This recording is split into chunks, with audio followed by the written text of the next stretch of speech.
Chapter 1 The Lie, Something Else Will Make Me Happy. I peed my pants last week. Not full-on peed my pants, like that one time at summer camp when I was 10 years old. We were playing Capture the Flag, and I couldn't hold it a second longer. I didn't want to admit that I'd just wet my pants, so I doused myself with a bottle of water. Imagine, if you will, that once all of my clothes were wet, no one, most especially Christian Clark, my camp crush, was the wiser. I was resourceful even then. Did others find it odd that I was suddenly soaking wet? Probably. But I'd rather be an oddball than a pants wetter any day of the week. As for last week, this wasn't that level of peeing my pants. This was just your regular IVE pushed 3 babies out of my body dribbling. Giving birth to a baby is like a space shuttle launch. Everything gets destroyed on the way out, which means that sometimes, you guys, I pee my pants. If this knowledge hurts your tender sensibilities, then I'm going to assume you haven't had bladder control problems, and I offer you my congratulations. However, if my experience makes sense to you, then you probably have this problem too, which means you just laughed a little, having experienced a similar predicament. I was jumping with my boys out back, and somebody hollered for me to show off a midair toe touch. This is my only known skill on a trampoline, and if I'm going to work up the gumption to hoist myself onto that spring-loaded death trap, you'd better believe I'm going to give it my all. 1 second I was soaring through the air like one of the extra tiny gals they launch into basket tosses during a cheerleading competition, and the next moment my pants were wet. Nobody noticed unless you count my pride, but it happened just the same. I had to keep jumping so that the continuous wind rush would dry out my shorts. I'm resourceful, remember? The timing was perfection, too, because not 30 minutes later, a previously programmed Facebook post went up showing me trying on dresses for the Oscars. Before you get the wrong impression, I am not fancy enough to go to the Academy Awards. I am, however, married to someone ultra hunky. He's not really fancy either, but his job certainly is. That means that sometimes I get to wear dresses like a princess and drink free wine in well-lit ballrooms. In these instances, photos show up on Instagram or Facebook of us looking well coiffed and ultra glam, and the internet goes wild. This is prime real estate for people to write me notes about how glamorous my life is, how stylish and fashionable and perfect my world must be. And all I can think when I read those comments later is, I've just peed myself, in public, surrounded by other human beings. I've literally gone to the bathroom in the air while trying to force my hamstrings into unnatural gymnastic positions in order to impress my 3-year-old. Why I'm about as unglamorous as you can get. And I don't mean that in a celebrity, stars are just like us kind of way. This is not like that time Gwyneth went makeup free and, with her perfect skin and her angel blonde hair, tried to convince us she was just a regular gal even in her $400 t-shirt. No, I mean this literally. I am not glamorous. I am 1000% one of the nerdiest people you're likely to meet. If I've somehow managed to convince you otherwise because I run a lifestyle website with pretty pictures, or because my hair looks extra shiny on Instagram sometimes, well, sister, let me set you straight. I am not a perfect wife, not a perfect mother, not a perfect friend or boss, and most definitely not a perfect Christian. Not even close. I'm not perfect at anything I do well, except for making and eating dishes that are primarily cheese-based, but the other stuff, the life stuff? Oh girl, I'm struggling. I feel like it's important to say that. Important enough to base an entire book around the idea, in fact, because I want to make sure you hear it. I am so incredibly flawed in big ways and small ways and sideways and beside ways, and I make a living telling other women how to better their lives. Me of the workout regimens and DIY skin brightening scrub. Me with the tips on cooking Thanksgiving dinner and the itemized list of how to parent your kids. Me, I am failing. All the time. This is important because I want you to understand, my sweet, precious friend, that we're all falling short.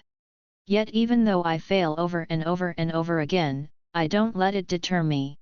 I still wake up every day in New York again to become a better version of myself.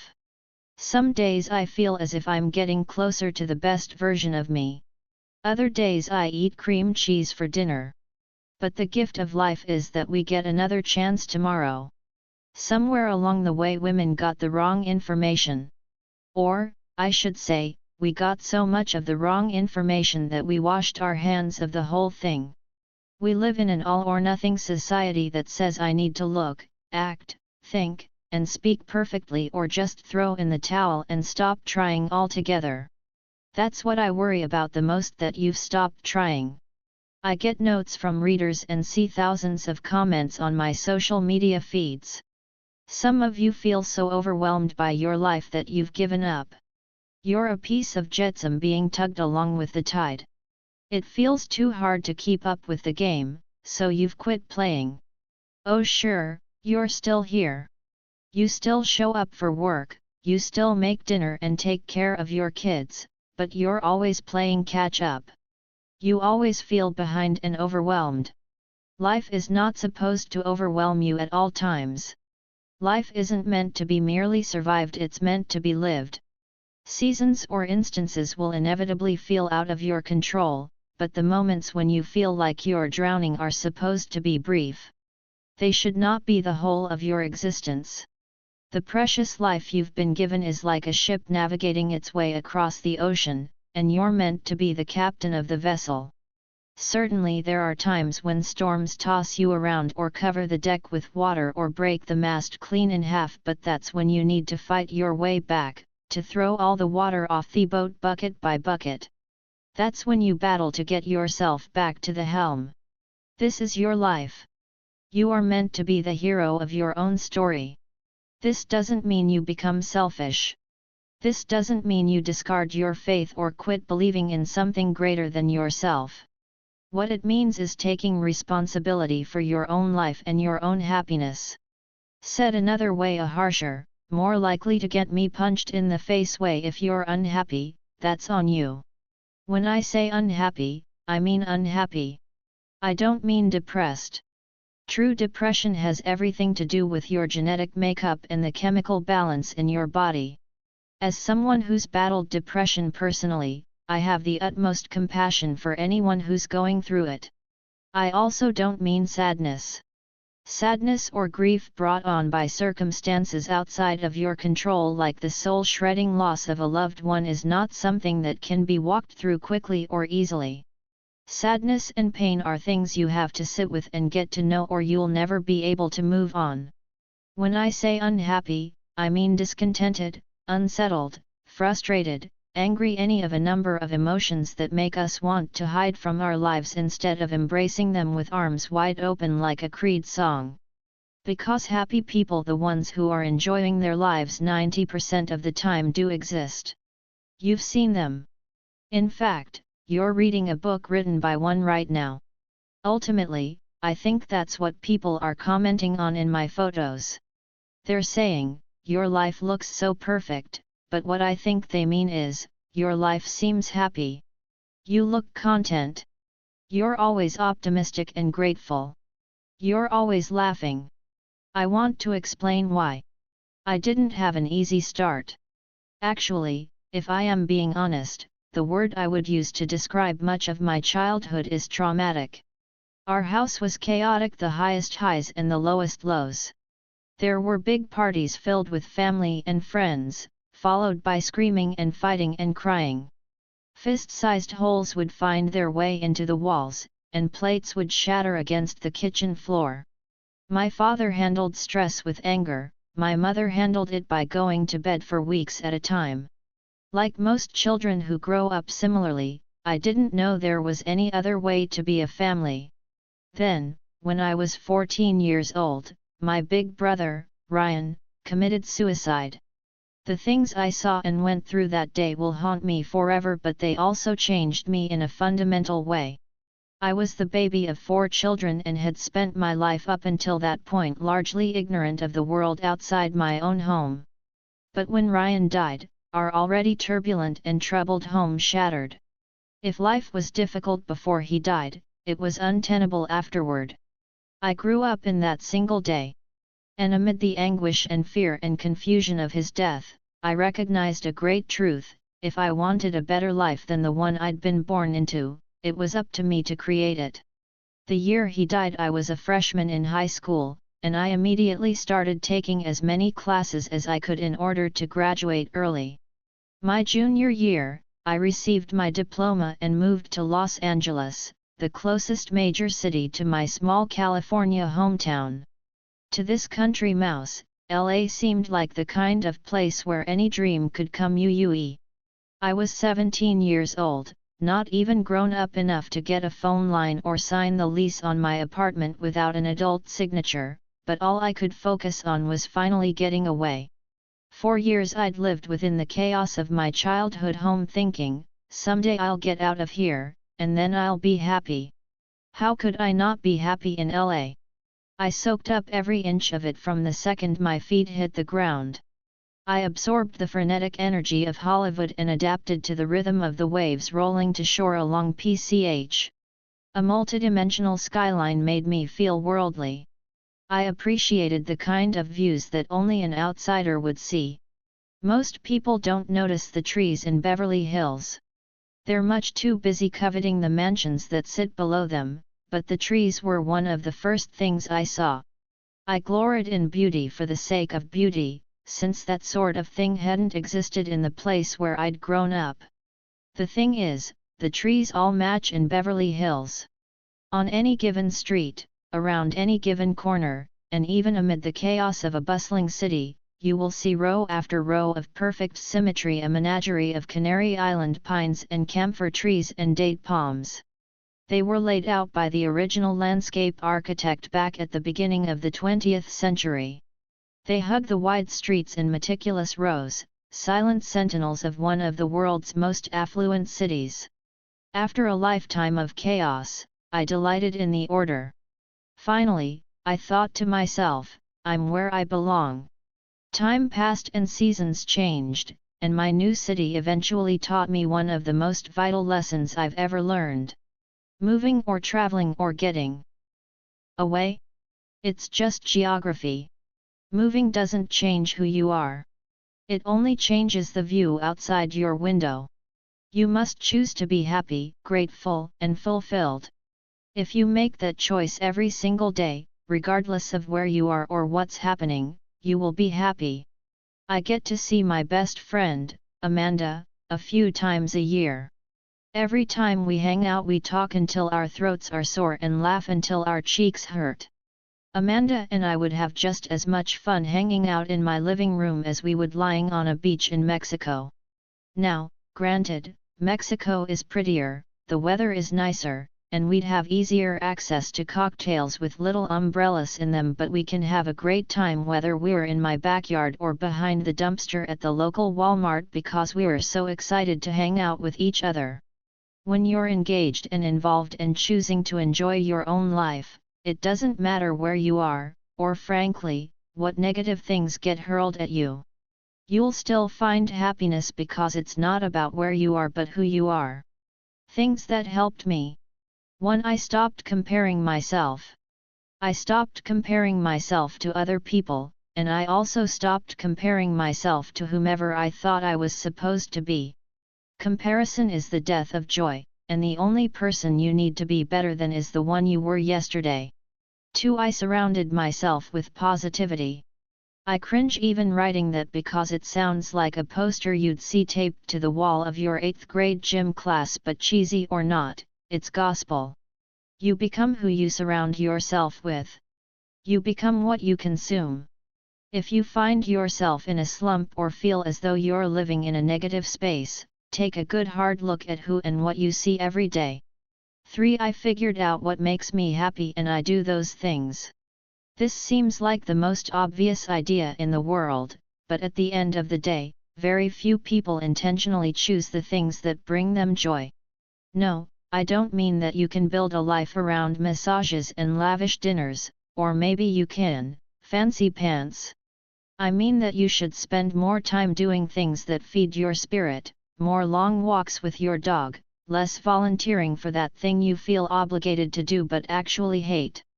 You are in charge of your own life, sister, and there's not one thing in it that you're not allowing to be there.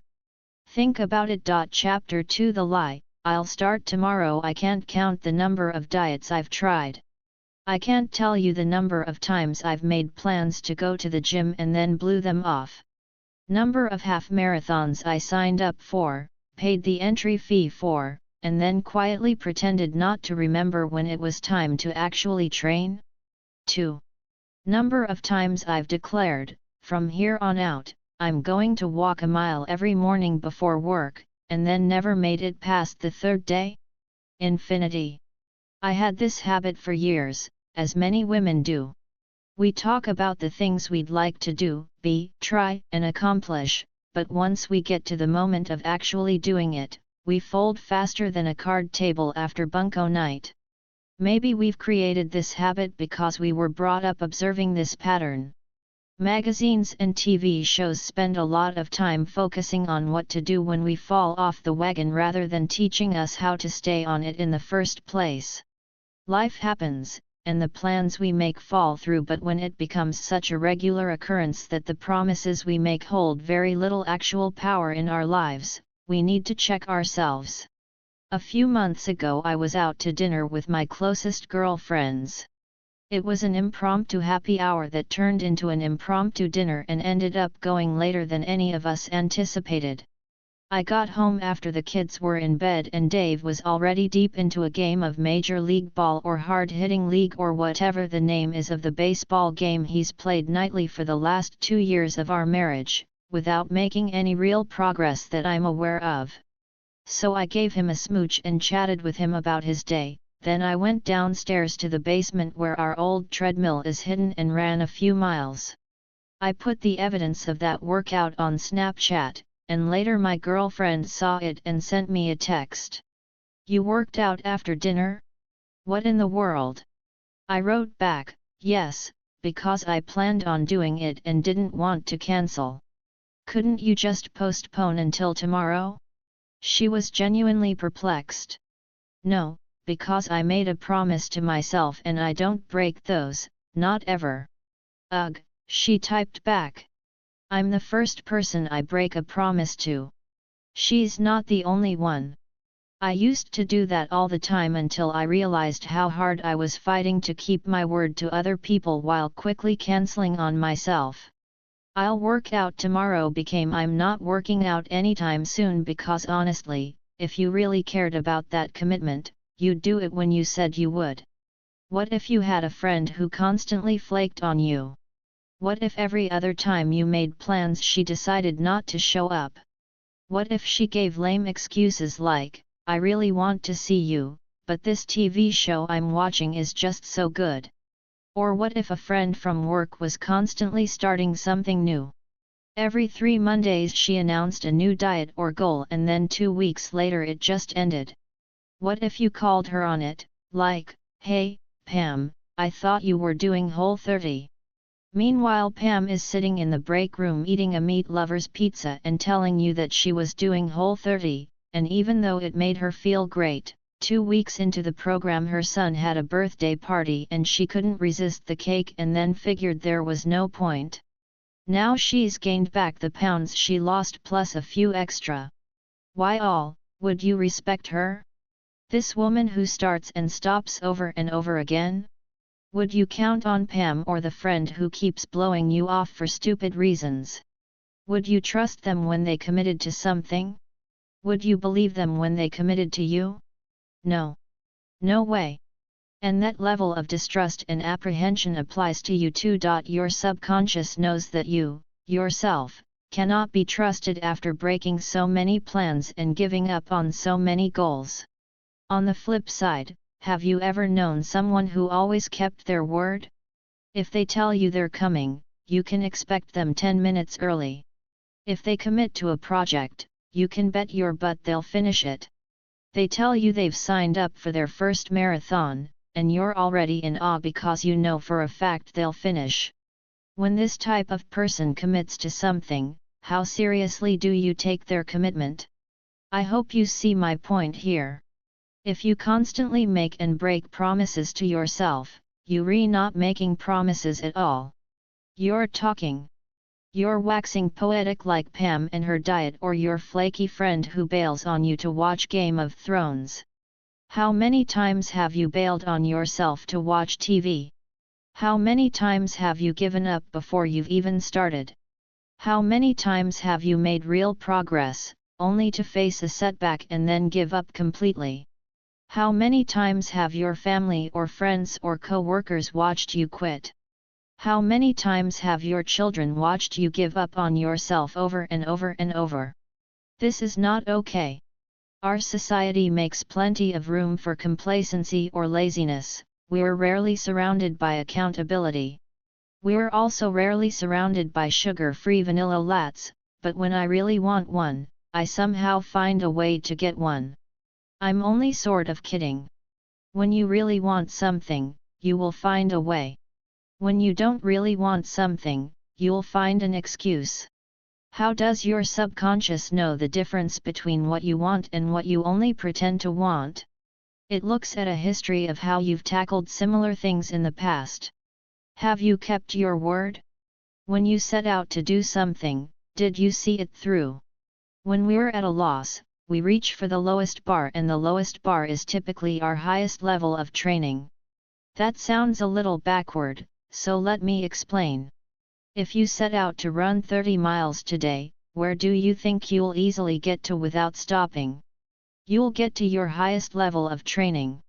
So if the most you've ever run comfortably is 4 miles, you'll peter out somewhere around there. Sure, adrenaline can take you a bit farther, and mind over matter is a big deal too, but typically your body will revert to what it knows and what it feels most comfortable with. The same can be said for keeping promises to yourself. If you decide on a goal, for example, I'm going to write a novel or I'm going to run a 10K, your subconscious will formulate the likelihood of that happening based on past experiences. So when it's day 4 and you're feeling tired and you don't want to head out for a run, you will revert to the highest level of mental training. What happened the last time you found yourself here? Did you push through and form a habit and get it done? Or did you make an excuse? Did you put it off until later? Whatever standard you've set for yourself is where you'll end up unless you fight through your instinct and change your pattern. That's how I changed my own patterns and behaviors, how I established the rule in my life that I would no longer break a promise to myself, no matter how small it was. It all began with Diet Coke. I used to obsessively love Diet Coke. For the longest time I'd have several Diet Cokes a day. Then I realized how terrible they were for me. I cut my consumption down to 1 can a day, and I looked forward to that soda like an addict waiting for a high. Do I want to drink it at lunchtime to give the afternoon a little pep? Or should I wait until dinner? We're eating Mexican food tonight, and Diet Coke is so good with chips and salsa, so maybe holding out is the right choice. I spent way too much time looking forward to the beverage. Then one summer I found myself with terrible vertigo, and I tried cutting anything out of my diet that might be harmful. Even my daily Diet Coke came into question. Honestly, I thought to myself, what kind of sicko gives up Diet Coke? Are we supposed to just give up joy and goodness in our lives? Why don't I give up electricity and live like the Amish? My inner monologues are incredibly dramatic. I decided to give it up for a month. I figured 1 month wasn't a long I could hold out for 30 days on anything. The only problem was time.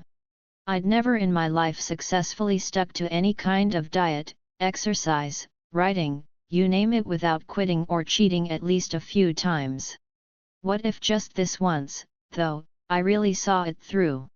And so I did. For 30 days I didn't have any soda of any kind, which seems like no big deal when you're healthy and happy and not addicted. For me, that first week was a special kind of hell. But what if, I kept asking myself, what if I just don't break this promise? One day passed and then another, and by week 3, it wasn't bad at all.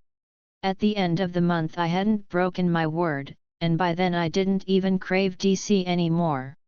It's been 4 years now, and it doesn't even occur to me to drink Diet Coke like I used to. When faced with it as an option, my instinct is to reach for my training, which tells me that I don't drink that stuff anymore. Establishing success in this one small area made me realize that the only thing standing between me and achieving my goals is the ability to build on past success. Running my first half marathon? I got there by committing to running 1 mile a few times a week. When I kept that promise to myself, committing to running 2 miles a few times a week didn't seem like such a tough thing. My training told me that whatever goal I set I would keep, even if I was tired, so I kept showing up. Writing my first book? It was the same kind of thing. Before that first completed manuscript, I'd started and stopped at least a dozen different novels. But once I got a first draft, I knew it was something I could do. When my instinct is to give up or walk away or throw my computer against the wall when I'm on a deadline, I remember how many times I've been here before.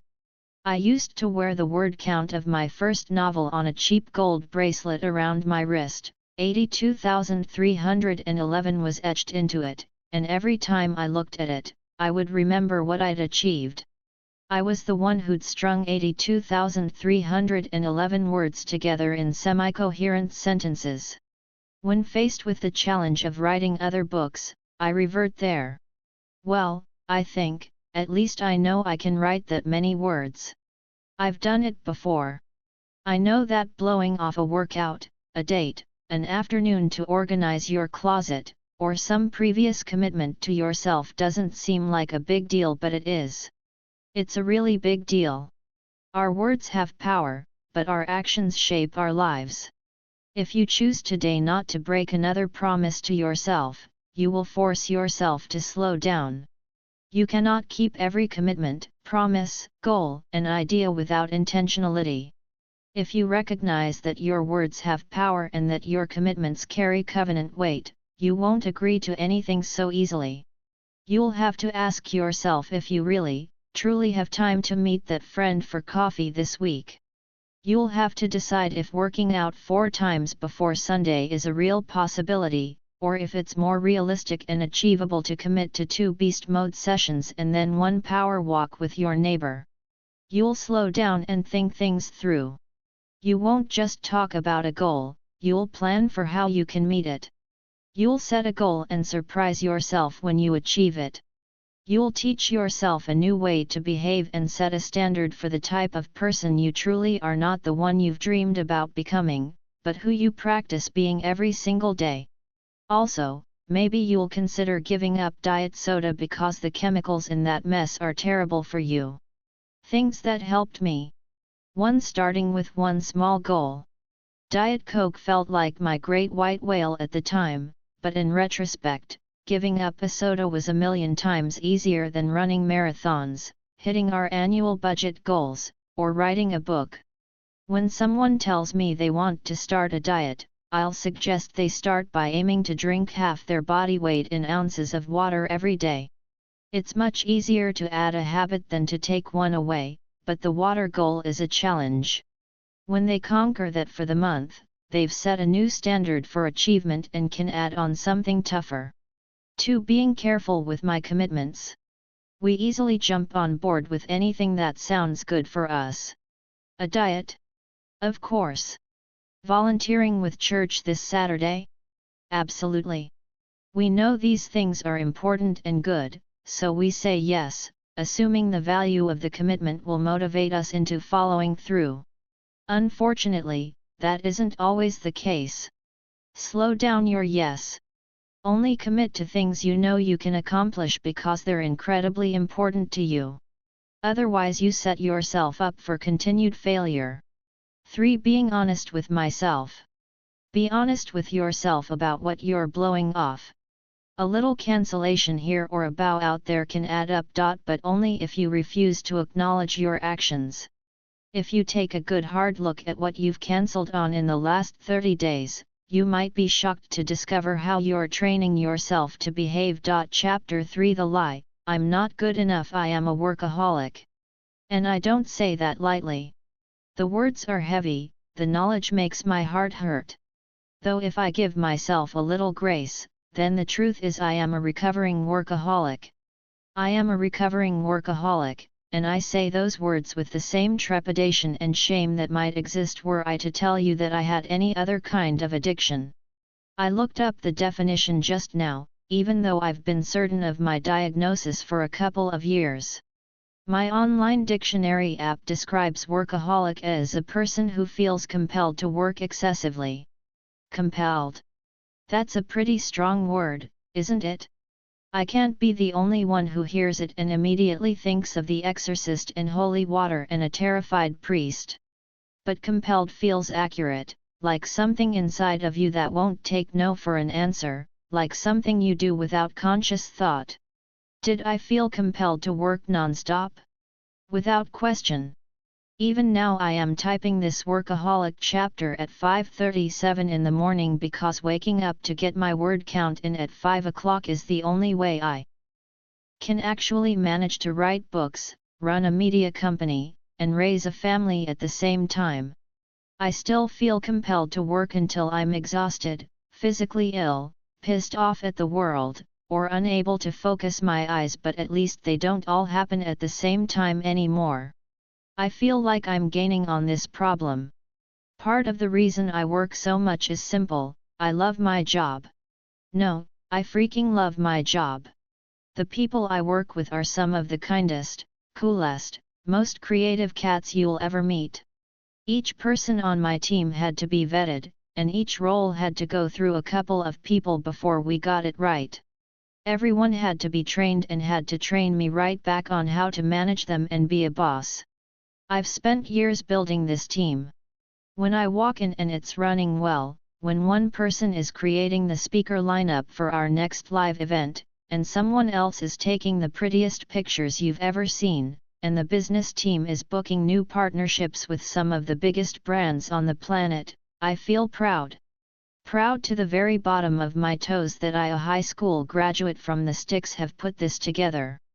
Beyond that, my heart wants to burst because all of these people are working their butts off for my dream. I had this fluffy, country mouse idea that we could create a space on the internet that lifts up women from every walk of life, that makes them feel encouraged, that makes them feel like they have friends, that offers them help and advice and does it with positivity at all times. And you know what? It's totally working. When I started blogging, only my mom and a few fiercely loyal aunts read the website. Now my digital reach is somewhere in the millions and climbing every day. My online tribe is awesome. I admire them, and on most days I think they admire me too, and I'm proud that I've created a business manifestation of my faith in action. Huzzah! Then I go home. At home, Sawyer is fighting with Ford over who gets which Lego piece. Jackson has a little attitude he picked up from someone at school, and if he rolls his eyes at me one more time, Lord Jesus, I'm going to rip off both his arms and whack him over the head with them. The baby is teething and fussy, and tomorrow is pajama day at preschool, but I'm going to miss it because I have a business trip. Dave and I are ships in the night, and we haven't had a date night in weeks, and yesterday I snapped at him over pre-packaged lunches and then sobbed all over my pajamas because I felt like such a jerk. And, being a mom is hard work. I struggle with it all the time in 100 different ways. But being at work? Oh man, I have that in the bag. I excel at being at work. I am the Babe Ruth of knocking it out of the park in the lifestyle media sector. So when given the choice between crushing it at the office or barely hanging on at home, I got in the habit of working, and working some more. Every time I succeeded in business, I counted it as validation that I was making the right choice. But wait, Folks, there's more. You didn't think a major problem like this was caused by only one thing, did you? No way. Nobody's psychosis is one layer deep. I am a Vidalia onion of issues. I've got a cartload of emotional baggage, so let's unpack some. I am the baby of 4 children, and by the time my parents got around to my childhood, their marriage was deeply in trouble. Even though I was the youngest, I was a very self-sufficient child, and I think the combo of those two things meant that I was largely ignored unless I did something good. If I got an A on a test. If I scored a goal in the soccer game. If I got a part in the school play. When I succeeded, I got praise and attention, I felt liked and accepted. But the moment the audience stopped clapping, it all went back to the way it was before.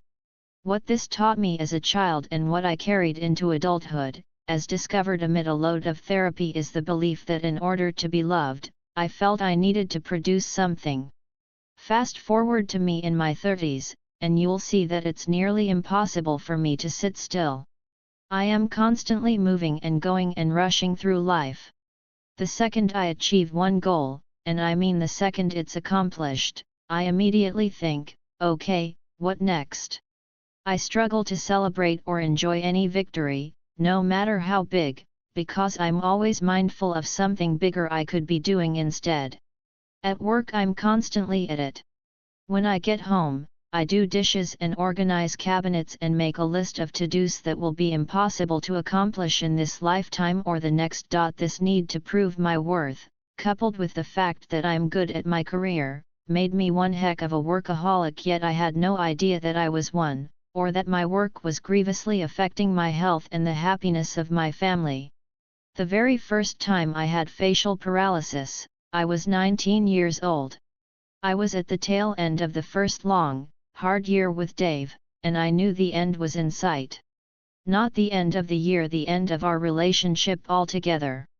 He seemed more and more detached, and the long-distance relationship that we were trying so hard to make work just wouldn't.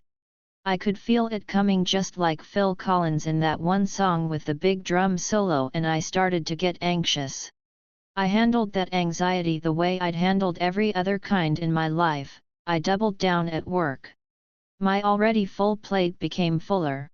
I wasn't even conscious of what I was trying to do. Maybe I told myself that if I didn't stop to think about something bad happening, then it likely wouldn't.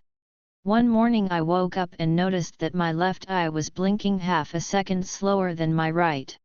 I assumed I was tired from work and wondered if I needed glasses. By the afternoon, my tongue started to tingle and then lost feeling completely. I went to the doctor, worried I might be having a stroke. That was the first time I'd ever heard of Bell's palsy. A quick Google search informed me that it was a sometimes temporary paralysis that causes damage to the nerves that control the movement of facial muscles. Within days I couldn't close my left eye, move my mouth, or feel anything on the left side of my face. I don't know why it's only one side of the face, but I can tell you, it only adds to the overall charm. I had to wear an eye patch, which, by the way, is super sexy and basically every 19-year-old girl's dream. Because I couldn't move my lips, my speech was slurred and hard to understand. When I chewed, I had to hold my mouth closed with my fingers for fear that food would fly out and kamikaze to the floor. The nerve damage causes neuralgia, which is also incredibly painful. During that time I felt so sorry for myself. Even though it was 15 years ago, I remember exactly how I felt when I looked in the mirror and realized how disfigured my face actually was. How I tried in vain to put on eyeliner or mascara, as if adding makeup would somehow make the paralysis go away. Or how each time I got the makeup on, I would inevitably cry it right back off. I spent those weeks perpetually worried, weighed down by the doctor's prognosis that this could last a few days or months on end. There was no way to be sure. In retrospect, I never thought of myself as conceited. I never wore makeup or styled my hair until I was an adult, but having Bell's palsy made me hyper-aware of the way I looked. I became completely depressed. I only got out of bed to go to work, and as soon as I got back home, I got back under the covers. I never wanted to leave my bed or even answer the phone. On the rare occasion that a friend talked me into leaving my apartment, I was mortified at the way people stared at me or pitted me when I tried to speak. In the midst of it all, the bullet I had been trying to dodge found its mark. Dave broke up with me. Okay, yes, breaking up with a girl with a paralyzed face was not his finest moment, and I feel the need to point out that sometimes we do stupid things that hurt our loved ones when we're trying to figure ourselves out. Since the moment we got back together, though, which happened when my face was still broken, by the way, he has been an incredible partner. The point is that I'd made myself severely ill trying to keep something inevitable from happening. When the palsy finally subsided a month later, I was beyond thankful, relieved that the worst was behind me. I chalked up the experience to a one-time bout of terrible luck. A few years later Dave and I decided to take our first trip to Europe. This was back when we were child-free and could just dream up plans like, what if we went to Europe? With no babies or dogs or real responsibility, we just got ourselves a flight and toured old churches with our passports buried under our clothes for fear the gypsies we had heard about would rob us. God bless us! When we made it to Florence, it was everything I dreamed Italy would be. We ate loads of pasta, walked the cobblestone streets, and made out like it was our part-time job. We spent whole afternoons imagining our future and what we would name our unborn dream children. It was one of the most romantic experiences of my life. By the time we got to Venice a few days later, my tongue had started to go numb. I stood in an Italian hotel room and sobbed because I knew the palsy had come back. Our beautiful vacation was now being marred by the stress of trying to get medical help in another country. As an aside, using my English to Italian translation guidebook to explain to a Venetian pharmacist that I needed an eye patch is still one of the most comical experiences of my life. Also, the eye patch plus my paralyzed face meant that we got to go to the front of every line in customs. Silver lining. Ever the comedians, Dave and I made jokes about the assets of such an illness. For example, I did an amazing Sammy Davis Jr. impersonation. Also, the pirate jokes were endless. Yar! It wasn't until we arrived in Paris, a lifelong dream destination of mine, that even jokes couldn't lift my spirits. As we walked through the Champ de Mars, I realized the photo I had always dreamed of me in front of the Eiffel Tower would forever be a reminder of this illness. As much as I hate to admit it, I've never felt sorrier for myself than in that moment. In that old photograph, which you can Google, by the way, because I'm not afraid to share any pic on the internet, apparently, I'm standing alone in front of the tower, bundled up for the weather. I'm wearing sunglasses to try and hide the eye patch, and since a smile would have only worked on one half of my face, I just did nothing at all. When we got back home, the doctor put me on steroids and sent me to see a neurologist to make sure the palsy wasn't a symptom of something greater. After the doctors didn't find the brain tumor I was sure was there, they gave me an interesting prognosis. Both times I'd gotten palsy I'd been under extreme stress. Like many women, I was working so hard and not taking good care of myself. I argued that this couldn't be the case. After all, I'd gotten sick again while on a romantic vacation. That's when Dave pointed out that it was the first vacation we'd taken in 3 years. 3 years of 60-hour weeks followed by 1 2-week break does not a decompressed girl make. I was also at the beginning of launching a business, and I was staying busy, desperate to prove myself. We were trying to get pregnant at the time, and though I was only 24, month after month had passed by without a baby. Rather than managing that stress, I had just given myself more things to do. Our bodies are incredible. They can do unbelievable things. They will also tell you exactly what they need if you're willing to listen. And if you're not, if you try to do too many things without rest, they will absolutely shut down to get what they need. About 3 years ago I started to develop symptoms of vertigo. I'd stand up at work, and the room would sway around me. I felt dizzy throughout the day, my eyes had trouble focusing, and I spent most of my time feeling nauseous. For weeks I assumed I must need more sleep, more water, or less Diet Coke. When it got so bad I was afraid to drive with my kids in the car, I decided to see a doctor. I saw so many doctors. Internists, allergists, ENTs. Nobody could quite figure it out. I ate well. I was healthy. I ran marathons, for goodness sakes. They all agreed I had vertigo but couldn't definitively tell me why. Eventually the ENT suggested it was seasonal vertigo brought on by my allergies, and since no one else had a better idea, I went with it. Take an allergy pill every day, he told me. So I did. Every night, without fail, I took my pill. Sometimes when the spinning got really bad, I took a second one, which made me crazy drowsy, but at least it calmed the vertigo. I did this for over a year and resigned myself to the fact that life would be a little dizzier forever. It wasn't a big deal, I told myself. It only meant that instead of giving 100%, I now would need to give 130% to make up for not being able to work as fast anymore.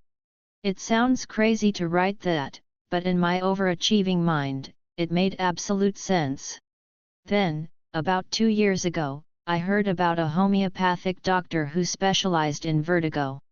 I'd never gone to a homeopathic doctor in my life, but at that point if someone had said I could cure my constant nausea with voodoo and the sacrifice of a spring chicken, I would have seriously considered it.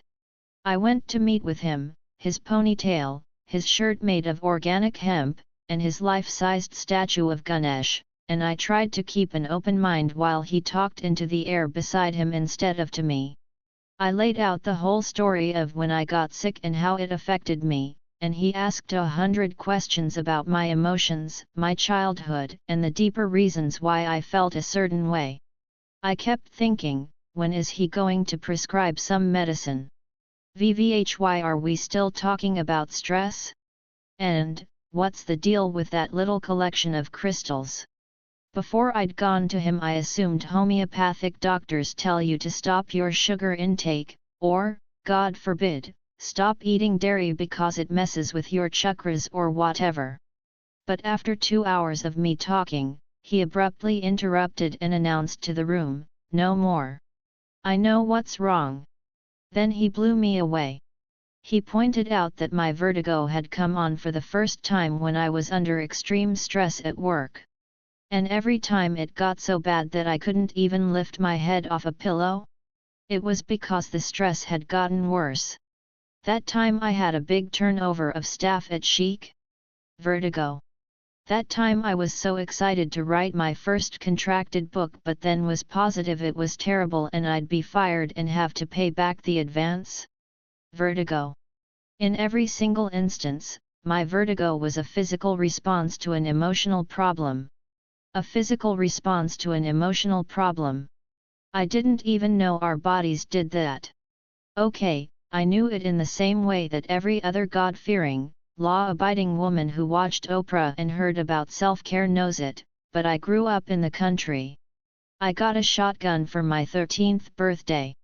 I may have lived in LA for 14 years, but my rub some dirt on it tendencies run deep. His words hit me like ice water. And now that I knew he was right, I immediately wanted to know how to fix it and get back to normal. Go home and do nothing, he told me. I'm sorry, what? Go home and do nothing. Sit around, watch TV, spend an entire day on the sofa. Discover that your world doesn't implode without you going 100 miles an hour. Get up the next day and do it again. Verily I say unto you, dear reader, his words made me want to throw up. It sounds crazy, it is kind of crazy, but the idea of doing nothing makes my skin crawl. Even when I'm at home, I'm constantly doing something. If I'm not taking care of the kids, I'm organizing the house, cleaning out my closet, or giving myself a DIY facial. What would happen to you if you stopped moving? He asked me. I shook my head in blind panic. The image of a shark floating to the surface of the ocean, dead from lack of movement, came to mind. All I could think was, I don't know, but it will be bad. Talk about life-altering moments. Talk about someone holding a mirror up to your face and making you realize you're not actually the person you think you are at all. I spent my days thinking up ways to help women live a better life, and the whole time I truly believed I was qualified to teach it because I was actually living it. Meanwhile, I wasn't doing the most fundamental thing a woman needs to do before she can take care of anyone else, take care of herself. I needed a drastic life change. I forced myself to stop working so many hours. I went to the office from 9:30 to 4:30 and was shocked to discover that the world continued to spin on its axis. I pushed myself to rest, to sit and do nothing.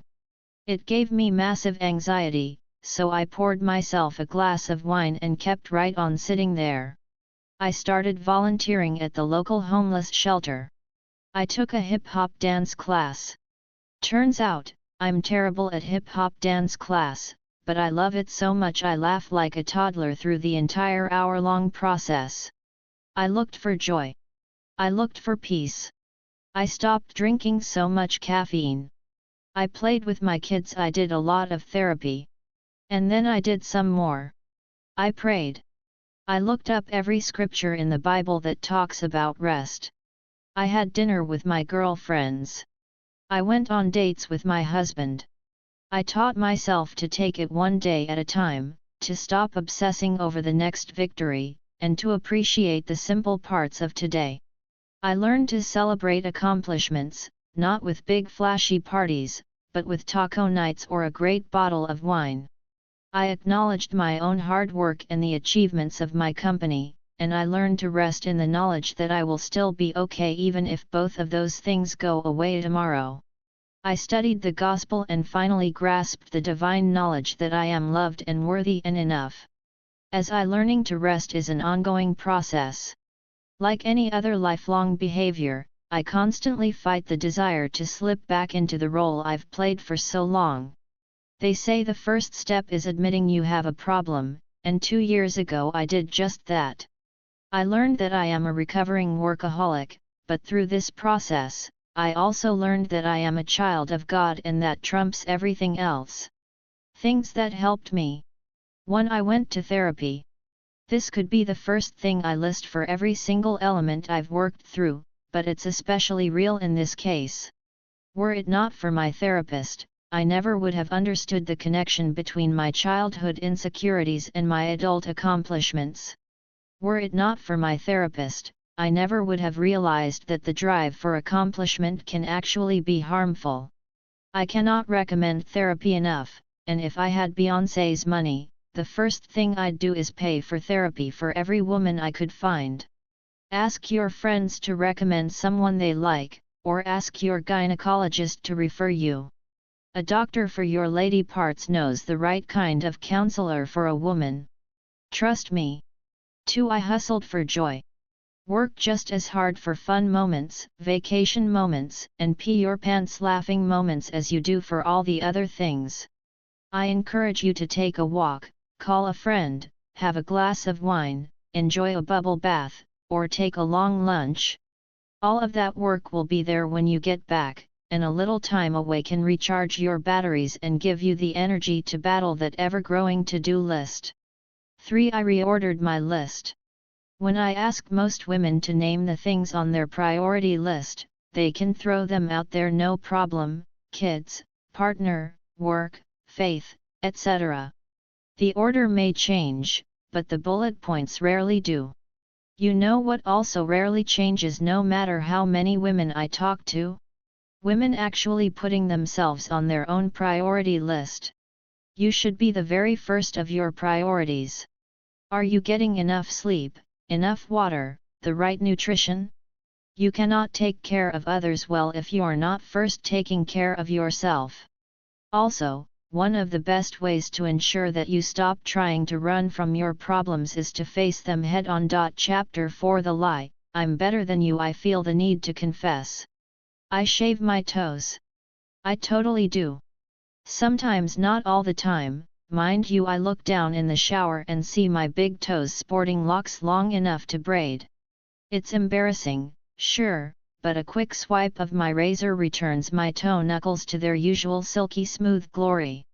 None of this would be such an epic admission for me to make, except that I once made fun of a girl in freshman year English class for doing this exact thing. Blarg. I feel like such a jerk even now, 150 years later. Friends, let me paint a quick picture of myself in high school. I was a solid 20 pounds heavier, I wore clothes from Goodwill, and I was the president of the drama club. I wasn't someone who teased others, I was someone who got teased. But there was that one instance when I did tease, the one and only time in my memory that I actively made fun of someone else. Maybe that's why it sticks out in my brain. Maybe that's why it still feels so shameful. We'll call this girl Shmina. Her actual name is Tina, but I'm needing to write in code here. Shmina was the girl who always seemed totally confident in herself. She developed breasts and a sense of humor light years before the rest of us, and she was popular in a way I would never be. Any day in Mrs. Jackety's English class, when we were supposed to be writing a paper on Zora Neale Hurston, Shmina mentioned something about shaving her toes. I don't know why she mentioned it. I assume popular girls share grooming tidbits the way the rest of us mortals talk about the weather. But anyway, while I didn't say anything to her directly, I talked so much smack about it to my best friend later that day. Who shaves their feet? More importantly, who has hairy digits in need of shaving? Shmina clearly has some kind of glandular disease she's not copping to. What a ridiculous conversation. Most people would have forgotten about a conversation like that by now, but it keeps haunting me years later because the whole time I was mocking Shmina and her hairy toes, I was totally shaving my own. To this day, hand to God, whenever I look down at my big toe and see that it's looking a little shaggy, I think about what a jerk my teenage self was. Ratch flaw number 1. Hairy digits. Ratch flaw number 2. Hypocrisy. A story about hairy toes, a girl named Shmina, and the adolescent angst I really should have worked through with a licensed therapist years ago may seem like the most frivolous topic ever. But then, I dare say that tearing down other women is usually based on something no less frivolous than the insecurities of our 14-year-old selves. Why do we do it, ladies? Why do we gossip? Why do we rag on each other? Why do we say hello on Sunday mornings with the same tongues we used to lash others behind their backs a few days later? Does it make us feel better about ourselves? Does it make us feel safer to mock someone who has stepped outside of the parameters we deem acceptable? If we can point out their flaws, does doing so diminish our own? Of course it doesn't. In fact, the stones we most often New York and fling at others are the ones that have been thrown at us. Have you ever shaved your toes? And what I really mean by that is, have you ever made fun of someone else? Have you ever pointed your finger in their direction and ignored the 3 other fingers on your hand pointing back at you? We've all been there, but that doesn't make it okay. Bringing others down won't elevate you. Recognizing that all words have power, even the ones whispered behind someone's back, is how you adjust your behavior. A few weeks ago there was a woman on my plane from LA to Chicago. She and her husband were traveling with 2 boys, the youngest of whom was about 4. He was also the worst behaved child I've ever seen. Before we'd even pulled back from the gate, he was screaming, and I don't mean a whine or a protest. I mean screaming bloody murder about having to sit in a seat when he wanted to run around. His mother had to forcibly hold him in the chair for at least half an hour while he hollered to be released. Everyone on the plane, myself included, was miserable until he stopped. But a little while later, when I got up to go to the restroom, I saw why he'd finally quieted. He'd been given a big bag of gummy worms to happily eat his way through. Friends, I will be honest with you. I was disgusted. First of all, as a strict parent who was raised by strict parents, listening to him screaming, I thought, oh, heck no.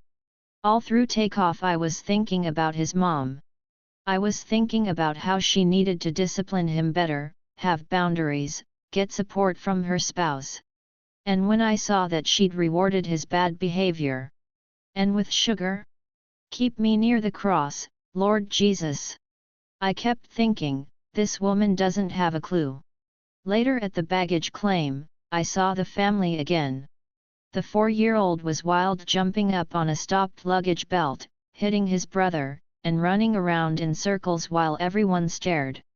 What is wrong with his mother? I kept thinking, why doesn't she get a handle on him? Then I saw her standing next to the luggage carousel. Utterly exhausted. When I really looked at her, I saw she was near tears, looking bewildered and totally overwhelmed. Her husband wore the same shell-shocked expression as their son ran in circles around them.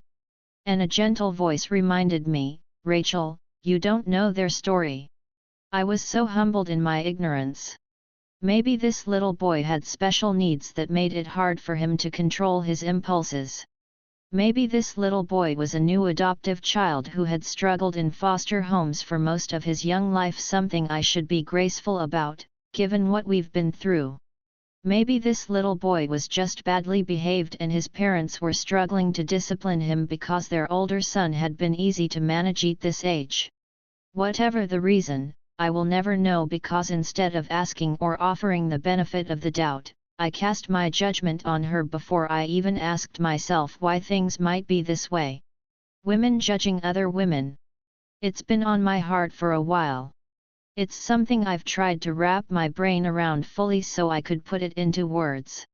I see it all around me in so many different ways, and that poor, tired mama on the flight to Chicago reminded me of what I want to say. What I want to say is that we all judge each other, but even though we all do it, that's not an excuse. Judging is still one of the most hurtful, spiteful impulses we own, and our judgments keep us from building a stronger tribe.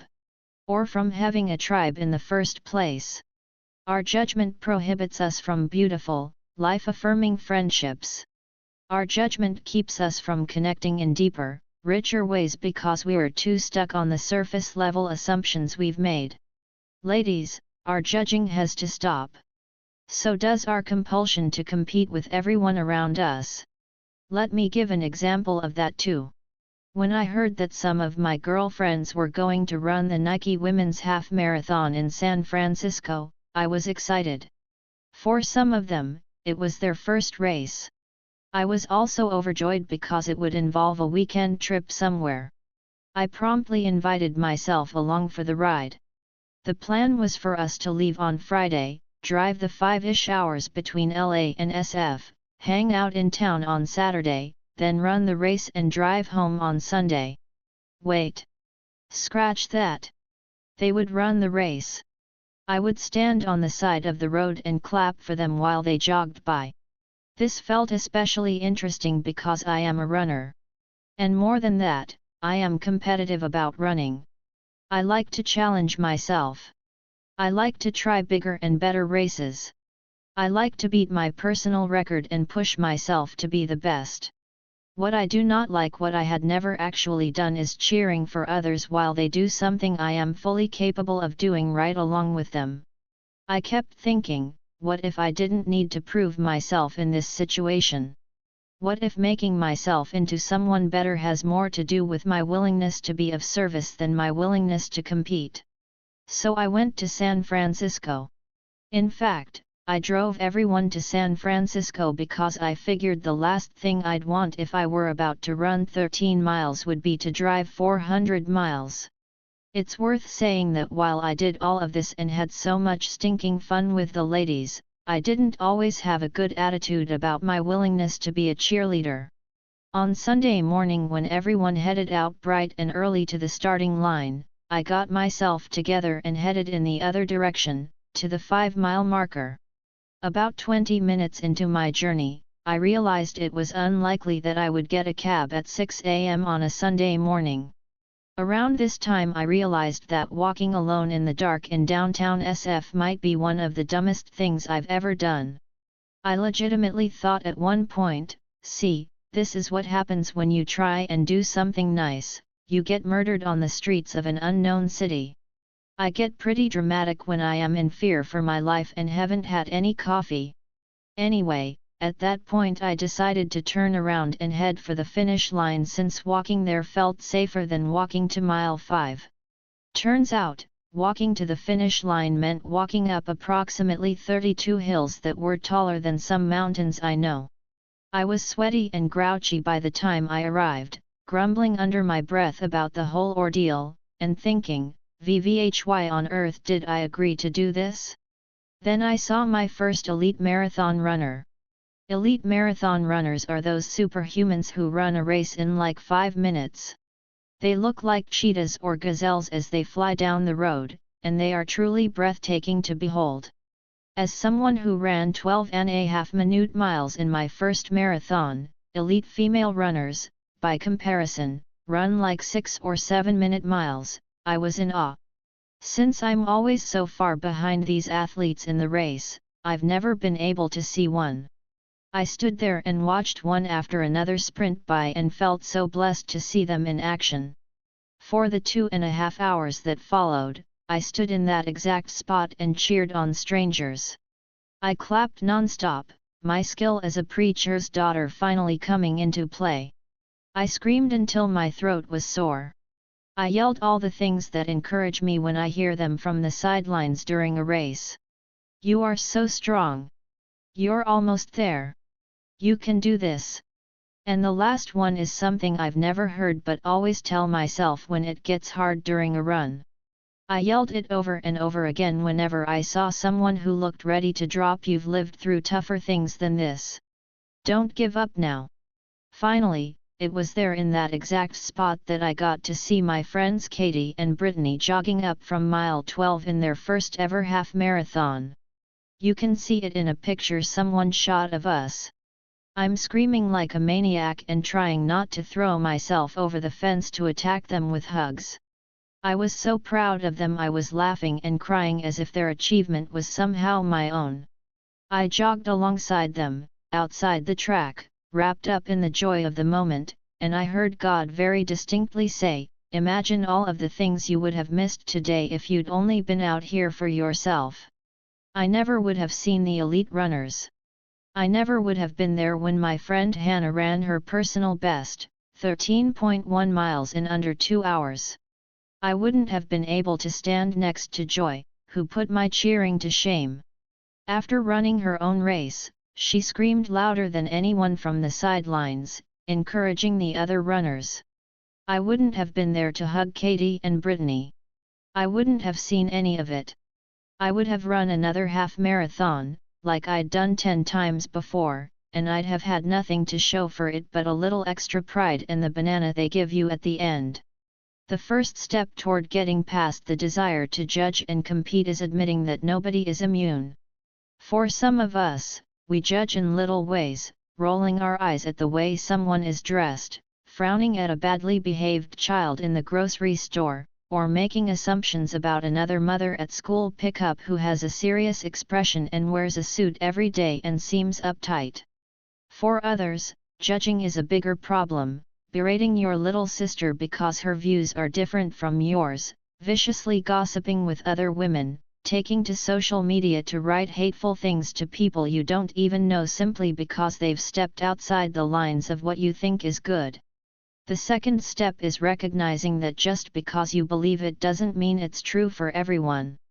In so many instances, judgment comes from a place of feeling as though you've somehow got it all figured out when they do not. Judging each other actually makes us feel safer in our own choices. Faith is one of the most abused instances of this. We decide that our religion is right, therefore, every other religion must be wrong.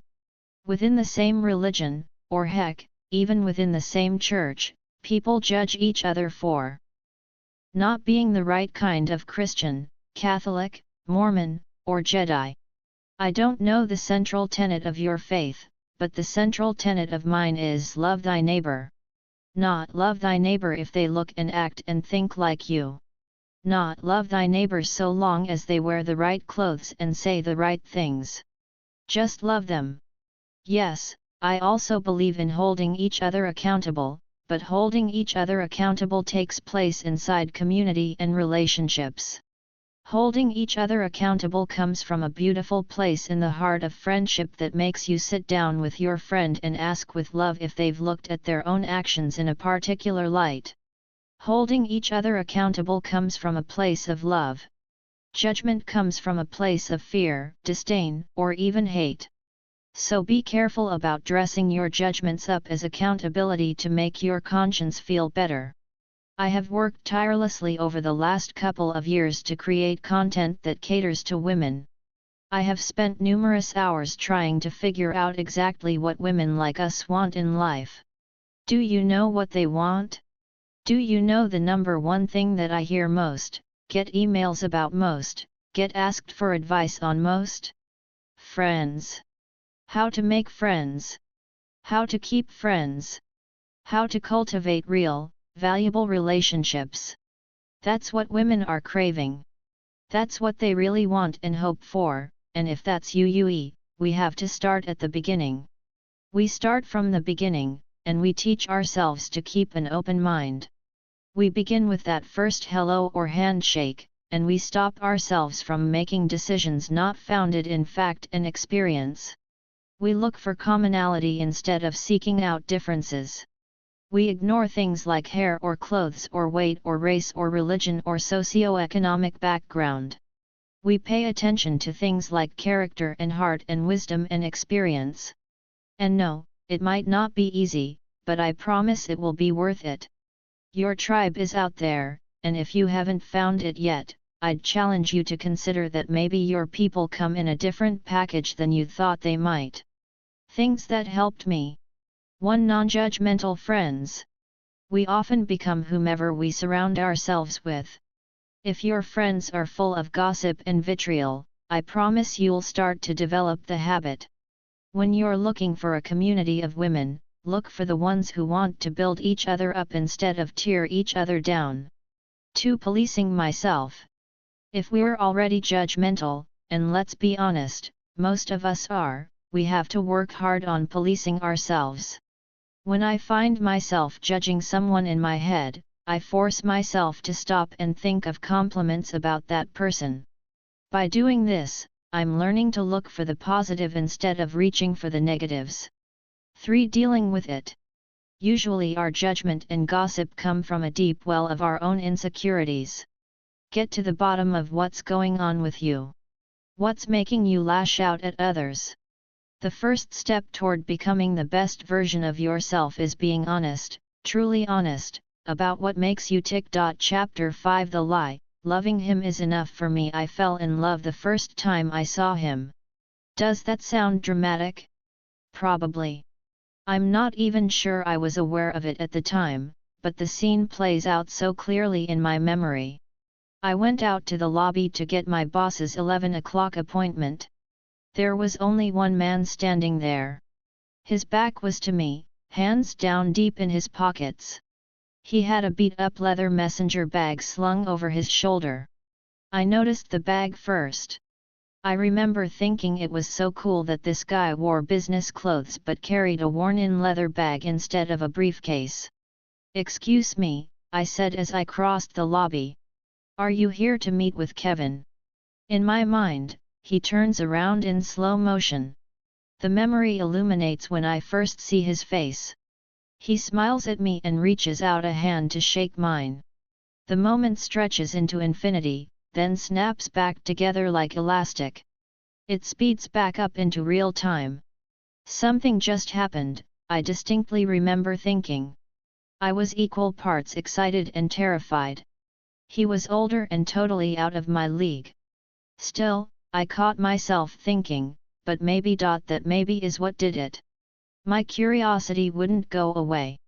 It was enough to startle me, to make me wish I was wearing something cuter than a black maxi skirt and an ill-fitting matching t-shirt. That day wasn't the first time I'd spoken to him. He called to talk to my boss often. It was the first time I'd spoken to him in person. I'd had no idea what he looked like, or more specifically, that he was so handsome, and what had been a business relationship quickly turned into something more flirtatious. It's important to note here that I had zero experience with men. I'd been hired as an intern during my first year of college.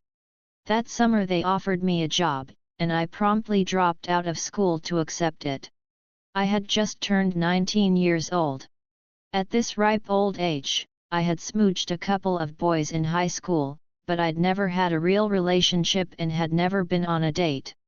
I might have been professionally mature beyond my years, but when it came to romance, I had the life experience of an amoeba. Our relationship progressed over email and staring at each other during business functions. It's probably also fair to tell you that I had my big sister's ID, so at those business functions I ordered a glass of wine like everyone else.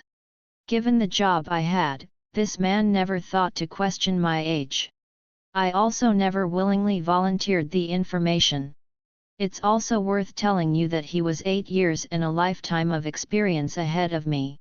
He asked me out on my first real date, and I spent days trying to figure out what to wear. I was a little surprised to find him dressed so casually when I arrived. It was telling, in retrospect, his preparation for this date versus mine, but I can only see that in hindsight. We walked down the street to a little Italian restaurant. I tried to keep it cool, though internally I was freaking out that we were on a date. I was so nervous. I worried that he would try to hold my hand or kiss me, or both. I had no idea how to handle either situation with grace, and I prayed fervently that I wouldn't be put into a position to figure it out. We were seated at a table. We ordered a bottle of wine. "I hope you're not one of those girls who's afraid to eat on a date." He laughed. It annoyed me. Whoever or whatever kind of girl I was hadn't been determined yet. I didn't like the comparison to anyone else, didn't like their reminder that this wasn't his very first date too. I responded by eating more than half the pizza we were sharing. He talked about himself for 2 hours straight. I didn't mind. I was fascinated. That night when he walked me to my car, I thought I might be sick. I was 99% sure he would try to kiss me, and I felt confident that I wasn't a girl who kissed on the first date. I mean, I had no practice with this theory, but it felt like the truth. So when I went to throw my bag into the front seat and turned around to see him leaning in, I immediately threw both hands up in between us real graceful like and yelled, "Don't kiss me." He paused, a deer in headlights, before chuckling like some sexy leading "I was going to give you a hug," he told me. He reached for my hand and gave it a firm shake. But just to be safe. It was so charming I wanted to die. My mortification knew no bounds. I drove away from that date bemused and a little bit in love. I was positive, beyond a shadow of a doubt, that I would marry that man. After one meal of pizza and cheap red wine, we were officially dating. Or at least, I thought we were. I didn't know there were rules. I didn't know there was even a game. Soon after that first date, he asked me out on another. This time for soup at an ultra-hip restaurant that was popular at the time. Only in LA can you unironically invite someone on a date to the trendy local soup joint and nobody finds it odd. A week later he asked me when I'd graduated college because, dude, I still hadn't told him my age. On some level I knew he wasn't going to be happy about our age difference. The email I wrote him back, because this was before text messaging, kids, started with, "Well, this should be interesting." He responded like a champ. He told me I was Doogie Howser, and I did feel like some sort of child prodigy, because not only did I have this job but also I was in a real relationship with a grown-up. I didn't know it at the time, but on the other side of that email, that grown-up was very unhappy. It came up on our next date. I was too young, I was too inexperienced in every way, and he didn't want to be the guy that hurt me. Can you believe me when I tell you that I didn't hear him at all? I mean, my ears were working just fine, but my brain couldn't even process the idea. I kept thinking, how in the world could you possibly hurt me? We were going to get married and have babies, and it's going to be awesome. I mean, bless my tiny, ignorant heart. He resisted, but I was dogged in my pursuit. I thought I was mature enough to handle it. I went quickly from never having gone on a date to spending every night at his apartment. For clarity's sake, let me spell it out, at that point we weren't having sex, but honestly, that was a technicality.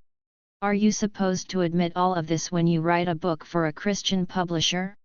I have no idea.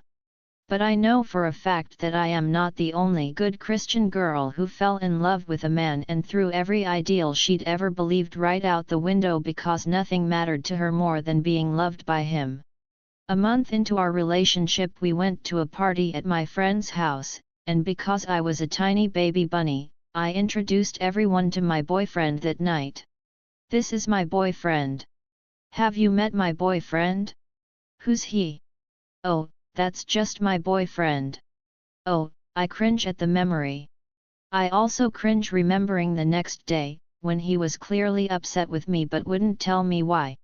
I kept asking until he finally gave a frustrated huff. You've never acted your age before, but last night it was like it was written on your shirt. Ouch. On the one hand, in a lot of ways, he was right. I had always been incredibly professional at work and mature when we hung out, but in this instance I didn't know the rules. I didn't understand that you couldn't just call a guy your boyfriend without a discussion. I naively believed that if someone had seen your boobs and you regularly went to dinner together, it meant you were a couple. Just to put a little more truth on this, I had zero guilt about the whole "here are my boobs" thing because I believed we were getting married. I justified my choices because I thought they were part of the bigger story of us. Meanwhile, this man didn't even believe we were dating. 34-year-old Rachel can see all of this so clearly in hindsight. 19-year-old me was in love and insecure, so I justified everything he said or did that was hurtful. It's hard for me to write all of this down. It will be hard for my husband to read it. Dave is so different from that man, and it will be tough for him to learn in detail. I've never fully shared how much this treatment hurt me. But here's the deal. I am not the only woman who ever let a man treat her badly. It's important to tell my story because I believe some of you may find yourself in a similar situation now. And just like me, you're maybe so deeply inside the forest you can't see the trees. In telling my story and my truth, I hope it can help some of you make better choices than I did, or see your reality for what it actually is. Because here's the ugly truth, I was a booty call. The preacher's daughter, the one who hadn't ever been on a date, the conservative good girl. I drove to this man's house every single night he asked me to and pretended that it didn't gut me when he wouldn't acknowledge me during the day. When we were together, he was so sweet and so loving that it held me over during the times when he wouldn't call. On the rare occasions when I'd meet up with him at a bar and his friends would ignore me or worse refer to me only as the 19-year-old and he wouldn't say anything to stop them, I made excuses. I was like the overweight girl at school who makes fun of herself before anyone else can. I acted as though I was in on the joke, that I was a joke that I wasn't worth defending. When he would flirt with other girls in front of me or invite me somewhere just to ignore me all night, I told myself to play it cool. He'd reacted so badly when I called him my boyfriend, and I'd learned enough to know that if I brought up any of this I'd be seen as clingy. I took whatever scraps he gave me, and worse still, I was thrilled to receive them. As I write these words, I'm crying. I didn't cry when I wrote the chapter about my brother's death or the pain of my childhood, but this flays me. I am so sad for that little girl who didn't know better. I am devastated that nobody prepared her for life or taught her to love herself so she wasn't so desperate to get any form of it from someone else. I'm sad that she had to figure it out on her own. I'm disappointed that it took her so long. It took me a whole year of whatever you want, whatever you need, whatever you think is best, a year during which I tried everything I could think of, tried to be everything he wanted. Attentive but not clingy. Pretty without trying too hard. Funny and smart and cool. Nice to his friend Seven when they treated me like garbage. Caring and thoughtful when he wanted me around, and never bothering him if he didn't call me first. Toward the end of that year, when his company moved him to another state and our already tenuous relationship was threatened, my virginity went from technical to non-existent. It was the last, best way I could think of to hold on to him. It didn't work. 2 months after he moved away, he flew home long enough to break up with me. He wanted a clean break, he said. He needed a chance to really put down roots in his new city, he said. He cared about me, he said. It just wasn't going to work out, he said. We'd always be friends, he said. I can see it perfectly in my mind, though I don't often remember that day in real detail because it was so heartbreaking for me. My bed had a bright pink and orange IKEA comforter, and as I sat in the middle of it, I wept. The memory makes me lower my head, and it brings my heart to its knees. You may read this chapter and feel anger at the way that man treated me, or anger at the position I'd put myself in, but I didn't see any of it. I had no pride. I sat in the middle of that neon duvet, and instead of standing up for myself, I begged him not to leave me. He left anyway. I cried myself to sleep that night.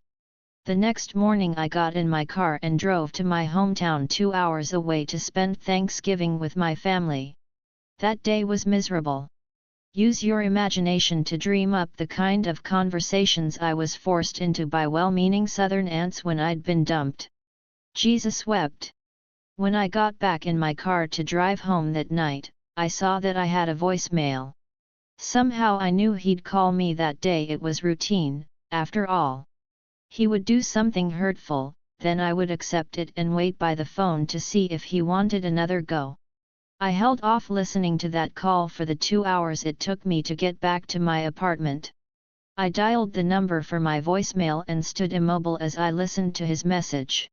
He was just checking on me, he said, wanted to make sure I was okay. It was a divine moment in my life. Never before or since have I experienced such total clarity. I stood in my crappy Hollywood apartment and saw our relationship like a map before me. There was the spot where we first kissed. The detour when we didn't talk for 2 weeks after I called him my boyfriend. The night he flirted with the popular girls from work in front of me. Then there was the day I first heard the line, "We're not together, but we're not together." I saw that phrase and platitudes like it scattered like mortar shells over the terrain. There was the first time he called and asked me to come over after getting drunk at a bar I wasn't invited to. For a year I'd only looked at the pretty parts of our relationship, and for the first time I made myself see what was really there. "Who are you?" I asked my empty bedroom. But that was the wrong question to ask. The issue wasn't that I didn't know who I was, the problem was that I didn't know who I had allowed myself to become. It might surprise you to know that I don't blame him for anything that happened that year. Though he was a grown man, he had his own baggage. He was young and immature in his own way. People will treat you with as much or as little respect as you allow them to, and our dysfunctional relationship started the first time he treated me badly and I accepted it. I called him back, just as I had 100 times before. But this time I was totally calm. I had no anxiety about what he might think, and I wasn't excited to talk to him. When he answered the phone, he immediately launched into questions about how I was feeling and if I'd had fun with my family, as if we were old friends catching up, as if he hadn't eviscerated me the day before. "Hey," I interrupted him. He went silent. I like to believe there was something in my tone that made him pause, but perhaps it was simply startling because I'd never interrupted before. Calmly and without any dramatics, I told him, "I am done with this. I am done with you. Don't ever call me again." It wasn't a bid for attention or an attempt at playing hard to get, I meant every single word. "Why?" he choked out. "Because I don't deserve to be treated like this. Because I can't go back and forth. Because I don't like what I've become. But mostly because you said we were friends. This whole time, whatever else has happened, you told me I was your friend. I don't want to be friends if this is how you treat someone you care about." I meant those words with every fiber of my being. I hung up on him and shut off my phone. I brushed my teeth and put on pajamas.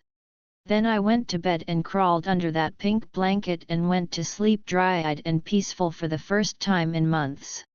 I remember that night as the first time I really felt like a grown woman. I woke up to someone banging on my front door. This is the great part of the story. This is the moment that feels like a movie or a romance novel. This is where I tell you that I woke up and found my husband on the other side of my front step. The man who treated me badly, who had strung me along, and who couldn't make up his mind was lost somewhere between his parents' house and my apartment that Thanksgiving night. I know it seems dramatic, but that's really what happened. I remember everything in our relationship as either before or after this moment, our love story being reborn. And it is a love story. Our relationship is the greatest gift in my life. Dave is my best friend, the first real caretaker I ever had, and I have had the honor of watching him grow from that guy into a wonderful husband, father, and friend. But every story is not perfect. Very few roads to love are easy to navigate, and ours was no exception. But it's important to me that you know that while our journey hasn't been easy, the 14 years since that first really crappy one have totally outweighed the mistakes we both made. It's important for me to tell this story because it is the story of us. My husband is brave and humble to support me in sending it out in the world in hopes that it might serve someone else. It's also important to understand that I don't believe this is typically how it works out.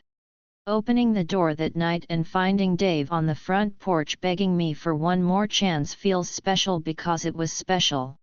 What is far more likely to happen in most cases is that as long as you allow someone to treat you badly, they will continue to do so.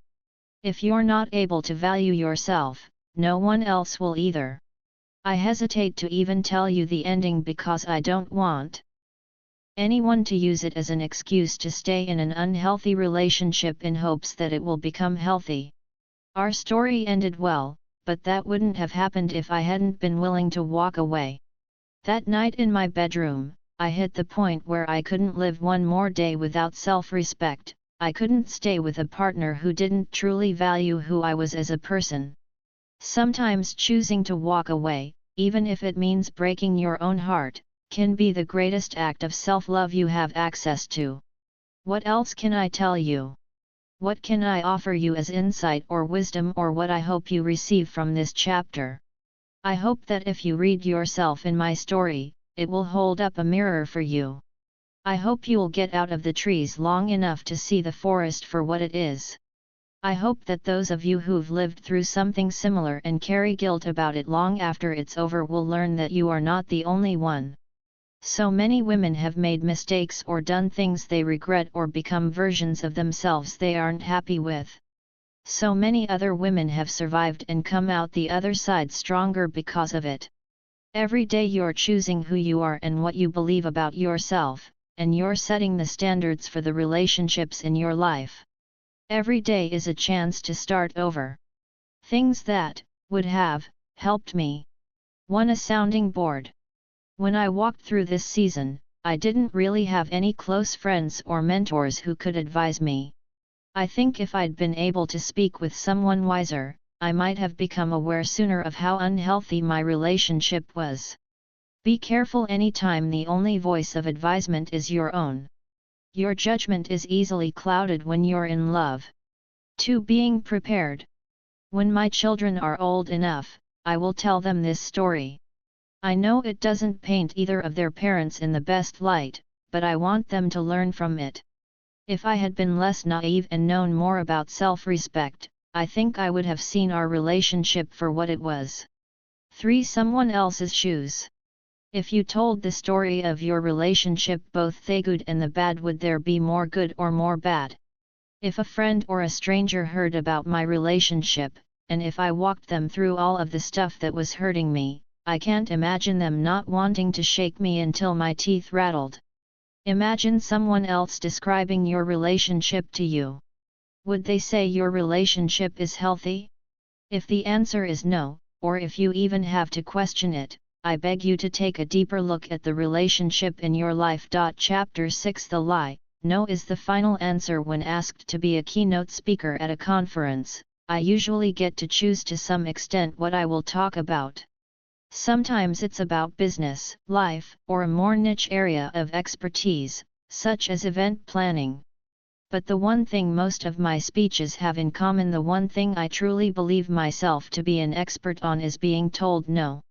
Truly, I've been told no in so many different ways and by so many different people that sometimes it seems as if life itself is saying no.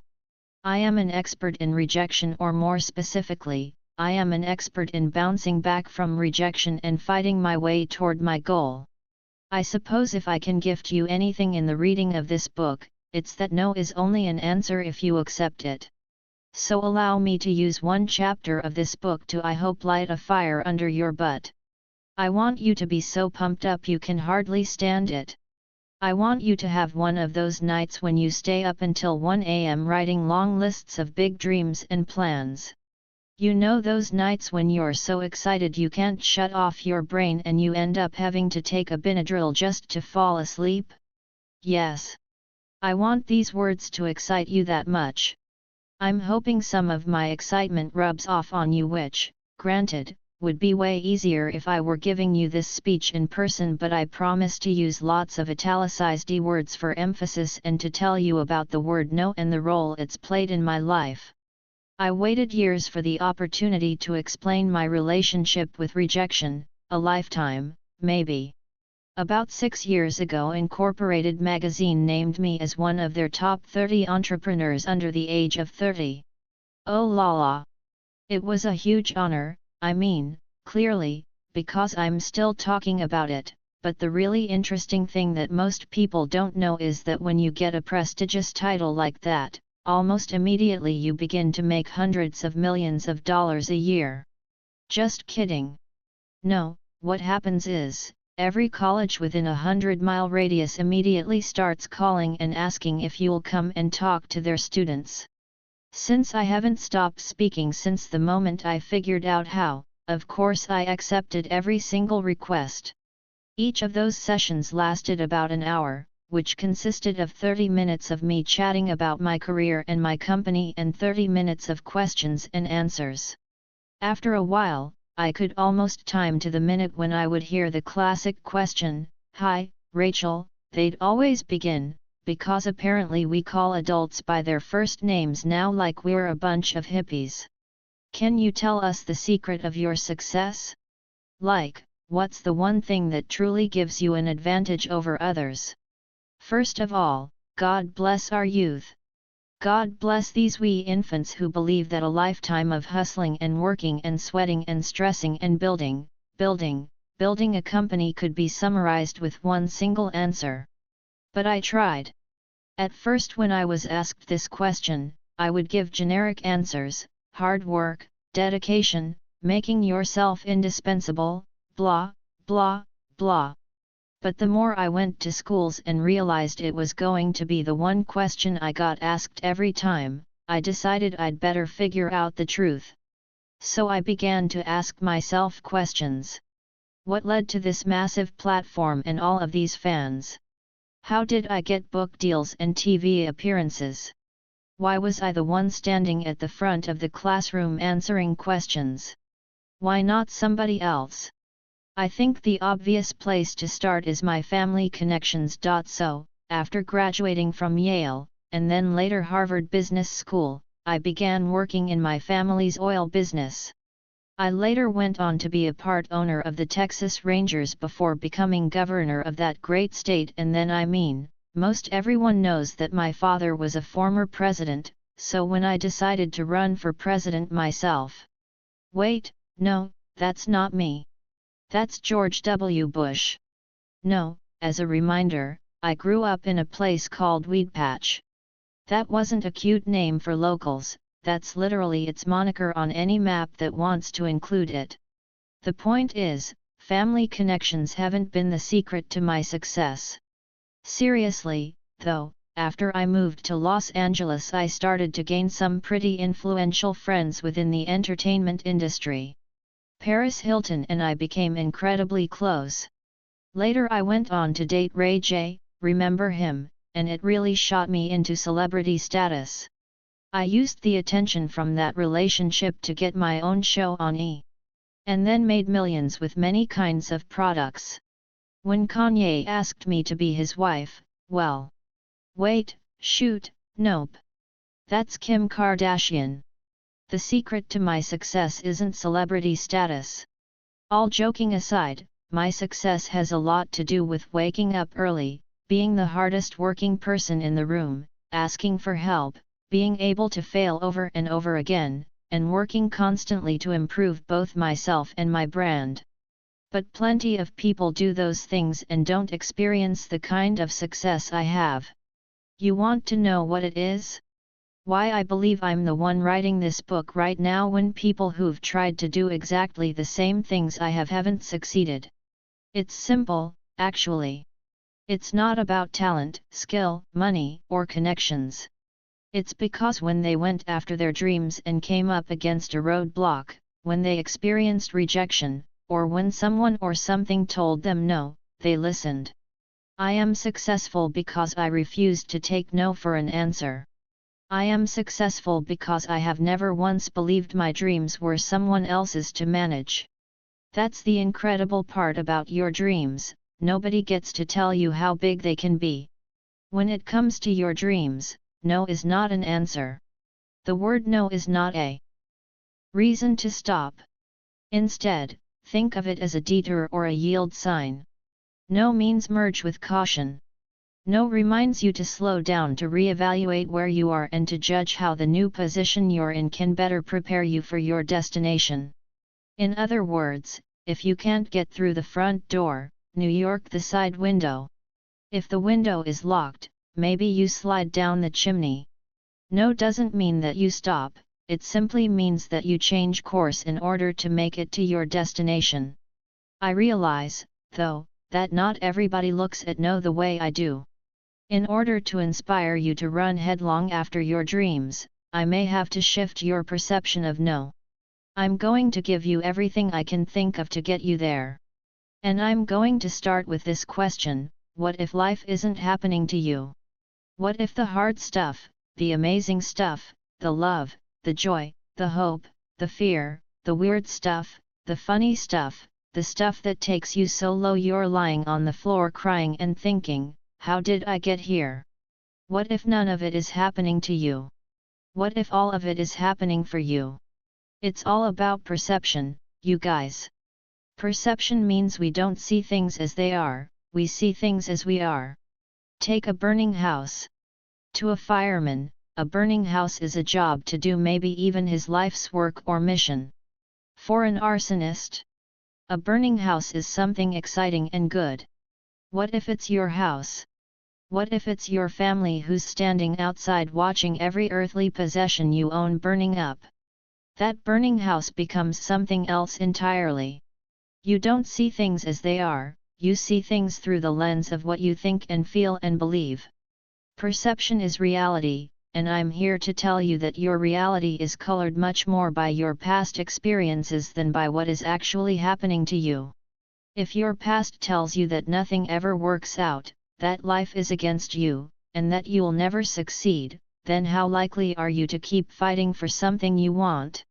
Or, on the flip side, if you quit accepting no as the end of the conversation whenever you run up against opposition, you can shift your perception and fundamentally reshape your entire life. Every single part of your life, your gratitude, the way you manage stress, how kind you are to others, how happy you are, can be changed by a shift in your perception. I don't have an entire book to devote to this topic, so today I'm just going to focus on your dreams. Let's talk about the goals you have for your life and how you can help yourself achieve them. In order to do that, you have to name your goals. You have to shout out your hopes and dreams like the great Bambino calling his shot. You need the courage to stand up and say, "This one, right here, this is mine." Before you continue reading, take a few moments to focus on a specific dream. Get out a piece of paper and write it down. Maybe write down 10 dreams. Maybe start with little innocuous things and keep writing until the truth comes out. Come on, girl, no one is watching. There's nobody here to judge. Cue elevator music. Alright. Do you have your dream? Great. Maybe for some of you, that's the first time you've admitted that dream to yourself. But I'm willing to bet that most of you have met that dream before, even if you've never had the courage to put it down on paper. Hello, old friend. Perhaps it's been around since childhood, maybe it's something you're currently working on. Maybe you used to work on it but gave up. Either way, if this is still a dream you have, then chances are, you've experienced some rejection where this dream is concerned. So my first mission is to change the way you see the word no, to take away your fear of it. Fear is driving your choices and affecting your decisions, so let's take the fear away. The best way I know to do that is to talk about it. The Bible says, "Let that which is in the darkness be brought into the light." When things are allowed to sit in the darkness, when we're afraid to speak them aloud, we give them power. The darkness lets those fears fester and grow until they become stronger over time. If you never allow your fears out, then how in the world can you disseminate them? Why do you think every chapter of this book begins with a lie I used to believe? Because I want to encourage you to speak your own lies into the world. The trouble is, we rarely know they are lies until someone points them out or we get past them. Before we can name them, they just disguise themselves as things we're afraid of. Think about it. So let's take the fear away. Let's go through some of the reasons why people give up on their dreams. I want you to ask yourself if any of these examples sound like you. Some people quit because a voice of authority tells them to. Voice of authority can mean all sorts of things. Maybe your first boss said you weren't right for your dream job, and you believed it. Maybe a parent out of love or fear or caution or their own issues told you not to try. Maybe a spouse or partner or best friend was afraid of what would happen to your relationship if you grew, and so they tried to keep you anchored to the ground. Maybe that voice of authority said you're not right for it. Someone said you're too fat to train for a marathon or that you're too young to build your own business. They said you're too old to take dance lessons. They said you're too female to travel by yourself. Maybe the voice of authority is your own. Maybe the negative self-talk in your head has been playing on repeat for your entire life. Maybe an entire industry of experts is saying you're not right. I have wanted to be an author for as long as I've understood that books were created by actual people. Like most wannabe authors, I started approximately 73 manuscripts but never actually finished a single one. Then, several years ago, I decided to stop giving up. Just once, I thought. Just once I'd like to know what it's like to finish. So I began working on my historical fiction meets time travel book, because, why not write that on weekends? Out of the blue I was approached by a literary agent. Okay, just to give context, I suppose it wasn't out of the blue. I was a popular blogger and had built up a following of fans as well as a lot of publicity as a celebrity party planner by this time. The lit agent asked me if I'd ever considered writing a book. Of course I started regaling her with tales of my time-traveling historical romance which, in case you're wondering, is basically every literary agent's worst nightmare as a pitch from an unknown, unproven author. So this woman, bless her, read the first 20 pages of that dumpster fire and politely came back a week later to inform me that it wasn't really her style. She'd actually been reaching out to see if I wanted to do a non-fiction book on party planning. Since I was expressing an interest in fiction, though, she wondered if I'd be interested in writing a roman à clef. I'd never even heard of that term, but a quick Google search informed me that it's fiction about actual notable people. You just change the names to keep yourself from getting sued. A great example is The Devil Wears Prada. The agent's question was whether or not I had any juicy stories after having survived years of celebrity events. Boy, did I ever! As soon as we got off the phone, I knew the story immediately. I knew the story because it was my story. I'd moved from a small southern-minded town to Los Angeles as a teenager. Before I was old enough to drink legally, I was working parties for the biggest A-list celebrities on the planet. I was a fish out of water and always awkward, but somehow built a career within that space. I didn't even have to dream up material, I had years of stories so juicy I couldn't have made them up if I tried.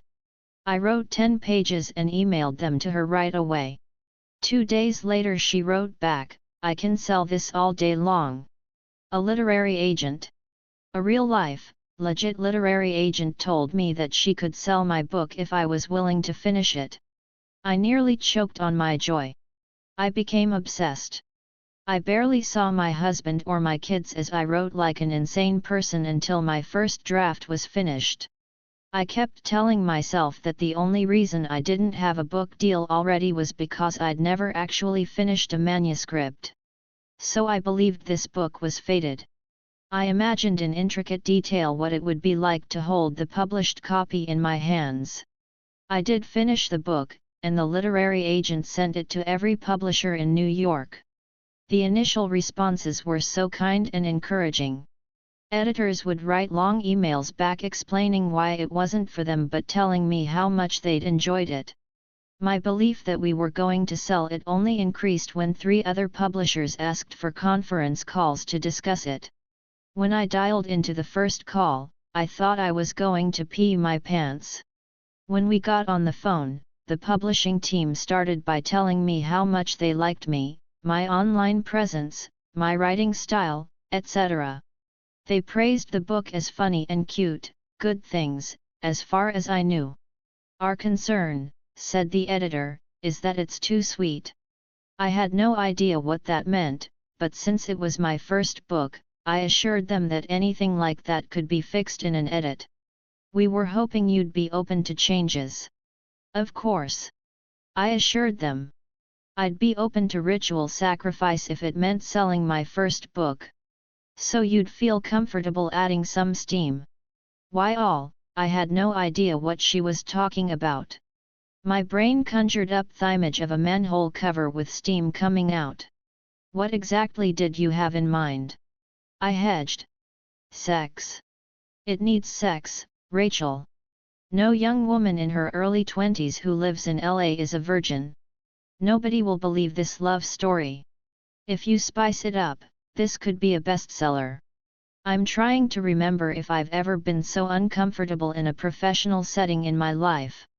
For context, it's important to note that this was right when 50 Shades of Grey was breaking into the book world. Since publishing chases trends like any other industry, every editor was hyper-focused on trying to tap into that fan base. I had zero idea how to respond to them. I'm no saint. I've read books with sex in them before, don't tell my Mima, but I had no earthly clue that someone would ever ask me to write it. Also, I loved that the heroine of my book was naive and innocent, and I thought that's what made her special. The more they tried to convince me to write STEAM into my book, the more I wondered if I was in an after-school special. Like, "Hey, Rachel, just smoke this crack and we'll be friends with you." I politely declined. "We totally understand," they told me. "But without that element, this book is too sweet for the market. Nobody will buy it as is." I was devastated. 2 more calls with publishers went exactly the same way. Then one after another, every publisher left on our submission list turned it down. It was a Friday afternoon when the very last publisher passed. I remember locking myself in the bathroom and sobbing. And, you guys, these were not gentle, beautiful tears. This was like, "My dreams are over / everyone hates my book / I am a terrible writer" ugly tears. I can't tell you how long I stayed down on the bathroom tile, but I can tell you that I eventually got back up. I dried my tears and walked to the kitchen to pour a glass of wine. Then I sat down at my crappy laptop where I'd written my terrible prudish manuscript that nobody wanted and Googled, "How do you self-publish a book?" In February 2014, I self-published Party Girl, about a naive, sweet, and, yes, virginal party planner in her early 20s living in LA. That first weekend I think it sold 50 copies and likely 45 of those were bought by Dave. Every week, though, I'd sell a few here and a handful there. The sales kept growing, and people were passing it around to their friends. As it turns out, the sweetness of the main character was the exact thing that people liked about the book. 6 months later a publisher called and asked if they could buy it from me and offered me a deal for 2 more books to turn it into a series. To date, that single book, the one I was told no one would buy, has sold over 100,000 copies. It also launched my career as an author. Here's the most important piece of that whole story. Are you paying attention? If I had listened to the experts, that book would still be sitting on my computer today. Nobody, not a voice of authority, not your mama, not the foremost expert in your arena gets to tell you how big your dreams can be. They can talk all they want, but you get to decide if you're willing to listen. Another reason people give up on their dreams? It's difficult and / or it's taking too long. Goals and dreams are hard. I get it. Actually accomplishing them is so much harder than you think it will be. Maybe you're making progress, but it's only an inch at a time. Meanwhile, your friend Tammy has been promoted twice, your sister is married with 2 kids, and you feel as though you're still way back there at the start when everyone is passing you by. Some days you feel so discouraged you want to cry. Go ahead and cry. Rend your garments and wail to the heavens like some biblical mourner. Get it all out. Then dry your eyes and wash your face and keep on going. You think this is hard? That's because it is. So what? Nobody said it would be easy. You're tired? How many times in your life have you been tired but you found a way to keep going? How many of you reading this right now have given up on a dream because it was exhausting to keep chasing it? In that same vein, how many of you have ever gone through labor? Even if you haven't before, I know you can understand the gist. No matter how you bring a baby into the world, even through adoption, it's emotionally and physically exhausting, but somehow you find a way through. You dig down deep for strength you didn't know you had because the process is literally life or death. Don't tell me you don't have it in you to want something more for your life. Don't tell me you have to give up because it's difficult. This is life or death too.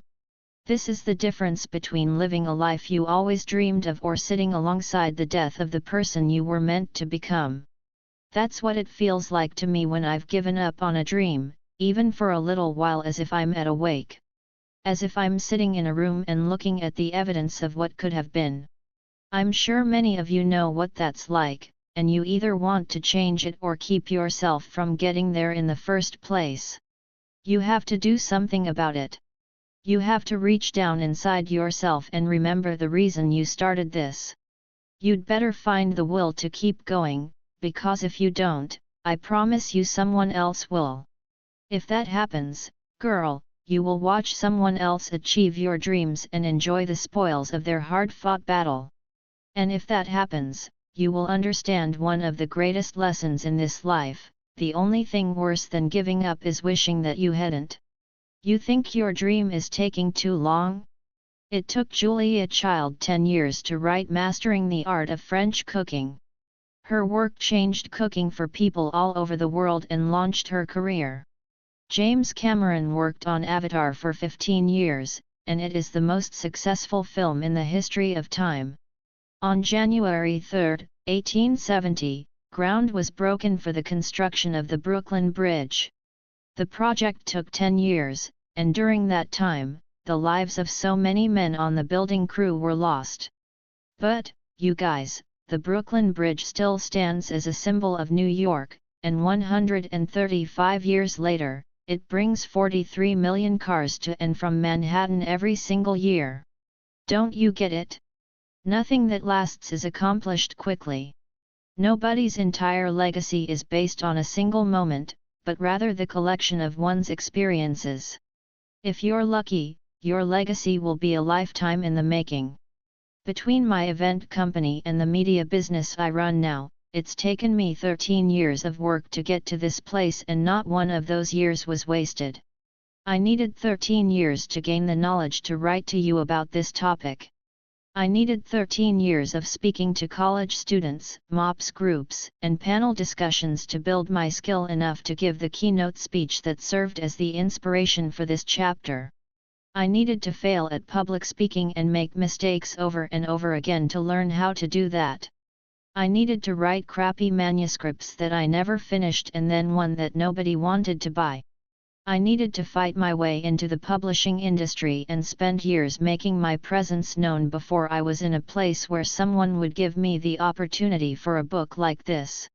I needed to endure personal hardships and discouragement and one rejection on top of another, all so I could stand right here and say to you, your dream is worth fighting for, and while you're not in control of what life throws at you, you are in control of the fight. The last reason people give up on their dreams? Something traumatic gets in your way. Disaster is the ultimate excuse.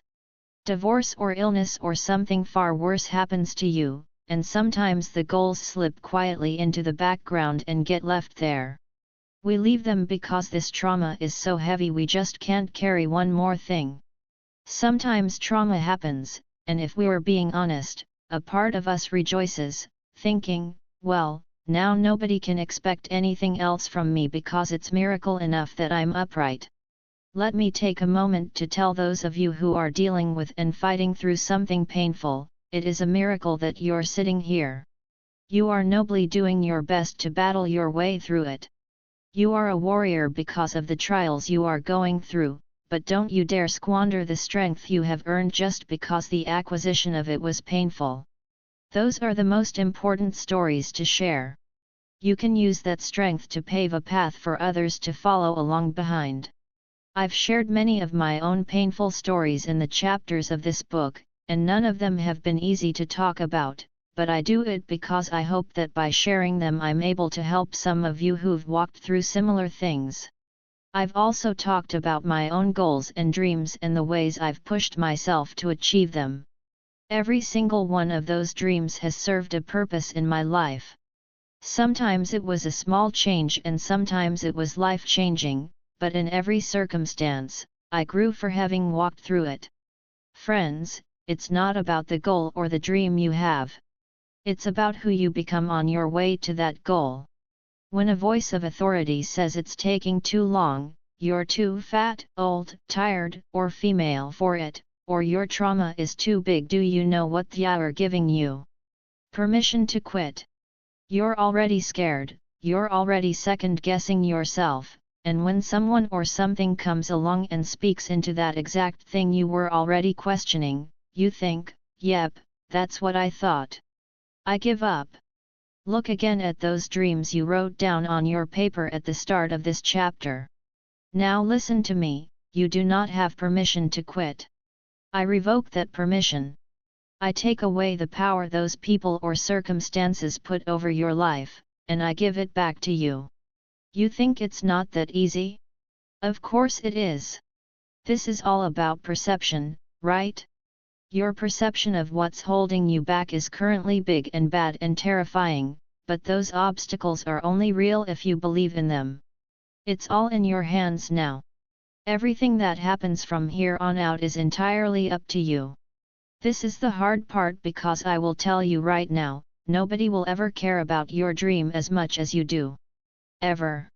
Do you hear me, sister? Whether you want to lose weight or write a book or be on TV or travel the world on a speaking tour, you are the steward of your own dreams. Maybe you want to own your own home, get your degree, or save your marriage. Maybe it's a shop on Etsy, opening a small business, or getting the lead in the local production of Oklahoma this fall. Whatever it is, big or small, grandiose or simple, nobody can care about it the way you do. Even if you have a supportive family. Even if you have the greatest friends alive. Even if your spouse is the most uplifting, encouraging human and your number one fan. Even then, girl, they will not want it as much as you do. It doesn't keep them up at night. It doesn't light their soul on fire. It's your dream. Your own special wish that your heart made long before you were even conscious of it.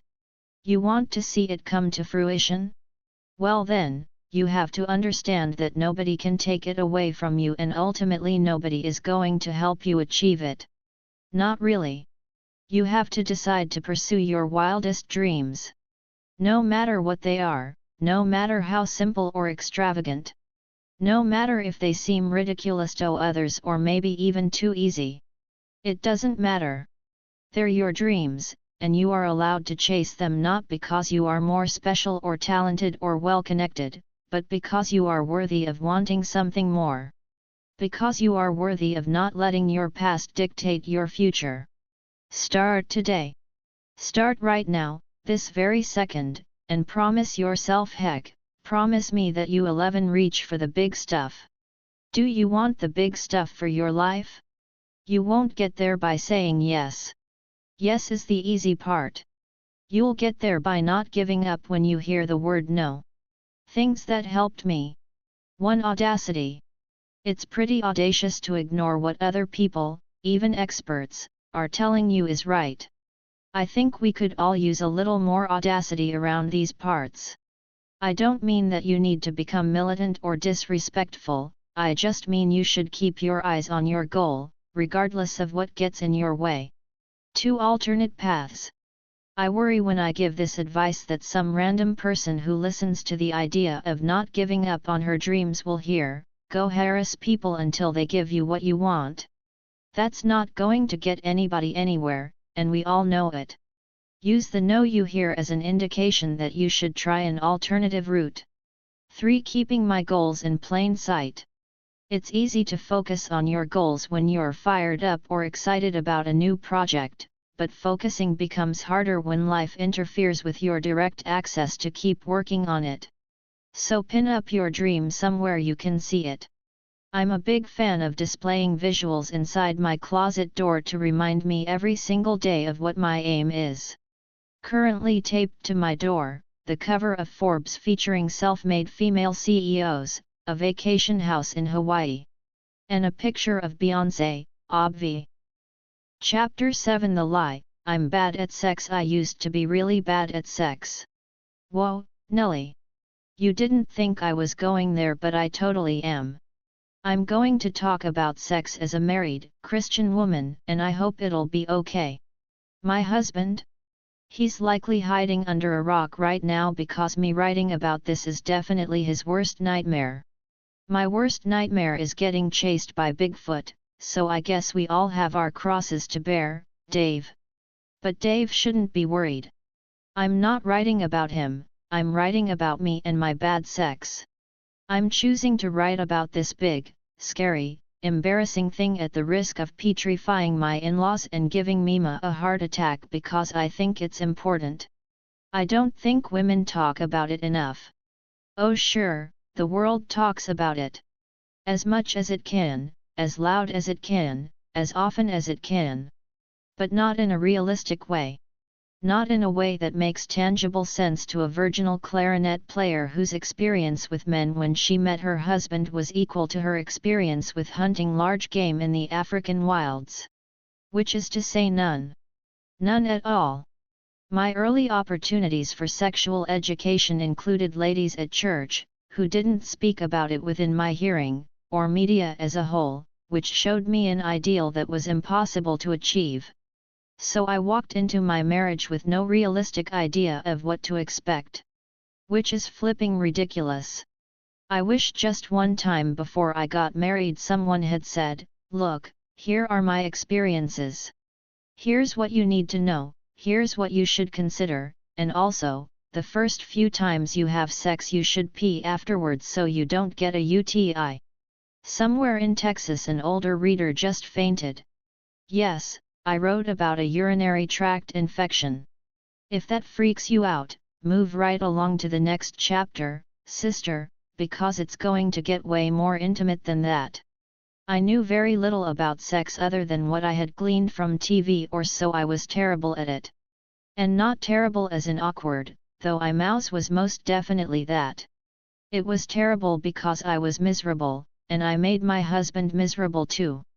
5 years into our marriage, our sex life was nearly non-existent. By comparison, we'll celebrate our 14th wedding anniversary this year and now our sex life is the stuff of legends.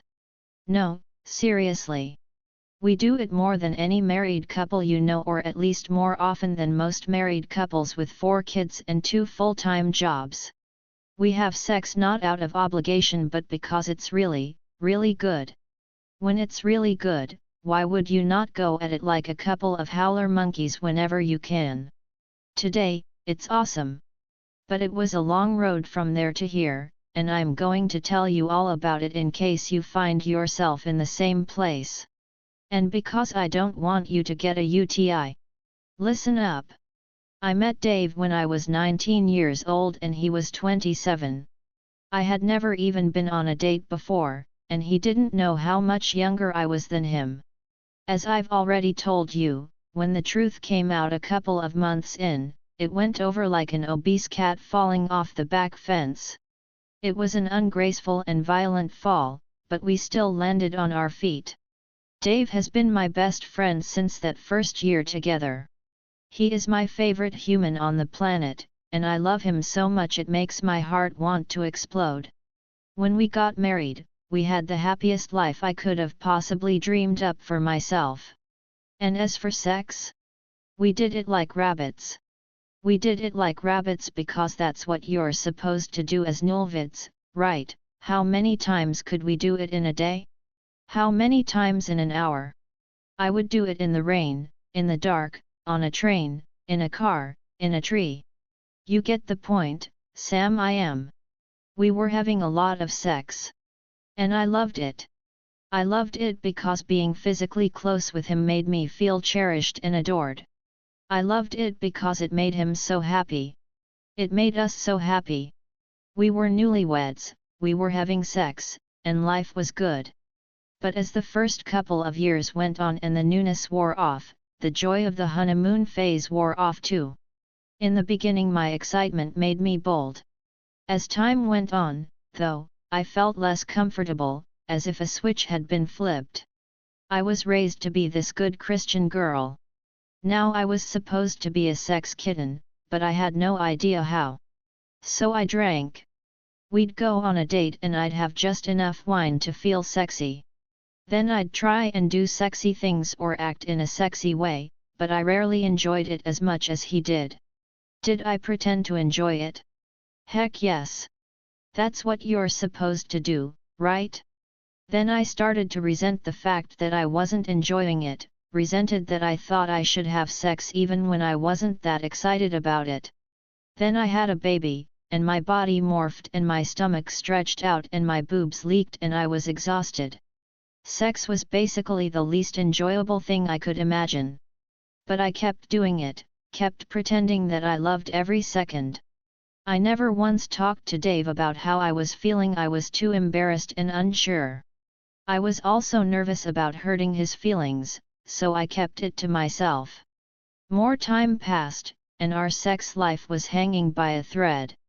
By the time our second son was a toddler, sex barely happened at all, and when I came out of the fog of being a mother of two and thought enough to ask Dave about it, the answer was hard to hear. "Why don't we have sex anymore?" I asked him one night. He looked at me as though the question hurt his feelings.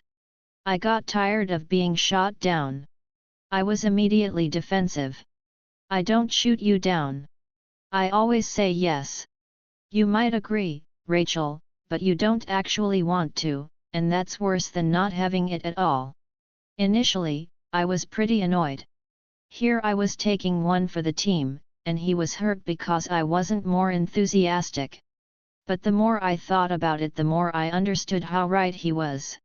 I might have been agreeing to sex, but I was stiff and uncomfortable, tired and unenthusiastic. Agreeing to it did not mean I was embracing it.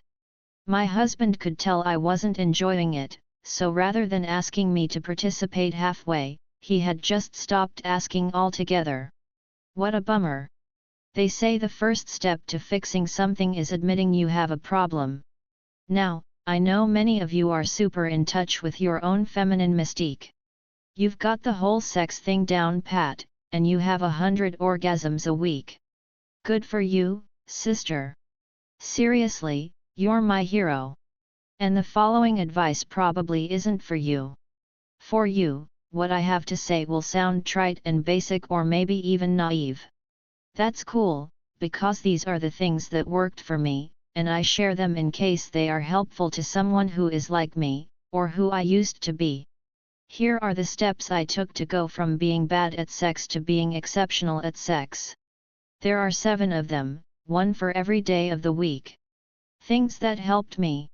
1. I redefined sex in my own mind.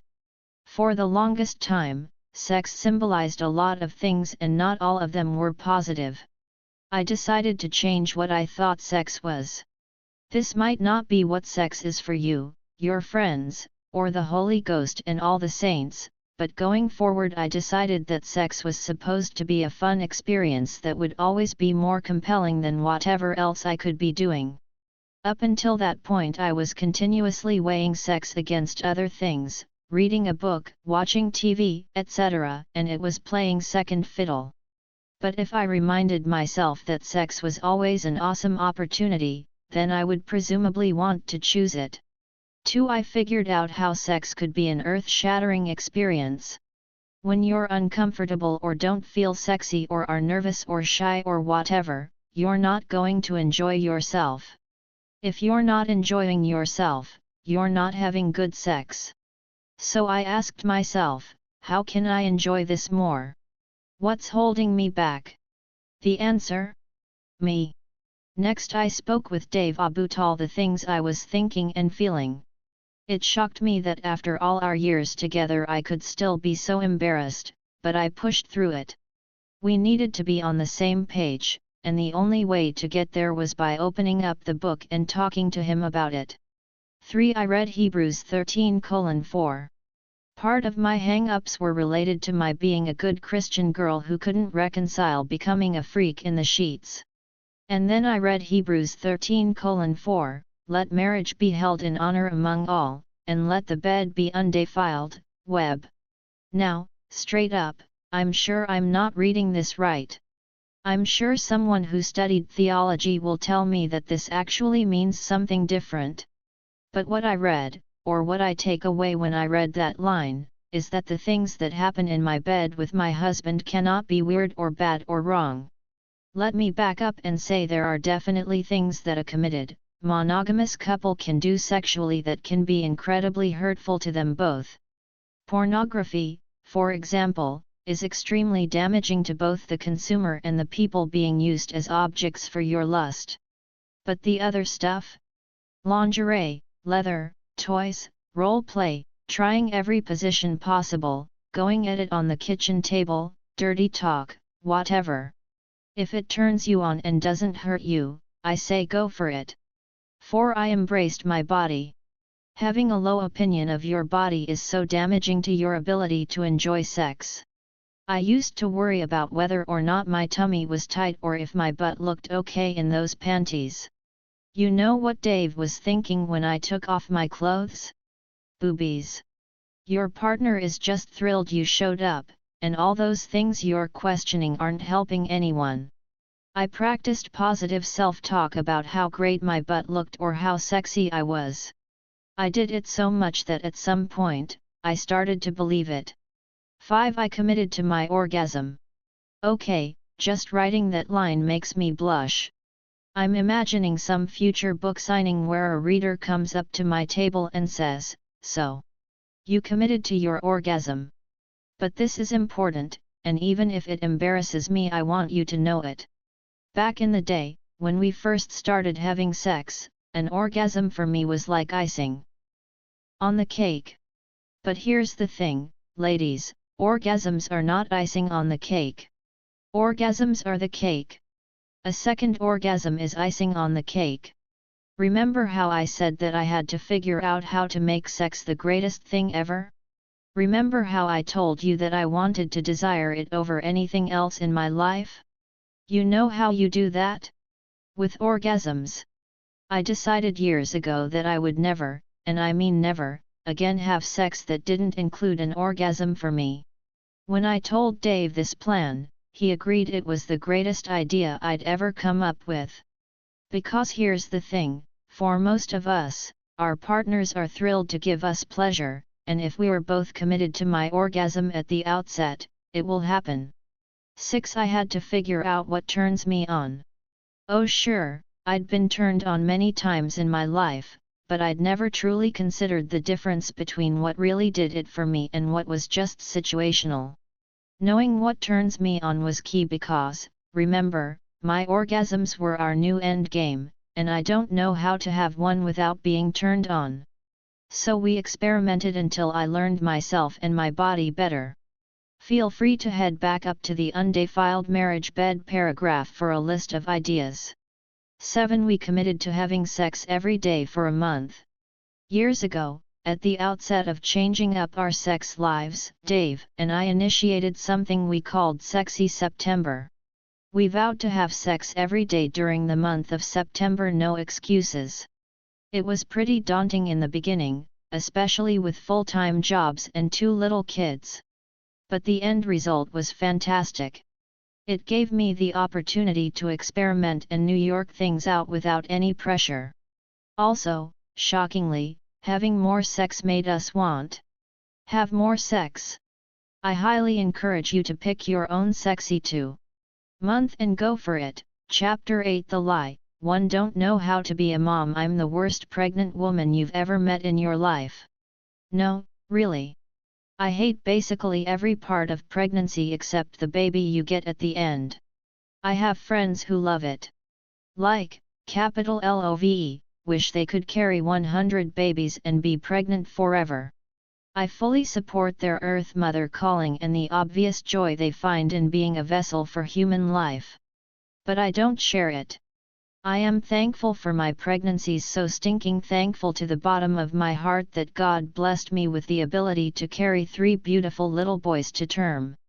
I do not take this for granted when I know so many women who pray for the same blessing have not received it. But every single part of pregnancy is hard on me. The morning sickness never once went away after the morning, nor did it end after the first trimester. I put on pregnancy weight like it was my part-time job, then felt incapable of taking it off. My back hurt, my feet hurt, and during my first pregnancy, I got a varicose vein in the most terrible place a human being can get a varicose vein, which meant I had to wear special weight-bearing underwear with each consecutive pregnancy. Side note, if you ever are curious about the easiest way to crush a gal's spirit, I'd recommend searching groin support panties on the internet. But I digress. The point is, I'm pretty bad at pregnancy. On top of everything else I've mentioned, I also dealt with unrelenting fear. What if I ate bologna and contracted listeria? What if my blueberry-sized fetus developed some rare disease since the last time I'd had an ultrasound? What if all the Carl's Jr. chicken strips I was eating gave him high cholesterol? What if the cord wrapped around his neck? What if the room wasn't ventilated enough when I painted the nursery? What if the placenta previa didn't clear up? What if that vodka Red Bull I drank when I was 2 weeks pregnant, but didn't yet know it, had hurt him? Seriously, though. What if the cord wrapped around his neck? The worries were overbearing, and I managed them with the dignity of a geriatric terrier, which is to say, I barked at anyone who got too close, and I needed a special step stool to hoist myself in and out of bed. When the blessed event finally occurred, I was ecstatic. First, because I was finally going to meet Jackson Cage, a child we had dreamed up and named on a cross-country road trip years before. Also, I was finally going to have my body back to myself. I was euphoric to have made it through the labor, something I honestly believed would be the toughest part of motherhood. But at home with Jackson in all his perfect glory, I was unprepared for how inadequate I'd feel as a new mom. I loved him obsessively. I was also terrified of him. All the fears I had while he was inside of me suddenly multiplied by 100 million. I barely slept at night because I was positive he'd stop breathing if I wasn't there to watch him do it. Breastfeeding was hard and painful, and I never produced enough milk to feed the giant offspring Dave and I created. We had to supplement with formula, we had to learn how to manage his reflux, we had to navigate a middle-of-the-night ER visit when he got a high fever at 7 weeks old, all while dealing with the soul-sucking loss of sleep. My husband has always been my best friend and my favorite human on earth, but I remember once, when Jackson was about a month and a half old, looking at Dave and sincerely believing I hated him. Like, to the pit of my soul hated him. I like to tell young married couples about the time I hated Dave. I like to tell them because I want them to know how this feeling is totally normal and they'll likely find themselves there now and again. Jackson was 6 weeks old, which, by the way, friends, is the most probable week for real unadulterated hatred, and he was still waking up in the night. It's important to emphasize the word still here because I think my young, ignorant, pre-child self thought we'd be back to neutral and coasting toward parental bliss by the end of month 1. Bless my precious, childlike heart. Becoming new parents is such a fake out. The first 2 weeks you're deep in euphoria and, yes, it's hard, but people are bringing you casseroles and your mama is still in town to help and you have this perfect little cherub whom you love so much you want to bite the chubby cheeks right off his face. And then the next couple of weeks go by and you settle into a zombie routine. Your boobs start to leak through your clothes, and you haven't bathed in a week. Also, your hair is literally the most terrible it's ever been, but whatever. You're getting through it. But by 6 weeks, the wheels start to fall off. You're thinking, why am I so exhausted? Why do I still look like I'm 5 months pregnant? Why am I still spending all my time nursing? And what punk invented cluster feeding? Because I will punch him right in his stupid face. At 6 weeks, I was a little, frustrated with how much I was doing to care for our baby. In other words, I didn't feel Dave was being that helpful and the responsibility of managing most of it by myself was overwhelming. I didn't mention any of this to him, though. I just bottled it up nice and tight and shoved it down deep where it could never bother anybody. Everyone knows that's the best way to handle your problems, right? Then one day we were chatting about something, and Chernobyl fell out of his mouth. I'm tired. That's what he said. Those were the words. My world shifted on its axis and my eyes widened to 8 times their natural size, but he didn't notice. He was too busy talking, I am just so exhausted from waking up early this morning, blah, blah, blah, more ill-conceived words. You know that TV show Snapped? It's a docu-style series about real-life crimes where women just snap and try to take down someone on the way. That was me. I went full-on Sybil. I was crying, I was laughing, I was trying to figure out who would raise this baby if I strangled Dave with the plastic tubing from my breast pump. To quote one of the most famous sayings in our entire marriage, I shouted/cried, "On my wedding day I never thought I could hate you as much as I hate you right now." It was not my best moment. But luckily for me, Dave, and all the other humans on this planet, relationships are full of opportunities for grace. Even when the baby started sleeping, and we started sleeping, I was a mess. I loved Jackson, but I didn't really feel bonded to him. I was so terrified of doing something wrong that I never let myself relax.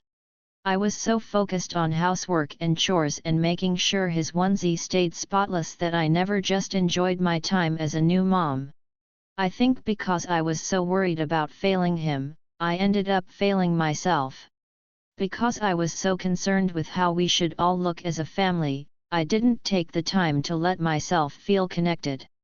I continued this pattern with my second son, Sawyer, so that when I became a mother of two, I had a serious case of postpartum depression. I spent almost every day imagining what it would be like to run away from home.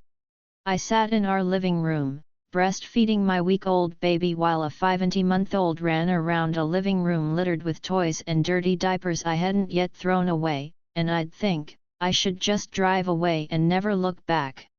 Everyone here would be better off without me. Because I didn't feel I was succeeding at being a mom, the one thing I should innately know how to do, I was positive I was a failure. In retrospect, I can recognize that my perception of this role was based on images I saw online and in magazines, but at the time I was too sleep-deprived to know I was chasing an impossibility. I had spent so much time worrying about not living up to some Pinterest-worthy standard that I completely lost who I actually was. Oh, those were dark days.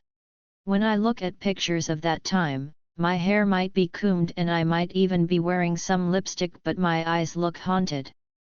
So this chapter is for the new mamas or soon-to-be mamas. Listen up. You don't have to have it all figured out. You don't have to know everything. The mechanics of keeping a newborn alive are fairly simple. Feed it, cuddle it, love it, change it when it's wet, keep it warm, cuddle it again. A new mother's daily list of goals should boil down to 1. Take care of the baby. 2. Take care of yourself. Boom. The end. Darn it, you didn't get to the laundry today? Look at your list again. Did you take care of the baby? Yes. Did you take care of yourself? Also yes. Oh, I think you're crushing this new mom business then. I guess the laundry can wait. What's that? You're sad because you haven't lost the baby weight. Check out your handy-dandy to-do list with exactly 2 items on it. Is the baby still alive? Awesome. How about you? Are you still breathing in and out? Well then, it looks like you're the greatest mom ever. Keep on trucking.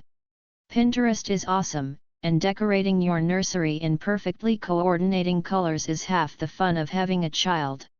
Looking at Instagram? Heck, I still look at all those pregnant Instagrammers for adorable bump-appropriate wardrobe tips, and I'm not even pregnant.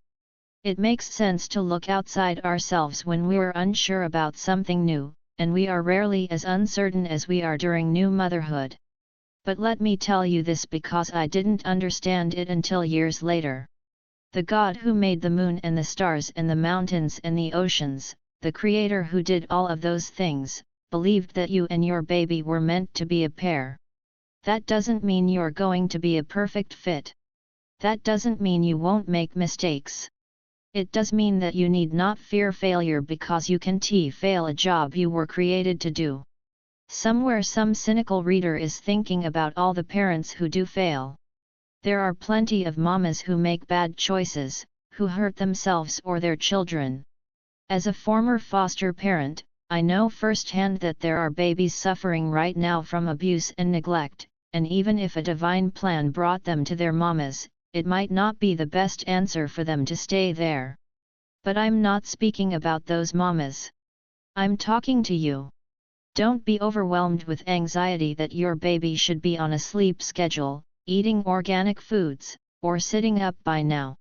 I'm talking to the person who is reading all of the books and all of the articles and feels overwhelmed by what's right when there are so many possible wrongs. The very fact that you are so concerned, sweet friend, means you're engaged and focused and dedicated to doing what's best. That makes you the best kind of parent. The rest will take care of itself. Things that helped me. 1. Finding a tribe.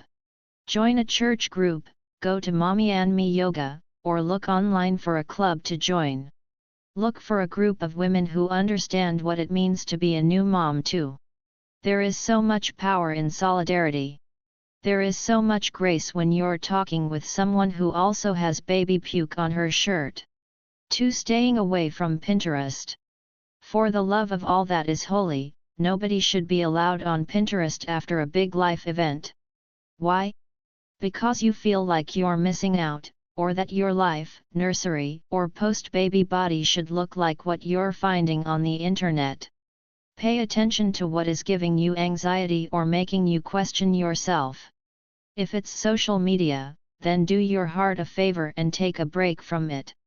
I promise it will still be there when you're getting more sleep and feeling less emotional.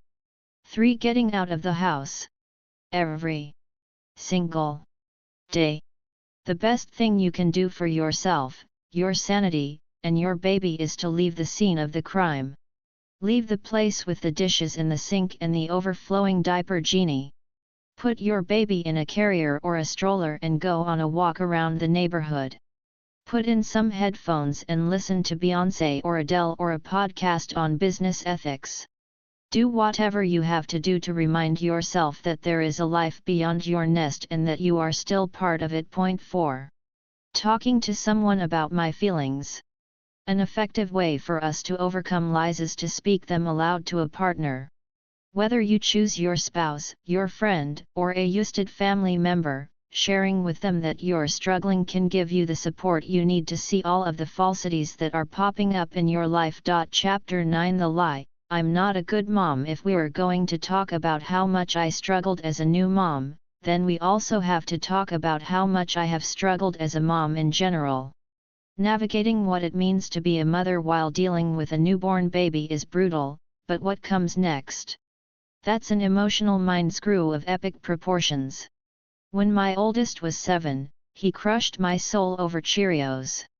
You know what you need, Mommy? He asked me one morning while I was pouring cereal into a bowl shaped like a bulldog's face. When a child gives you an opener like that, the conversation could go in any direction imaginable. Maybe I needed a superhero cape or a new spatula or pink hair. His train of thought could go anywhere. What? I wanted to know. What do I need? You need one of those necklaces with our initials on them. You know, the ones with the letters for each kid's name. At the time, monogram charm necklaces were all the rage. Yes, I know those necklaces. You should get one of those. All the moms at my school have them, he told me between bites. You need to get one too. Okay. I was a bit confused. Why do I need to get one? He smiled at me happily. So you can finally be like all the other moms. Finally. Like all the other moms. A handful of words shouldn't crush you, shouldn't make you question yourself as a mother. But when you're already questioning yourself, and then someone, not just your son but anyone, brings up the exact thing you've been worried about, it doesn't really take much to push you over the edge.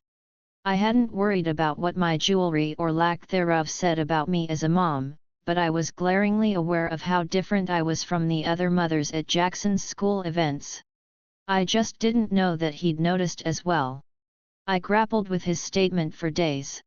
His suggestion to be like all the other moms meant that he recognized I wasn't like them already. It meant that he saw me as different, and when you're little, all you really want is to be just like everybody else. What he noticed is that I'm not like the other moms because I work lot. I very rarely get to drop him off at school or pick him up. Because of that, I made a special effort to volunteer in his classroom every other week, but that wasn't right either, because even though I sat in the teeny tiny chair cutting papers and stuffing homework folders like the other volunteers, I wasn't in jeans or yoga pants.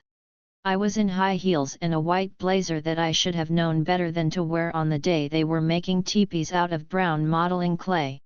Another mom was sure to point that out to me.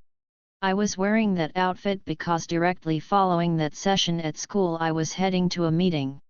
Like most working moms, my life is a constant juggling act. Sometimes it looks like a perfectly orchestrated ballet where I'm able to flit back and forth between the kids' activities and work activities. Other times it looks like a triage unit where I'm doing everything I can to keep up with the need around me and yet still dropping the ball on priorities that feel like they are slipping away before I can get to them. At the time I hoped that committing to extra projects for my boys would make up the difference. So I'd overwhelm an already overwrought schedule by agreeing to plan the big fundraiser for their class, or being on the board at preschool, or taking off an afternoon to cover soccer practice. I thought the extra effort would win me brownie points with my boys, but it didn't. My children were little, and their memory stretched only as far as yesterday. Even now they don't care about today's business trip, my looming book deadline, or the staff at my office who count on me to pull my weight. My kids care that their friends' moms went on the museum field trip yesterday and I didn't because I was flying to Chicago for work. Having kids in school feels stressful for me. My 3 little people have totally different schedules to keep track of, and my baby girl has her own agenda. There's paperwork, both the kind that accumulates in massive piles in the first couple of weeks and the loose-leaf permission slips and sign-up forms that I find shoved into backpacks throughout the year. Also, school lunches. I'm pretty regimented about using a system to keep their lunches organized, but now that the boys are older, they want to have lunch at school but only on specific days. So now tracking the cafeteria calendar is a part-time job, as is making sure their lunch cards have enough money on them to get the teriyaki chicken this Thursday. There are field trips and performances. There are bake sales and carnivals. There are drop-offs and pickups and banking days when they get out an hour early, and if Jackson, God bless him, didn't remind me about them, I'd likely forget every single one. There are so many things to remember, and I guess what ultimately stresses me out is the idea that other moms at school or out there in the wild world are somehow way better at keeping track of this than I am. I am one of the most organized people I have ever met, and even with all of my planning, I still am constantly forgetting things or remembering them at midnight the night before they're due. And no matter what I do or create or volunteer for, some mythical other mom at school has done it better. Yes, Mommy, you can buy the t-shirt we need for Make Your Own T-shirt Day, but Liam's mom grew organic cotton plants. Then she hand-separated the seed from the fiber before spinning it into thread and fabric for the shirt she sewed him herself. I can't even begin to keep up, and the stress of trying to do so can make me crazy. So this year I made a big decision. I'm over it. I am utterly over the idea of crushing back to school time or any other part of school for that matter. I do some parts of it well. Der morning routine might be choreographed chaos, but we are never late to school. My kids, with the exception of the 4-year-old, are well-groomed and well-mannered, and they get good grades. Beyond that, they are good people, the kind of kids who befriend the outcasts and the loners. Sure, they attack each other at home and are dramatic enough about their lack of access to technology to earn themselves Oscars, but whatever. We are doing pretty good, and pretty good is way better than trying to fake perfection any day of the week. So I might not volunteer in the classroom this year, though count me in for store-bought goodies at the class parties. And I might not make it to every field trip, because even if it means I'm the jerk of all jerks, I hate chaperoning field trips. Also gird your loins, a babysitter will likely pick up my boys from school more than I will. I wish our town would extend more grace for this. Perhaps the same level of grace extended to working fathers who aren't able to make pickup either? Mom, you should parent in whatever way works for your family and spend less time worrying about other people's perceptions of how you're doing. Can we stop being so hard on ourselves and instead focus on the good work we are doing, the results of which are evident in the awesome little people we're raising? What if we all went into the next school year with the simple intention of just gracefully doing our best? Meaning, let's try our darndest to turn in every slip on time and remember every wacky hair Wednesday, all the while knowing that we'll inevitably forget something, be too busy to volunteer, or fail to compete with Liam's mom and her non-GMO custom gingerbread kits for every member of the class. Can we agree that imperfection is okay? Liam's mom is awesome at her thing, but you and me?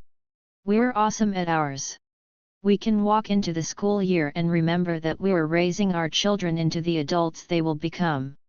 Our valiant endeavor will take us a lifetime of effort. A single day, or even a handful of days, when you aren't mom of the century won't make or break your kids. It's the intention to do well that will see them through. It's the lessons in grace and self-care and realistic expectations, where you teach them about what you're capable of, that will truly serve them later on. Choose a handful of things that you rock as a school mom, then knock those out of the park as often as you can. The other stuff? Give yourself the permission to do the best you can and the grace to be peaceful on the days when you miss the mark. My children's attitudes will shift and grow over time. I believe that the very thing that makes me so different now, the company I run, is one of the things that will make me cool when they're older. I hope I'm creating something they'll be proud of. I hope I'm showing them the power of following their dreams and the value of entrepreneurship. I hope so many things for the future, but often those don't help me with today. Today I am on yet another business trip, my third in as many weeks. Today Jackson is nervous about rehearsing his lines to audition for the class musical, and it's hard to accept because I'm good at musical theater but not there to help him. Today Ford has a cough and a fever, and he's been clingy and fighting us on bedtime.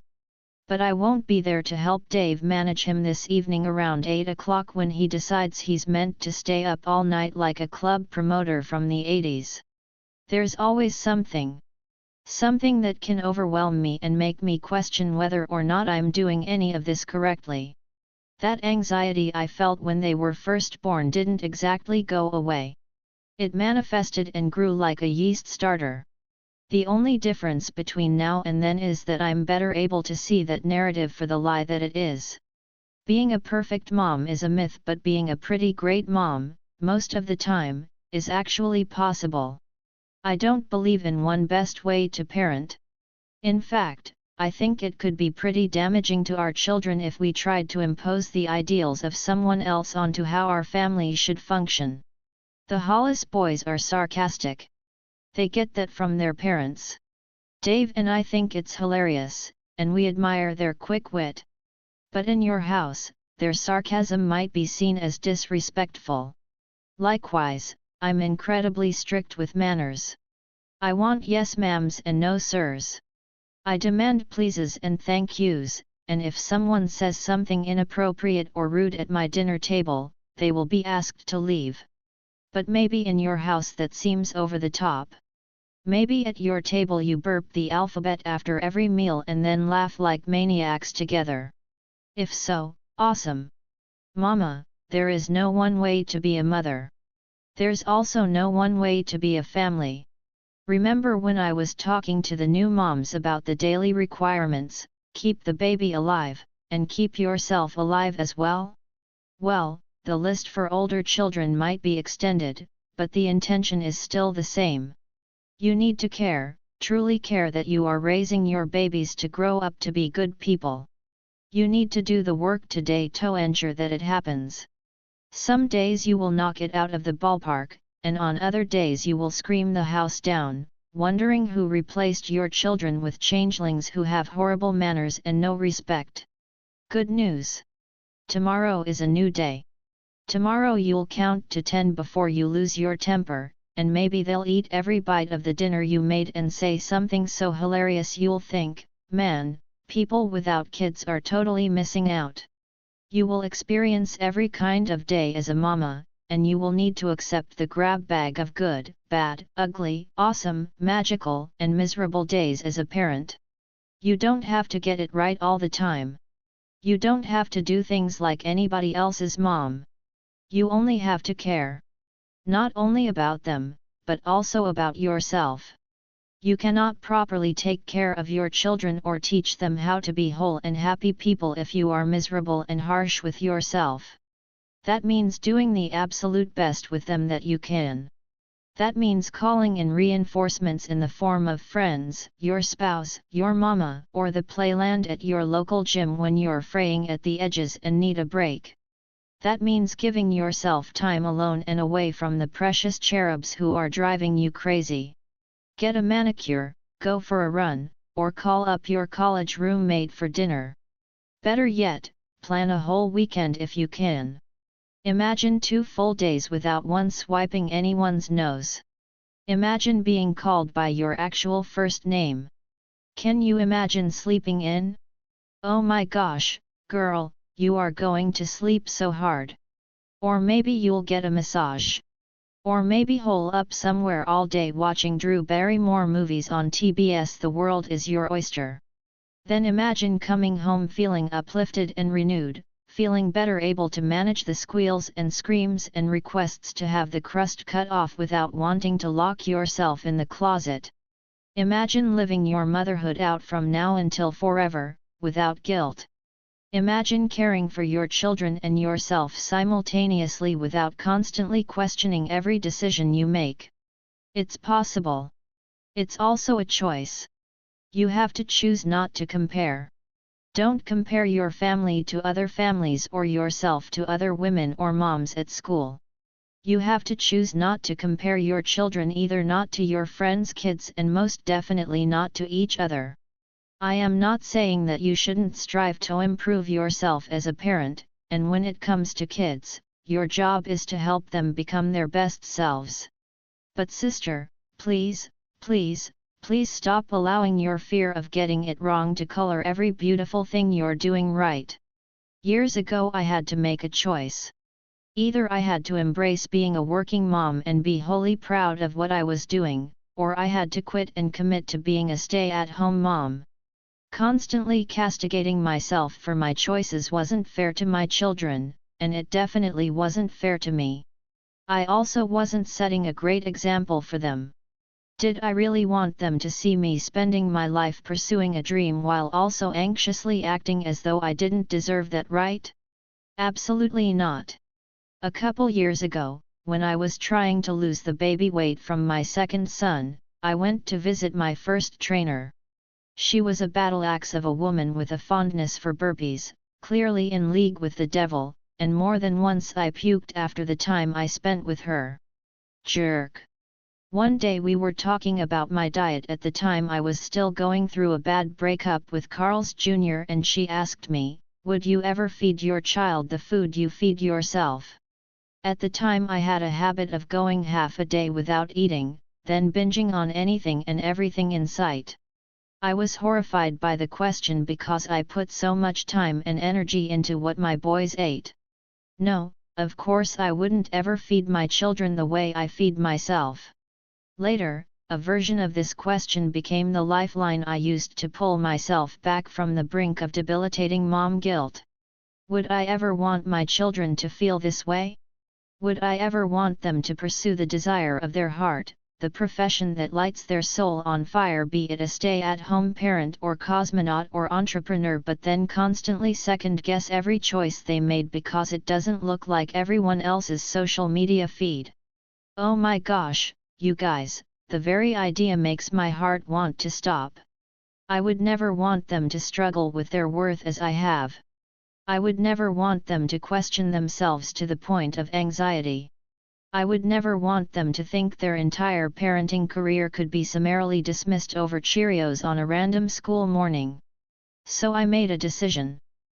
I will do my best, and I will trust that my best is exactly what God intended for these babies.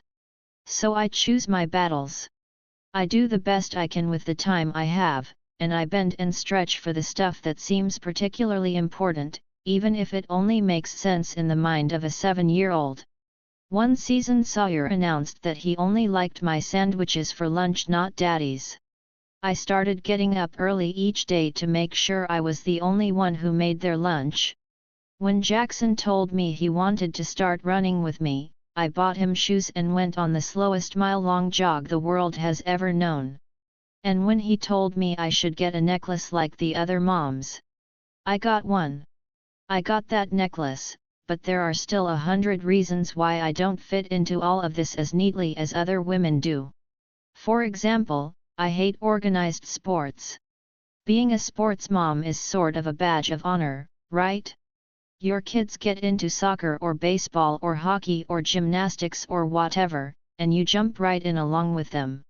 All over Facebook and social media are pictures of mamas joyfully cheering from the sidelines. My girlfriend Kate recently told me she nearly lost her voice cheering at her son's game because she was so excited to be there.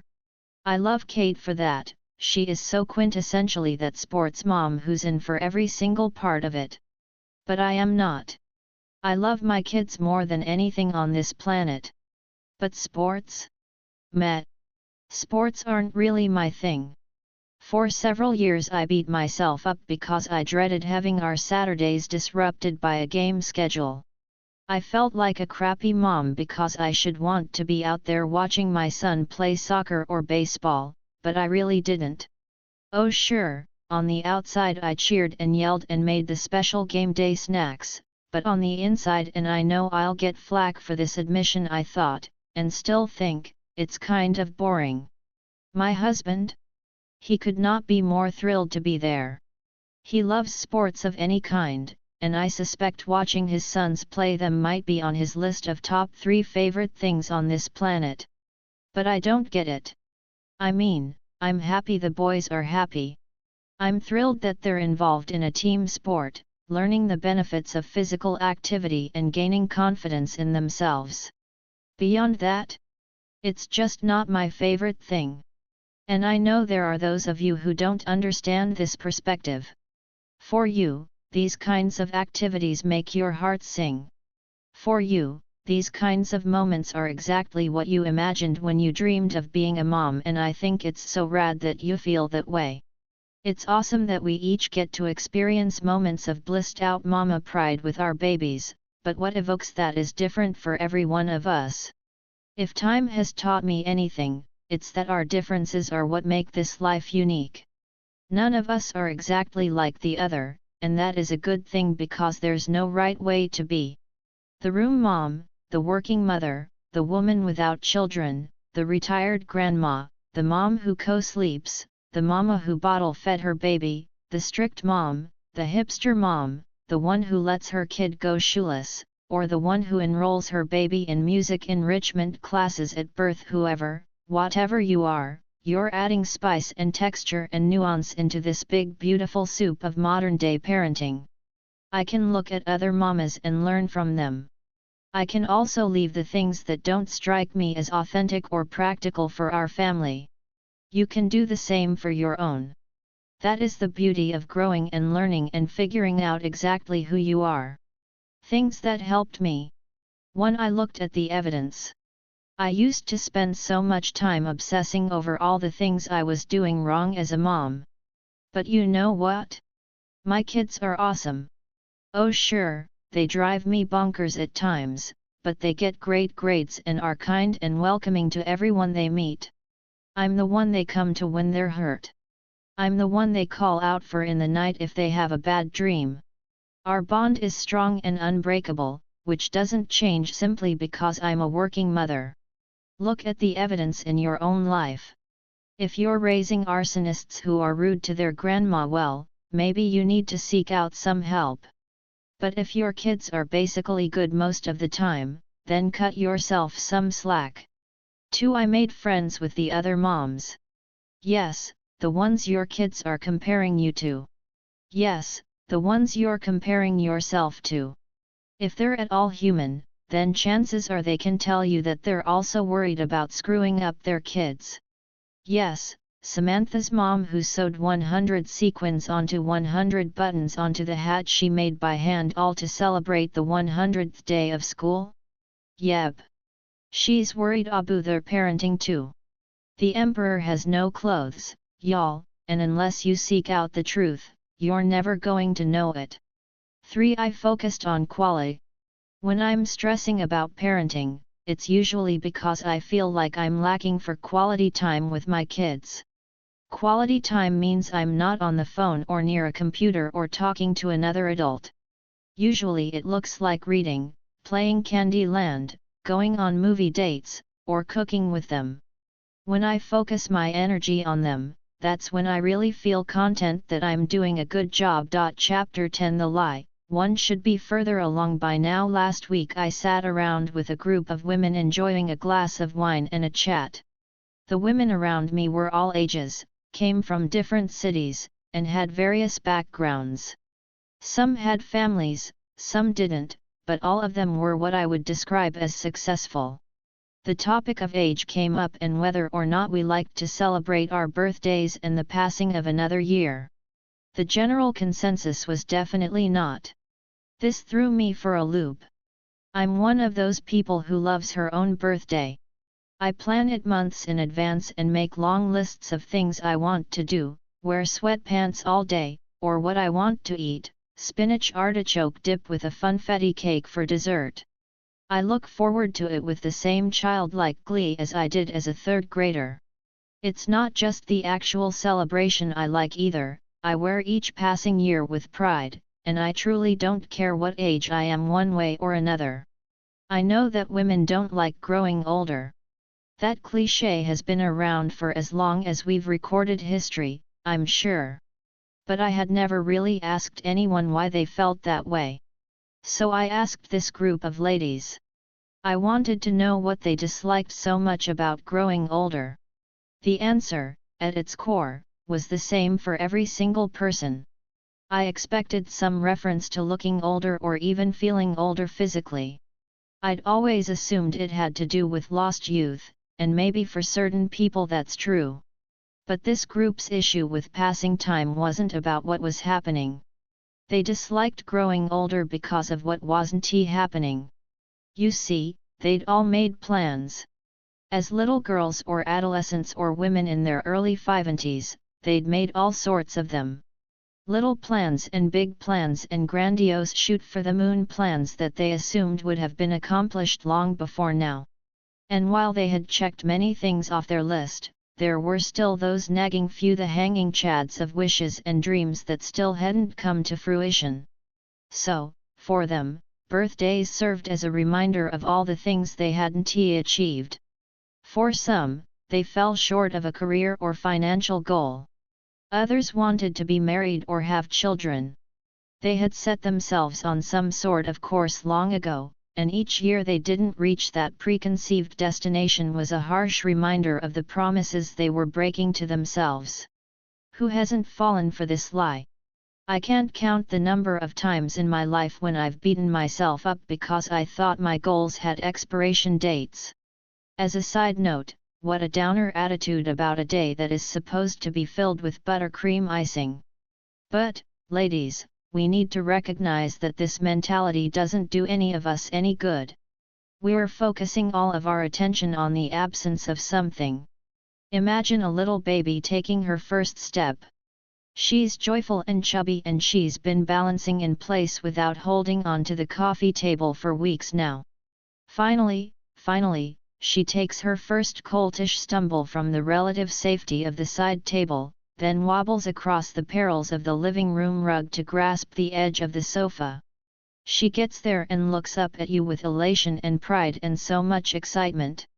Now imagine you give her a quick, brittle smile and demand, "Yes, Chloe, that's fine, but why aren't you running by now?" Can you imagine the dismay that baby girl would feel? What kind of parent has that kind of reaction to a child who's just learning to do something new? It would be unheard of for a mother to react so harshly, to judge a baby on what she hasn't yet had the time or life experience to figure out. And yet we do it to ourselves all the time. Our own negative self-talk can be more damaging than the emotional abuse heaped on us by a hateful parent. It's also far more insidious because there's nobody there to stop it, since we rarely even realize it's happening. Beating ourselves up about all the things we think we're doing wrong becomes a litany of white noise. Eventually we don't even hear it anymore. And for what? Because you thought you'd be partner at your firm by 40? Because you can't believe how much weight you've gained since having kids? Because your sister is already married and you're not even dating anyone? Because you dropped out of college and didn't get your degree? And you're thinking with every passing hour and day and week that it's too late? I call bull crap. God has perfect timing. If you aren't of a similar faith, think of it as everything happening exactly when it's supposed to. You look at your life and the 8 things you thought you'd have accomplished by 35 and feel depressed. But maybe it's just that you don't have enough life experience yet. You're like the baby who's balancing in the middle of the room on chubby baby thighs. Maybe you have to get your bearings for a while longer. Or maybe that goal wasn't ever meant to be yours. Maybe you are destined for something so much cooler, which won't come until 5 years down the road. Maybe you have to walk through this space you're in to be ready for that. Nothing is wasted. Every single moment is preparing you for the next. But whether or not you choose to see this time as something wonderful, the time when God is stretching you and growing you, or maybe forging you in fires hotter than you think you can withstand, all of it is growing you for the person you're becoming, for a future you can't even imagine. When I decided to try and get pregnant for the first time, I thought I'd snap my fingers and be expecting the next minute. It took 8 months to conceive. 8 months of hoping. 8 months of crying every time I got my period, 8 months of trying not to be jealous of the women around me who were pregnant, 8 months of being sad when it didn't happen the way I thought it should. The morning I finally took a test that showed me 2 pink lines, I ran over to the mirror to look at my face. I kept thinking, I never want to forget how I looked when I found out I would be a mother. I can still see myself in that mirror, wide-eyed and filled with shock and wonder. Jackson Cage Hollis was born on January 30, 2007, and he is one of the greatest joys in my life. He loves computer games, cooking with me, and wears a stack of rainbow-colored rubber bracelets on his right wrist at all times because they're cool. Mom, that's why. Guys, if I had gotten pregnant at any point during those 8 months of trying, I wouldn't have had Jackson. God has perfect timing. I used to dream of being the biggest event planner in Los Angeles. I wanted a big staff and a fancy office and the highest paying clients in town. Year after year I kept thinking, this is the year I'll need a staff of 20. This is the year I'll produce the governor's ball. This is the year I'll bring home $1 million. I'm a dreamer, you'll recall. And every year we grew, but not as big as I hoped, and I'd feel so depressed that I wasn't as successful as I wanted to be. Then my little blog, which was only ever supposed to be a marketing tool for the events company, started to grow a fan base, and I absolutely loved testing out recipes for them or talking about how to decorate a living room. Eventually the site became my full-time business, and a college dropout without any knowledge of tech or digital media found herself running a lifestyle media company with fans in the millions. Beyond that, this work is so much more fun and gratifying than the events ever were. If I'd had the biggest events company in LA with the staff and the millions, I wouldn't have had time to write the little blog that would eventually become my career and change the trajectory of my life completely. God has perfect timing. Dave and I walked through a long adoption journey. Nearly 5 years ago we started the process to adopt a little girl from Ethiopia. After mountains of paperwork and nearly a year of filing and preparing and getting fingerprints done for the 100th time, we were officially vetted and waiting for a match. 2 years of waiting later, the adoption program in Ethiopia imploded and we found out that continuing to wait for a match was futile. We had to mourn the loss of the life, and the daughter, we had imagined for ourselves. We started over. We decided to adopt through foster care in IA County because we recognized that the need was great. During that journey we took in 2 little girls through foster care, and I sobbed for weeks after they had to leave us. 2 months later we got a call about newborn twin girls that would be ours.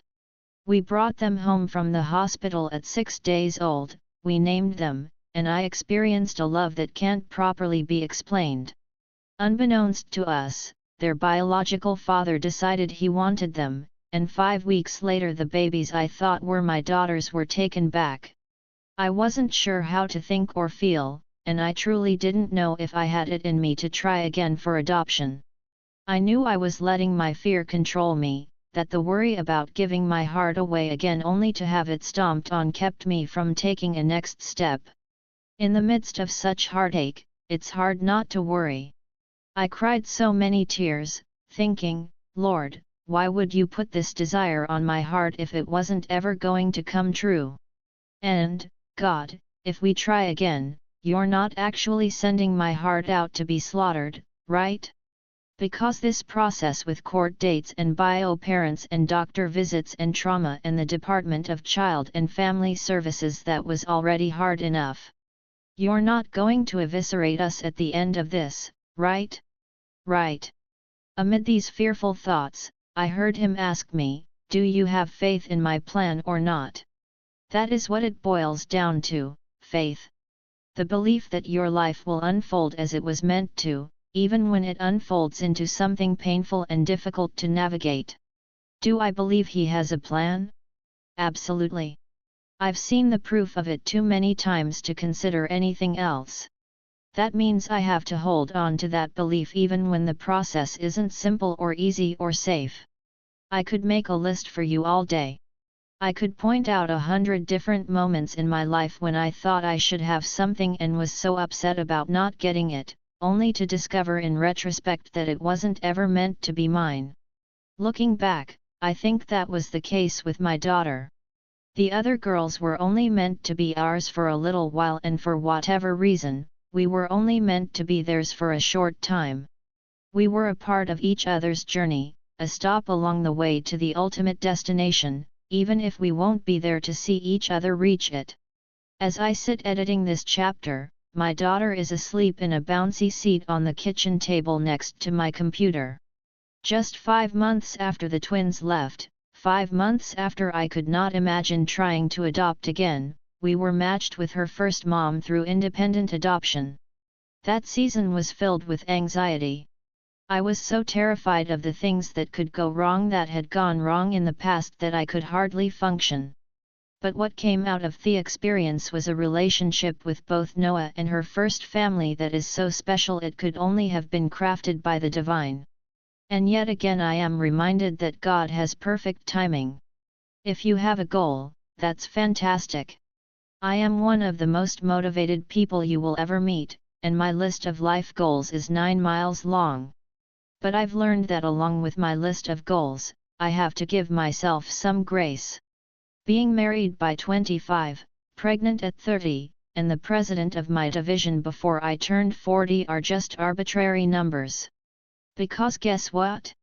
None of those preconceived notions or plans for myself worked out.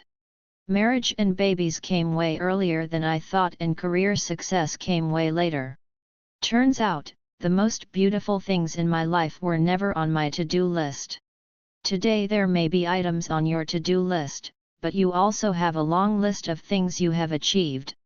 You've already done little things and big things, goals you accomplished years ago that are on someone else's bucket list. Focus on what you have done. Pay attention to the tiny steps you took across the living room carpet on wobbly legs. Celebrate the small moments. They're sacred, even if they aren't stepping stones to something else. Nothing is more important than today. God has perfect timing, and it's highly possible that by not being where you thought you should be, you will end up exactly where you're meant to go. Things that helped me. 1. Making a list. Seriously. List out everything you've accomplished to date. In fact, write yourself a letter about your tenacity. I took a workshop with Elizabeth Gilbert last year, and she asked us to do this to speak from the part of ourselves that has achieved so much, that refused to back down. You want to see a room full of people sobbing? Ask them to do this task. When you force yourself to admit to all the things you have accomplished, you'll realize that it's wrong to be so hard on yourself for all the things you haven't. 2. Talking to someone. Many times we don't admit to the way we're feeling because we're too embarrassed. But when you have someone you can talk to, who will listen to you say, "I feel worthless because I'm not a rock star by now," then you can experience the balm of their validation. "Are you kidding me right now?" they'll say. "Look at all the rad things you've done. You are amazing. Stop being so hard on yourself." Remember, when you keep silent, you give those lies power. 3. Setting goals, not time limits. I love goals. They can help you become your best self. But big dreams shouldn't have expiration dates. As long as you're working toward the things you hope to accomplish, it shouldn't matter if it takes you a month or a decade. Chapter 11. The Lie. Other people's kids are so much cleaner / better organized / more polite. I've spoken at my fair share of MOPS groups over the years, and I personally believe there will be a special place in heaven for anyone who has lived through the season of raising a preschooler. Like with most talks I'm asked to give, I get the question about what I'd like to speak on when it comes to parenting. Sometimes they even have a theme for me to work with, such as Better Together or A Journey Into. On these occasions I try and work into the theme based on what I know well. A journey into the left side of the Taco Bell menu. A journey into books with a vampire and werewolf love triangle. A journey into finally learning the cha-cha slide to impress your kids just before the whip/nay-nay brought you back to square one. Inevitably I sit down and do my best to work up some thoughtful, poignant discussion based on the proposed theme. A journey into understanding the gospel, perhaps? Or, a journey into finding peace. But when I try to sit down and write out my thoughts, I can't organize them. Life gets in the way, kids get in the way, work, bedtime, dinner time, nap time. It all gets in the way. I find myself thinking, Lord, how do you expect me to speak about anything if I never get a moment's peace?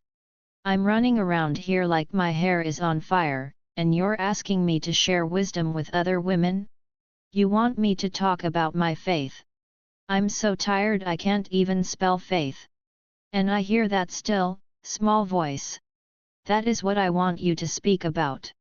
This is probably the impetus for most if not all of the things I've ever done that resonated with other women and were therefore successful.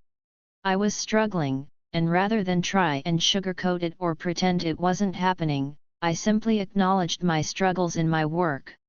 So I am not going to talk about finding your peace, I'm going to talk about embracing your chaos. Let's be honest, this is way more likely a scenario because I don't know a woman alive today who can slow down long enough to find her keys, let alone a continuous state of inner peace. If you ever happen to find your peaceful inner bliss while raising children, please don't tell the rest of us. It'll only make us sad, and I eat raw cake batter when I'm sad. I run a lifestyle media company that specializes in creating content for women. The tentpole of that company is the website, and every day a large fan base of ladies from all over the world checks in to figure out what to make for dinner or how to DIY a throw pillow or organize their kids for school or which outfits they should for fall.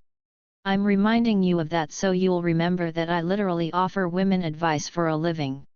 Every single bit of the work I do is created to help make women's lives easier. This is crucial because I'm about to share an entire chapter on running toward chaos, on walking through hard things, on accepting the season you're in even when it sucks. A decade of doing this job has taught me something, and I have a pretty strong theory. Ironically, I think embracing chaos might be the path to finding peace. Have you ever heard of the chaos theory? Chaos theory is the field of study in mathematics that identifies the behavior and condition of dynamical systems that are highly sensitive to initial conditions, a response popularly referred to as the butterfly effect. FYI, I googled that. I've never in my life written out a sentence with the words dynamical systems before or since this moment. The butterfly effect is a long ago term based on the idea that if you tracked the path of a hurricane from its inception, you'd find that it was all caused by a change in air pressure from the flap of a butterfly's wings 3 weeks prior and halfway across the world. In simple terms, it just means that small things can have monstrous effects. Chaos looks like my 3-year-old waking up at least once a night and battling to sleep in our bed, my website crashing and needing hours of repair, my brother-in-law making a trip to the hospital, my husband traveling for 10 days on business, me getting hives or Bell's palsy or stress-induced vertigo, me spilling an entire gallon of milk, a bird pooping in my hair, a baby pooping in my hair, me fighting with my husband, my mom, my sister, or my husband's mom's sister. Y'all can fill in the blank with your own personal brand of chaos because we all have it. Every single one of us is living in chaos, and we handle it in one of 3 ways. 1, we ignore it. This is one of my favorite methods of chaos management. I pretend it isn't there. I keep my head down and keep working harder and harder because nobody can hit a moving target. The problem with ignoring your chaos is that chaos by nature is incredibly stressful. It's like trying to pretend you're not really sick when you clearly have the flu.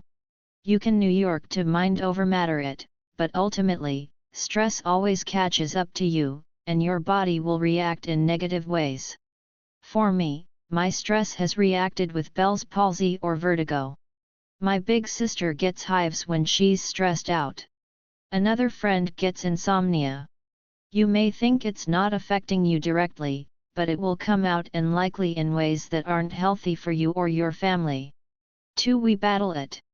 Typically we battle chaos on a completely different field from the one we really need to address. So, in response to our relationships being stressful, we might clean the kitchen. We'll clean the bedroom and the front room. We clean the kitchen again. We brush our kids' hair and wipe their faces and cry when they get ketchup on their church clothes. We do everything in our power to have a picture-perfect existence, because maybe then the inside will match the outside. The problem with a battle is that we will always lose. If we believe we can do enough or organize enough or plan enough to make sure that nothing is ever difficult, we will only make ourselves feel like a failure when life is too hard. Life is crazy and stressful, and sometimes it gets worse before it gets better. Losing a battle against regular, everyday life makes us feel impotent and angry. It makes us feel out of control. 3, we drown in it. We get overwhelmed by housework, regular work, family, and friends. The stressful things become all we see. It feels insurmountable, and no matter what we do, it doesn't get better. We slip into wallowing. We complain, we crawl under the covers, and we let the chaos win. The problem is, drowning means suffocating. And if we choose to stay underwater without kicking our way to the surface, we eventually forget how to swim. Sister, you are stronger than this. You've got babies to raise and bills to pay and a life to live, and you can't do that if you're hiding under the covers. Also, each of these ways avoiding, battling, and drowning is a prime platform for the false life preserver of substance abuse. You can use food to avoid facing your life. You can get drunk as a way to drown your sorrows. You can reach for so many negative substances to take your mind away from the chaos around you, and many of us do so without realizing that we're developing a dangerous, regular coping mechanism instead of a one-time escape. The biggest problem with all 3 of those things? Any one of them implies that you are the one in control. And to some extent that's true. After all, the driving force behind this book is to remind you that you are in control of yourself. But you cannot control the actions of others, your kids having a meltdown, the baby having a blowout at Target, the dog digging up your yard, or the washing machine breaking down. And when you think you can, you'll only find yourself angry, frustrated, and stressed. Also, when you assume you're in total control, you don't stop and take time to seek out a relationship with God, you use alternative means to and manufacture some peace. So what are our options? Ignore it, battle it, medicate the chaos until we feel numb to its effects? No way, we are stronger than that, even if it's hard to feel it when you're buried under a pile of laundry and a horde of hyper children. There is another option. One, people rarely cling to embrace the madness. Interestingly enough, the people I know who do this best are the ones whose lives are the most chaotic of all. They're my friends whose husbands are serving overseas. They're the women I know who are raising special needs children. They're the single mamas working 3 jobs. I believe it's because they learned a long time ago that there is beauty in the chaos, as well as freedom in not trying to fight against the tide. The thing is, Jesus was the ultimate embracer of chaos. He preached and taught and shepherded a flock, and in the midst of his tumultuous ministry, he accepted everyone. Everyone was allowed to join in on the love. The widows, the prostitutes, the lepers, the orphans, people with great need, people who brought drama and stress into his life, and folks who weren't always lovable or even kind. Furthermore, Jesus told us to love them too.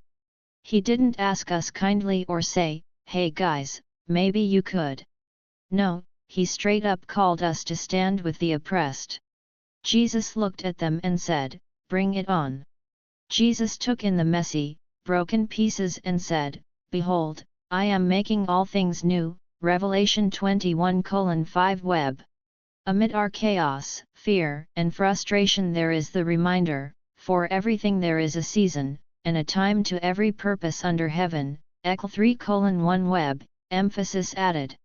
You're sitting in your house, in your neighborhood, in your city, and thinking, this is so hard. Nobody else understands. I can't keep up. Blah, blah, blah. And God is up there like, good and perfect daughter, I have been talking about this since Jump Street. Being overwhelmed isn't a new concept. Having a tough day or week. Do you snap at your husband or want to pull your hair out? You haven't cornered the market on that. You are not the only one. The way you deal with your stress, though, is where your individuality comes through. So maybe you're reading this and you're thinking, okay, I'm in. I get it. Let's embrace this chaotic life. But how in the heck do I do that? Start by giving yourself some grace. We all mess up, we all make mistakes, we all forget pajama day or mix it up with picture day. I've screamed at my kids, my husband, and myself. None of it feels good, all of it devastates me, because the loss of control is so upsetting. But you know what? Tomorrow is another day and a chance to try again. Take a breath. Find humor in the situation, and force yourself to look for it when it's not immediately evident. A couple of years ago, when we were getting certified to be foster parents, a social worker had to interview each of our kids. We sat in the living room with them while she asked innocuous questions over iced tea. She gave them harmless prompts, harmless until she spoke to a barely 4-year-old Ford Hollis. "What makes you happy?" she asked. He said he liked to go swimming. "And what makes you sad?" she followed up. Without hesitation he told her, "When Daddy scares me in the night." Both Dave and I froze like deer in headlights. What? What the heck was he talking about? And why was he choosing right now, with a social worker from Child Protective Services, to work through this? "What do you mean when Daddy scares you in the night?" "You know, when he comes to my room in the night and he's mad at why all, when you do an interview like this, you're already on edge, but when your kids say something crazy, you think that not only are you not going to get approved for foster care but also you might lose the children you do have. More questions revealed that Ford was talking about the night before when he'd woken up in the middle of the night and tried to sneak in bed with us, which is against the rules. Daddy was grouchy when he had to walk him back to bed 3 times at 2 o'clock in the morning. It's hilarious in hindsight, but at the time, before we'd gotten clarification, I thought I was going to hyperventilate. So push yourself to laugh at hard situations. In fact, the crazier the situation, the more humor you should be able to mine from it. I also encourage myself, and you, to look for the fruits of the Spirit. For those of you who didn't grow up singing them on a kids' worship music tape before breakfast each morning like I did, the fruits of the Spirit are love, joy, patience, peace, kindness, goodness, faithfulness, gentleness, and self-control. All of these are incredible values, but I believe there's always one that we need the most in a particular season. Choose the one that resonates with you at this moment, write it down on some post-its, and stick them everywhere. Don't forget to take a break, take care of yourself, go on a date, or get your nails done. Take some time just for you to refill your cup, and you'll be better able to embrace all the madness when you step back inside of it. Find a tribe of people who are in a similar walk of life as you are. Once you find them, be honest about where you are and what you're struggling with. Learn to ask for help, and when someone offers help, accept it. Accept any and all help you can get and consider it a gift from God. I cannot tell you how many women ask me how I do it all, and when I tell them that I've learned to ask for help, they look at me as if I'm an alien. Like, help with what? For example, when your mother-in-law says she'll come for the afternoon and entertain the kids, say, yes, please. If your husband offers to fold the laundry, even when you don't think he's good at folding towels, say, yes, please. If your girlfriend says she wants to bring you dinner or wine but you feel bad that you're putting her out, say, yes, please. Or if your elementary school offers afternoon classes that will occupy your rambunctious boys for an additional hour and a half, say, yes, please. What can give you more time, more space, more freedom to find your center? Whatever it is, say, yes, please to that. Remember that old joke about how a man keeps praying for God to save him from drowning? Someone comes by in a boat and asks him if he needs a ride, and he's like, nah, God will save me. When it happens 2 more times, he says the same thing both times. Spoiler alert, the man ends up drowning, and when he gets to heaven, he's like, God, what the heck? I asked you to save me. And God looks at him and says, dude, I sent you 3 different life rafts, and you ignored each one. Girlfriend, God is sending you all kinds of life rafts. Some are big and obvious, and some are as simple as the bagger at the store offering to load your groceries into your car. Get in the freaking boat. Remember Philippians 1:6, being confident of this, that he who began a good work in you will carry it on to completion.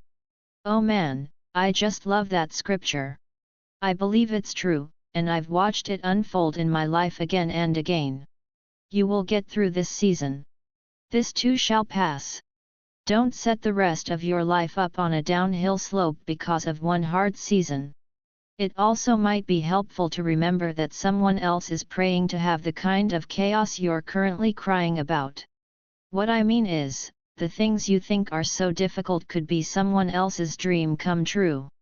I don't say that to make you feel bad, or to negate your difficult experience, but perspective may help you see that your chaos is actually just a gigantic blessing. Adjusting your view can work wonders. Lastly, remember the butterfly effect? Well, let's consider an actual butterfly, or more specifically, a caterpillar. Caterpillars are awesome. They have all those legs and they're really cool, and there's an entire children's book series about how pretty they are. But if the caterpillar just chose to stay a caterpillar, if she decided that the chaos of metamorphosis would be too much for her to handle, she would never know what she could become. Do you think that changing her entire being isn't painful? Do you think it's not scary and hard and overwhelming? Of course it is, but if she didn't fight against the fear, if she didn't allow the change to turn her into her true self, we would never know how beautiful she is. She would never know that she was meant to fly. Things that helped me. 1. Friends like me. Meaning, friends who were newly married when I was newly married. Friends who are entrepreneurs because I'm an entrepreneur. Friends who are working moms or boy moms or have kids at similar ages, they're all lifesavers. Having someone you can grab a glass of wine with who can totally relate to your day is a gift. Such friends are vital in helping me feel encouraged. 2. Priorities. You can keep a clean house or start a company or stay at home with a baby or build a slam bod from working out 7 days a week. But I don't think you can have all of those at the same time, or at least not in the same increments. Sit down and decide what's really important to you. Not what's important to your mother-in-law or your girlfriends. Decide what's really important to you. Then do those things first. If the house is cluttered or you need to wait until next year to train for a half marathon, well, that's just life. 3. Boxed wine. Okay, I'm kidding. Well, slightly kidding. I do think you should have something that helps you unwind. Running or watching HGTV or baking might be the thing for you. No matter what, find something in your life that feels like a treat or an indulgence. When you're feeling extra frazzled, you should be able to go to your happy place and reset. Chapter 12. The lie. 1. Need to make myself smaller. I went to a conference last year, the kind of thing where a life guru stands on stage and walks you through guided meditation or yells at you to believe in yourself. I loved every single second of it. As I constantly analyze how I can grow and become a better version of myself, I appreciate wisdom wherever I can get it. No one person can be your source for all the answers, but you can glean a handful of powerful thoughts here and a dash of insight there. I hope you get some great tangible advice from me, but I don't for one moment believe that you're going to take every single thing in these pages as gospel. So I read the books and listen to the podcasts, and when someone I admire fills an arena nearby for a few days of wisdom, you better believe I'm buying a ticket. It was during an experience like this that I had a powerful insight into something about myself I never expected. Which parent did you crave love from more? The speaker asked the crowd. Not which parent did you love more. Which one did you crave love from more? My dad. I would assume that this is true for many women, but it's definitely the truth for me.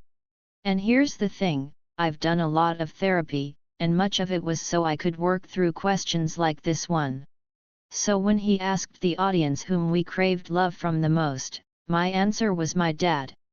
But, I already knew that, no great surprise there. Then he asked the follow-up question that changed everything. And who did you have to be for them? Meaning, what did you believe as a child that you needed to do to receive that parent's love? Successful, I grumbled to myself. This was not news to me. As I've already mentioned, I understood all about how being a performer had affected my life as an adult. Besides that, the man on stage asked, "What else did you have to be?" Small. It fell out of my mouth without conscious thought.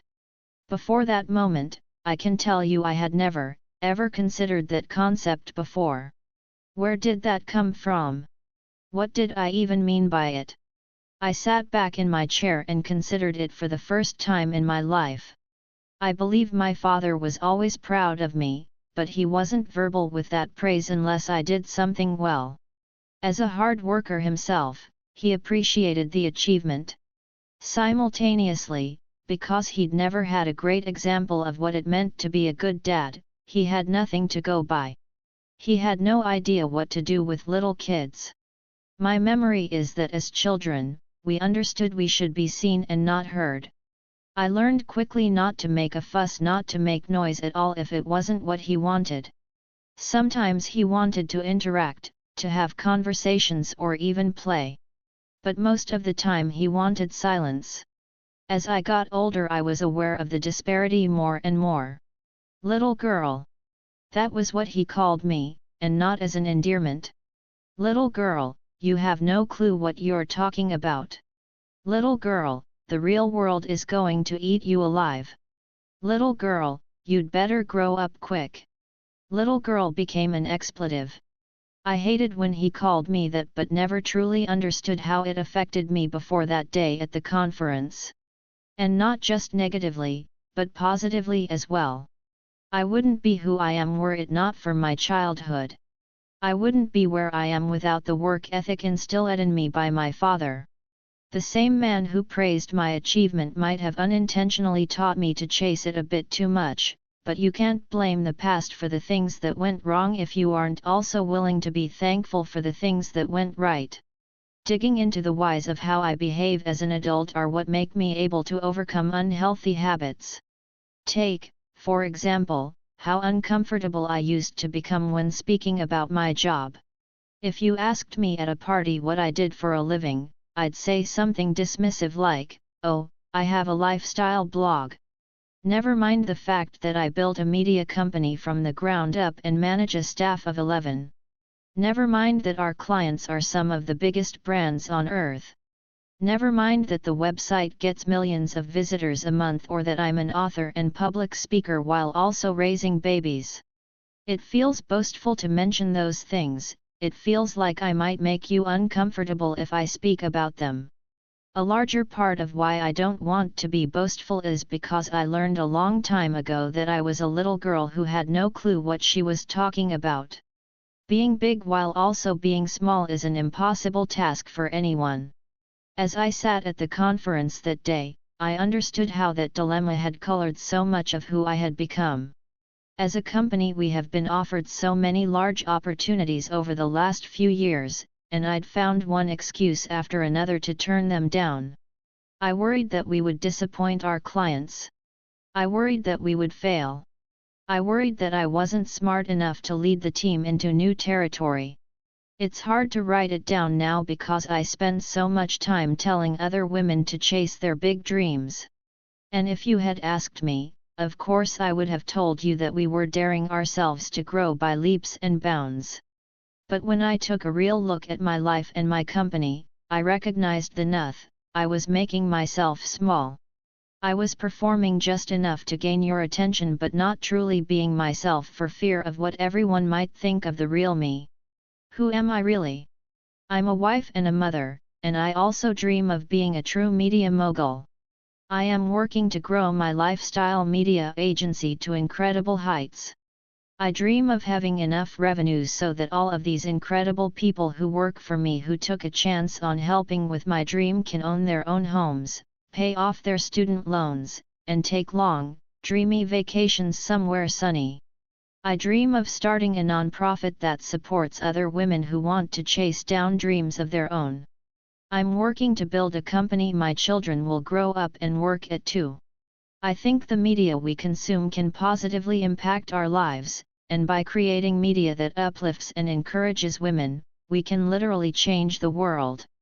I have so many goals and dreams for myself, and not one of them is small. They're big and wild and full of hope. They require faith and courage and a whole lot of audacity. I cannot get there, I will not get there, unless I start embracing every side of my character including the sides of me that make other people uncomfortable. This is what occurred to me at the conference that day. I cannot continue to live as half of myself simply because it's hard for others to handle all of. I was at another conference just a few weeks ago when I saw this playing out in other women around me. 400 inspiring, entrepreneurial-minded women, and I kept hearing them saying the same things over and over. Well, this is just my hobby. This is just something I do on the side. My job is being a mom, but this is a great side gig. Why all, these were not women casually selling antiques from their garage on ETSE. These women were running businesses and teams. Some of them were making hundreds of thousands of dollars a year, yet I heard the word hobby over and over. It made me realize, I am not the only woman who is making herself small to make others feel more comfortable. It's hard for people who don't understand us to be fully supportive. When you boil it down, that's the heart of the problem with my father. He couldn't understand what to do with a small child, let alone a girl. Since he didn't understand me, he often unintentionally muted the parts of me that made him uncomfortable. Working women sometimes have to fight their way through patriarchal systems. Working mothers get backlash from in-laws or parents who can't understand our desire to work, while stay-at-home moms slam us for being away from our children. I'll bet stay-at-home moms feel similarly judged by working women who can't relate to their life choices.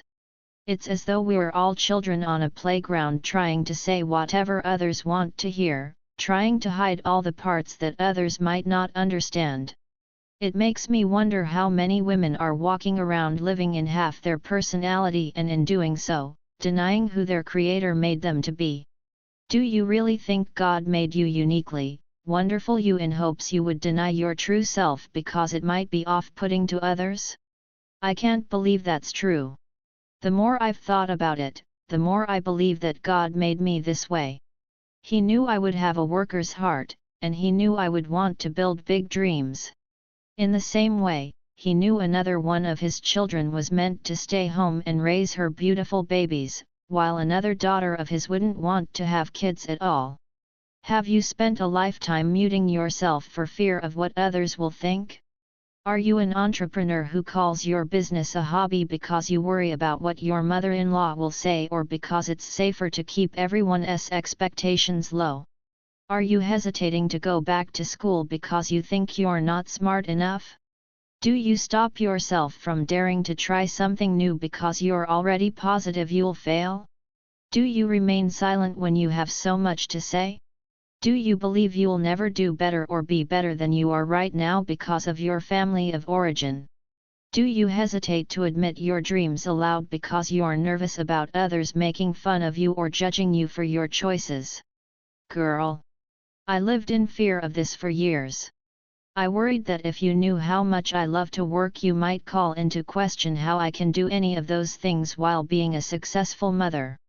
I've had too many people question my commitment to my children over the last 10 years, and it influenced what I came to believe about being a working woman. It was a long battle from mommy guilt to acceptance, and I was only ever able to work through it after we adopted our daughter.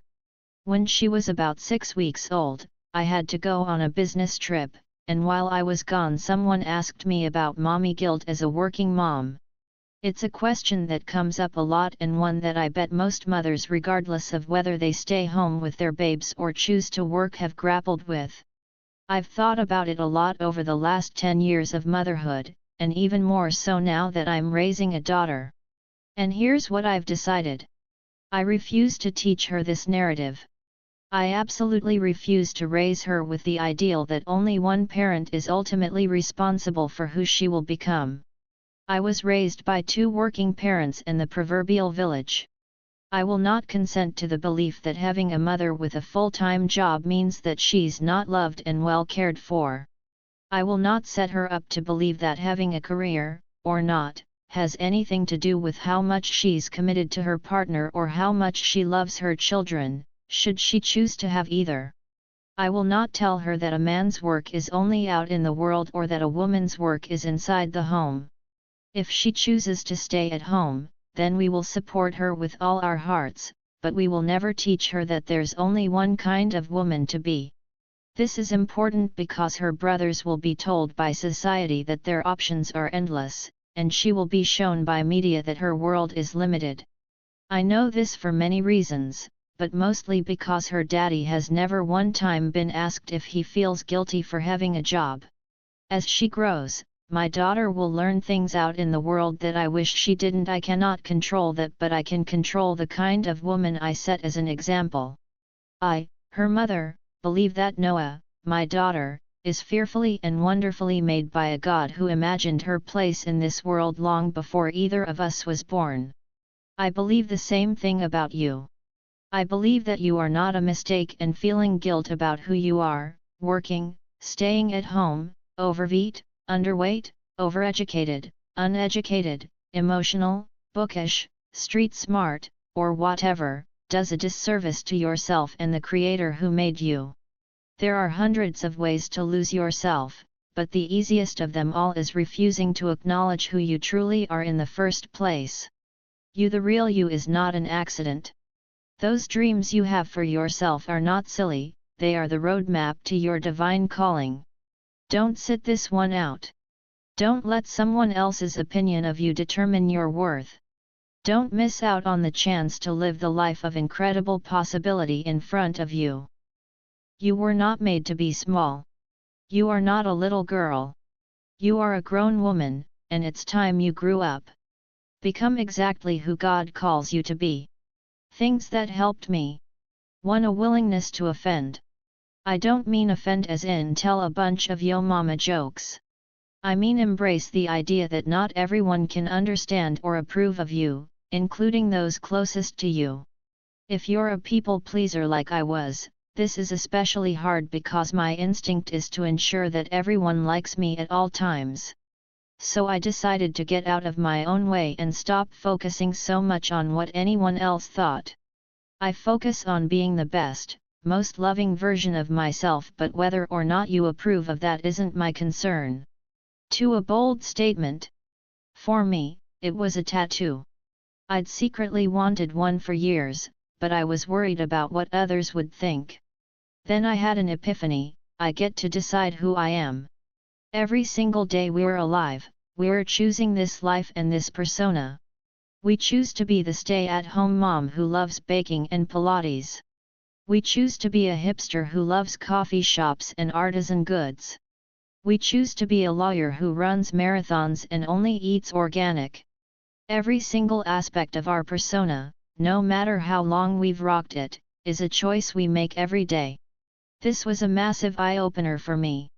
And as odd as it sounds, when I realized this and it hit me right between the eyes, the very first thought I had was, I'm getting a wrist tattoo. 3. An encounter with a guru. Many times I need the insight of a podcast, a book, or a conference to gain perspective. If you wonder if you are muting a side of yourself, or if there are things you know you want to work on, start consuming content that speaks to that specific area. You may not adopt every word of what you hear or read, but you'll certainly garner a bit of wisdom to help you with your season. Chapter 13. The Lie. I'm going to marry Matt Damon. Laugh all you want, but this was something I believed for years. I've talked about my obsession with Matt Damon many times, mostly because it's funny and I live to make other people chuckle. It's also an easy laugh because people have a hard time reconciling a seemingly intelligent, sane person believing that she will marry a celebrity she's never met. But the truth is, there was a time, whole years of my life, in fact when my greatest life plan was to find Matt Damon somewhere in LA and lock it in. I spent most of my junior year in high school watching Good Will Hunting over and over. I can still recite the entire movie for you by heart if you need me to. I applied over and over again for jobs at Miramax Films, because they had produced Good Will Hunting, and my 18-year-old brain assumed that Matt Damon might stroll through the lobby at any given moment. For my last year living at home and my first year in Los Angeles, this fantasy of Matt as my knight in shining armor kept me going. I imagined it in vivid detail: how we'd meet, what I'd wear, where we'd marry, what our house would look like, what our kids would look like. When I found myself in a bleak place, those imaginings were the light at the end of my tunnel. I truly believed they were where I was headed. When I finally did bump into Matt while working a party for Miramax a year into working there, he walked right toward me at the back of the theater. I mean, hand to dog, he made a beeline for where I was standing. My heart nearly exploded in my chest because it was happening exactly the way I thought it would. He saw me and somehow just knew we were destined to be together. As soon as he got within earshot, he started to speak. "Excuse me," he said. "This is it. I thought. Do you know where I'm supposed to sit?" He spoke to me because he was a celebrity and I was the girl with the clipboard in her hands, not because he sensed we were destined to be together. I walked him to his assigned spot and left him there without a marriage proposal or even a request for a date. After living in LA for a year, enough reality had hit me to understand that my former imaginings were part of a childish daydream. Later on in life I had another fantasy. This one was smaller, the outcome less life-altering, but I obsessed about it almost as much. I wanted a Louis Vuitton bag. More specifically, I wanted a Louis Vuitton Speedy bag. For those of you who aren't familiar, it's one of LV's classics. It's about the size of a regulation football, and at the time they cost a little over $1,000. $1,000. For a bag the size of my head. It was ridiculous, but I still wanted it. I wanted it because it represented the kind of woman I dreamed of becoming. During my first summer living in LA, I often visited the Beverly Center. The Beverly Center is a fancy pants mall in Beverly Hills, and at the time I couldn't afford anything other than the $6 it took to park there. Even still I would wander around window shopping and dreaming of someday. It was on one such trip when I saw the most glamorous woman I'd ever seen, or at least, the epitome of what I hoped to look like someday. Her hair was glossy, her makeup was perfect, her outfit was cute, and in her hand she carried a Louis Vuitton Speedy bag. Even better? She'd tied a vintage scarf around the handle of that bag, making it the classiest looking thing I'd ever witnessed in real life. In that moment I was sold on this ideal. Someday I was going to be as pulled together and stylish as that woman. Someday I was going to own that bag. I coveted it for years, knowing it was a total fantasy. $1,000 was an astronomical sum to spend on something so frivolous, but I still imagined what I'd do with that bag.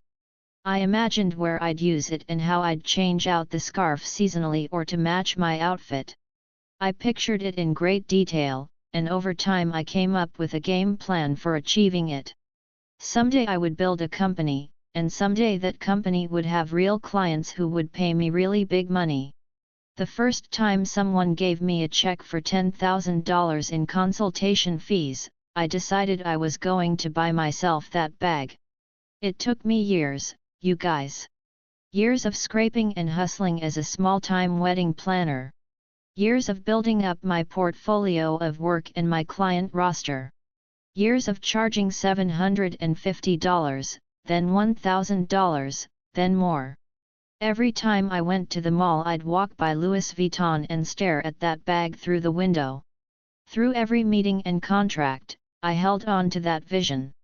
For every mean bridezilla or drunk best man speech or late night cleaning confetti out of the hotel carpet so my clients wouldn't lose their deposit, I kept thinking, I'm going to get that Speedy bag.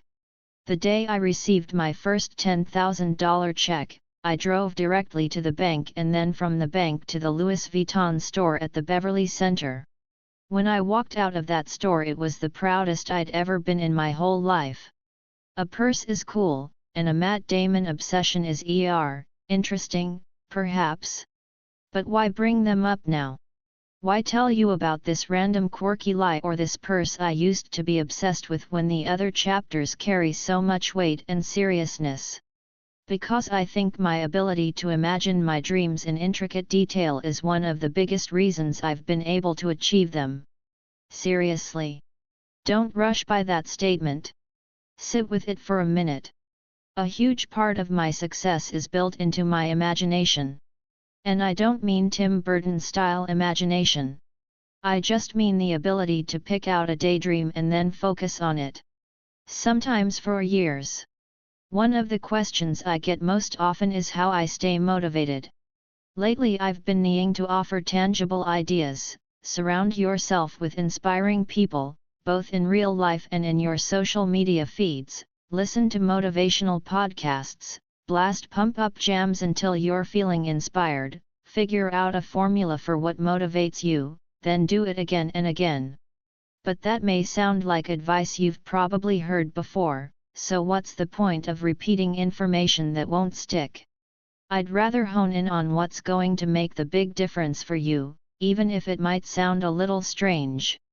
For me, the big difference was envisioning a very specific future. Believing I would marry Matt Damon was borderline crazy, but it got me to LA, and it led me to fighting for and getting a job at Miramax Films, which then led me to both my career as an event planner and my future husband. In the absence of clear direction or a real vision, I just imagined one. I latched on to the idea of a future so I knew a direction to walk in. Along the way I grew up and learned about my destination, but had I not held that idea in my head, who knows where I would have gone, or more importantly, how I would have mentally escaped the hard times while I was still inside of them. When I was dreaming about that purse, my larger goals of making a decent salary and contributing to the bank account I shared with my new husband seemed overwhelming. They didn't feel tangible. But breaking it down into a bite-sized goal, in my case, buying a purse, was achievable. Calling your shot is powerful when you're chasing down a dream, but it's also not enough. You have to spend real time focusing on everything you can about that dream. What does it look like? What does it feel like? How much detail can you imagine? How real can you make it in your own mind? Because here's the deal, my goals are real to me. There isn't a single doubt or question in my mind that I can achieve them. I have absolute certainty, the same way I did with Matt or that ridiculously expensive handbag. Whether or not the dream ultimately comes true isn't the point is, how do you steer your ship in a clear direction? How do you stay on course even when the water is choppy or the boat is crashing on rocks? You do that by keeping your eyes on the horizon. For me, my daydreams were an attempt to keep my eyes above the waves. When life was hard and murky and difficult to navigate, having a clear vision gave me something to focus on. I can't recommend it enough for you. Do you have a goal for yourself? I'll tell you again, write it down. No, seriously. Write it down. Imagine it in intricate detail. Focus on it whenever you can. What will it feel like to get healthy? How will your clothes fit? Or how about your dream job? What will your first day at that company be like? How about the 50th day? What will you be able to do in your free time? Because you have that position? How much happier will you be? I like visuals as well. I keep my visual reminders of my current goals taped up inside my closet, so every single time I get dressed, which is daily, I see them as a reminder. What are they? I knew you'd ask. One is the cover of Forbes with the top female self-made millionaires. The second is a picture of a vacation home in Hawaii. Both have been on my wish list for years. The house in particular feels extra dreamy but hard to achieve. My goal is to own it by the time I'm 40, so I've got 5 years. You guys, I can't tell you how often I've felt tired or discouraged or whatever, and I've closed my eyes and imagined my 40th birthday party at the house in Hawaii that I've dreamed up. My friends, my kids, my husband, and my family are there, and we're all drinking some fabulous cocktail. I'm wearing a gorgeous kaftan of some kind because when you make enough to buy your own Hawaiian vacation home, you can wear whatever you want and there's no way I'm restricting my midsection. That birthday party and that house are crystal clear in my mind, they help me focus when I get bogged down. Sometimes these daydreams work as a distraction technique too. When I'm running long distance or training for a race, my imagination is a stellar tool for focusing on something else. Back when I trained for my first half marathon, my only goal was just to finish without dying. The next time around, the goal was to run those 13 miles faster than I did the time before. That meant training often and well, doing long runs and tempo runs, and pushing myself each time. It's hard, y'all, and it hurt muscles I hadn't used since I did step aerobics back in the 90s. When I run I use this trick for getting through any strenuous workout, and you are free to use it too. It's utterly ridiculous, and even a little embarrassing, but it works for me every time.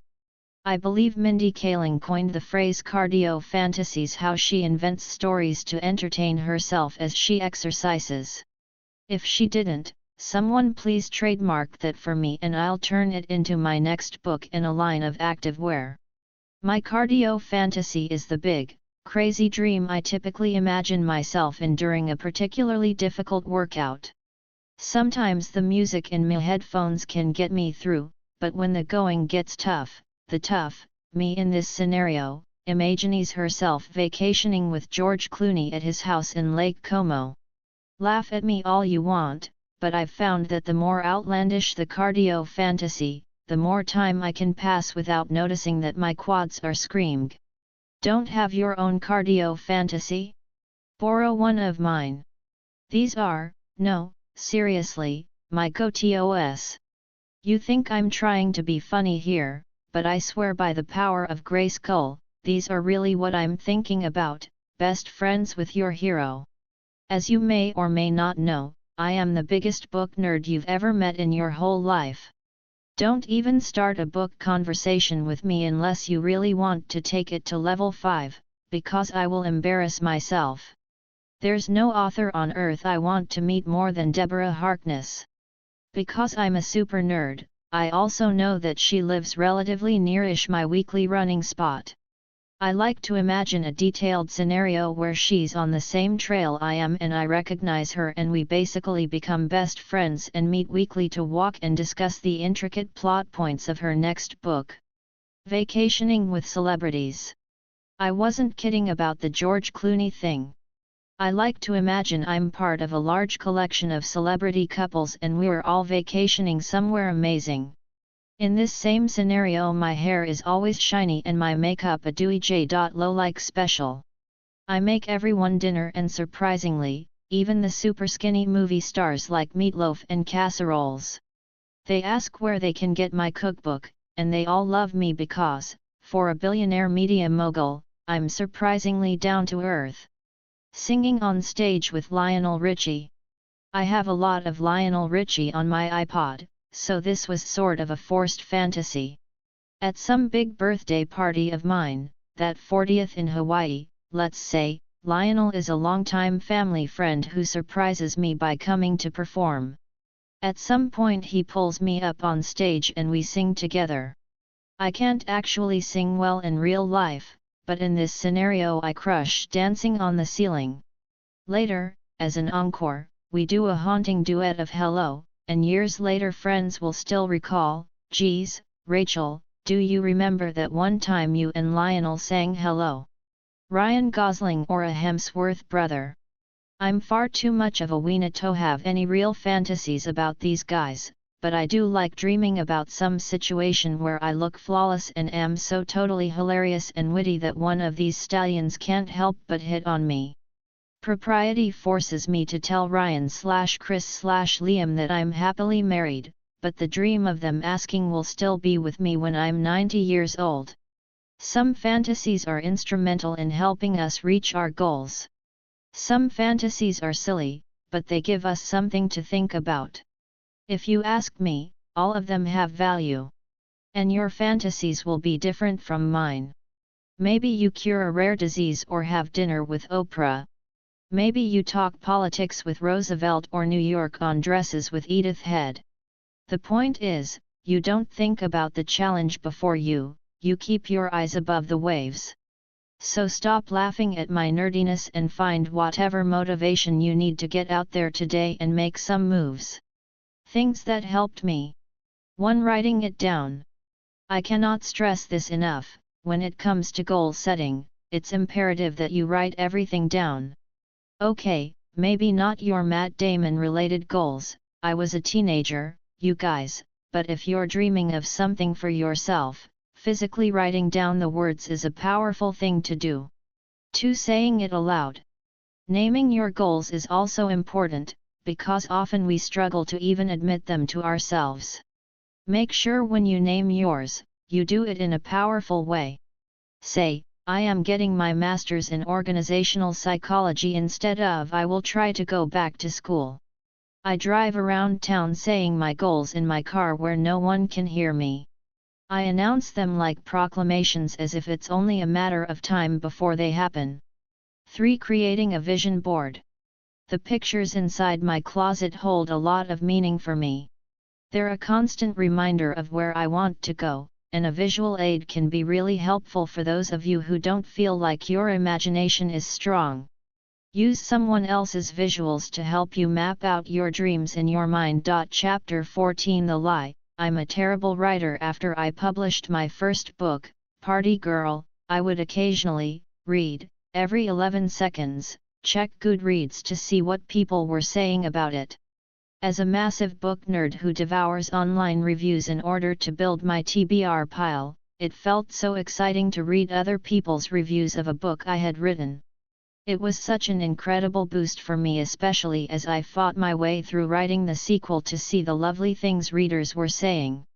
I was driven to tears more than once by some sweet fan explaining exactly why she loved my characters, all as I'm thinking, yes. That is exactly what I hoped you'd see in her. I lived in this dream world for months. I honestly didn't even know any other reality existed. Then one day, it suddenly ended. I got my first bad review. It's hard to explain exactly how it felt to see someone giving my work, but I liken it to being punched in the stomach, then the face, 2 stars, then the stomach again. I entered the early stages of what I like to call critique grief. The first is, obviously, denial. I read her review and then read it again. Turns out, no matter how many times I read it, she still thought my work was trite and ridiculous. Next up, in real-life grief stages it would be anger, but for critique grief, at least for me, believing the bad stuff was so much easier than believing the good. Nah, no anger for me. I went right to bargaining. The first idea in my people-pleasing brain was to comment and try to get her to understand my intentions with the work. Better yet, maybe I could find a way to befriend her.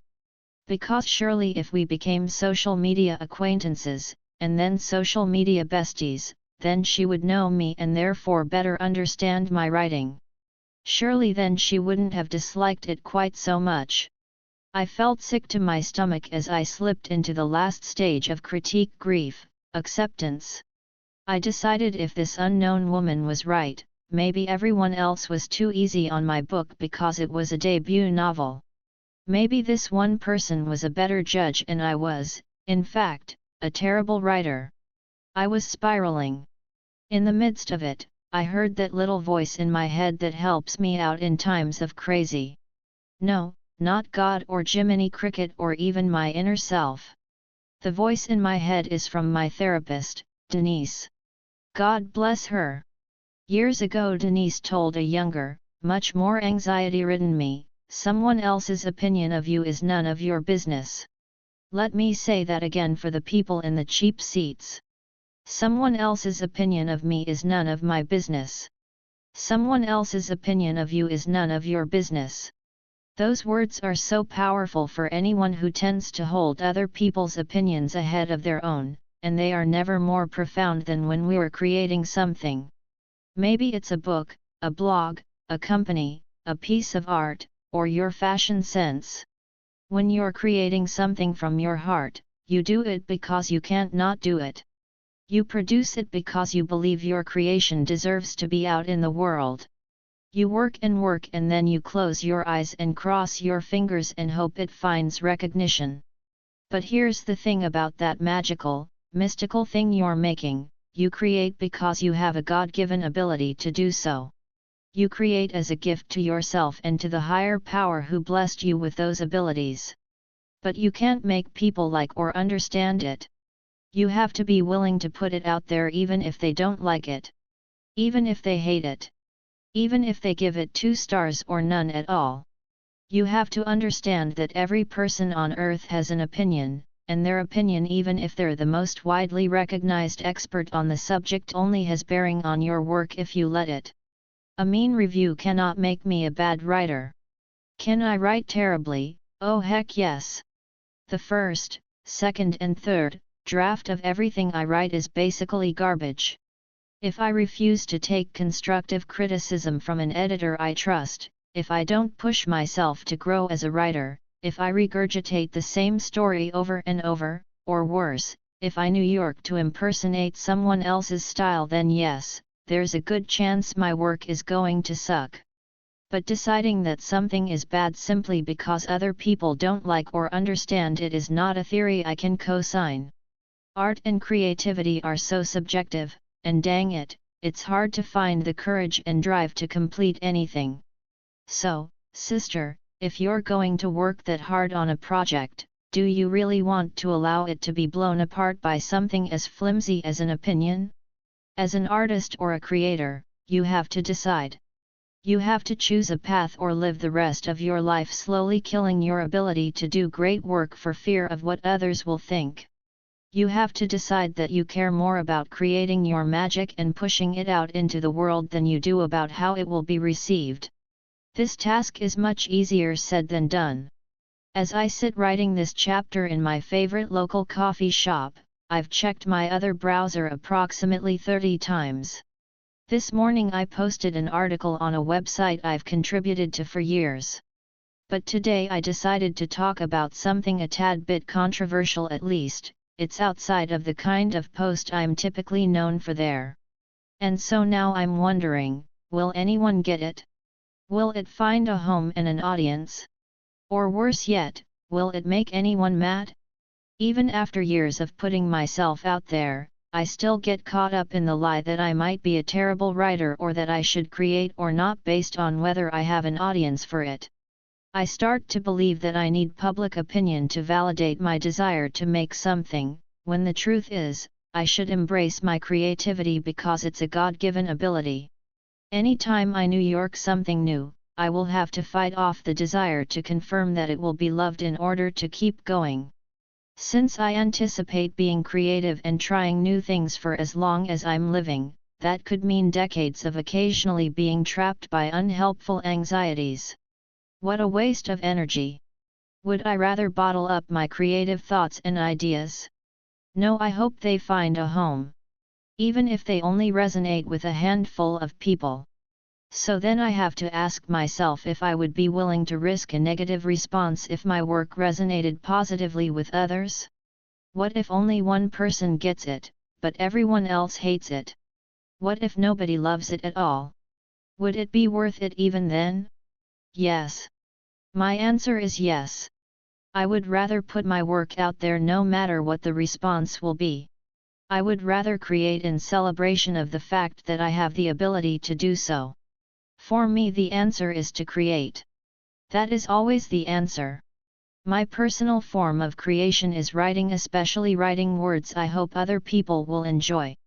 So I have two choices: I can write down words and send them out into the world and hope they find a home. Or I can hide my light under a bushel because I'm too afraid someone won't like the glare. I choose this.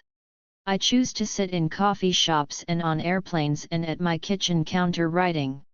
I choose to squeeze in minutes between soccer practice or before sunrise or long after everyone else in the house is asleep to type and type and type until I stream enough sentences together to make a book. I have no idea if you'll love it or hate it. Obviously, I hope you dig the heck out of it and buy 100 copies for all of your friends. But even if you don't, I'll still be here. I started at this desk alone, without an audience to read my work.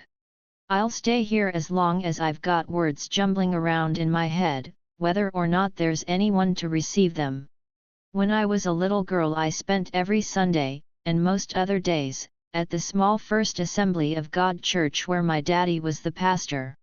Our song service included Mama on the piano and a handful of tambourines sprinkled throughout the room.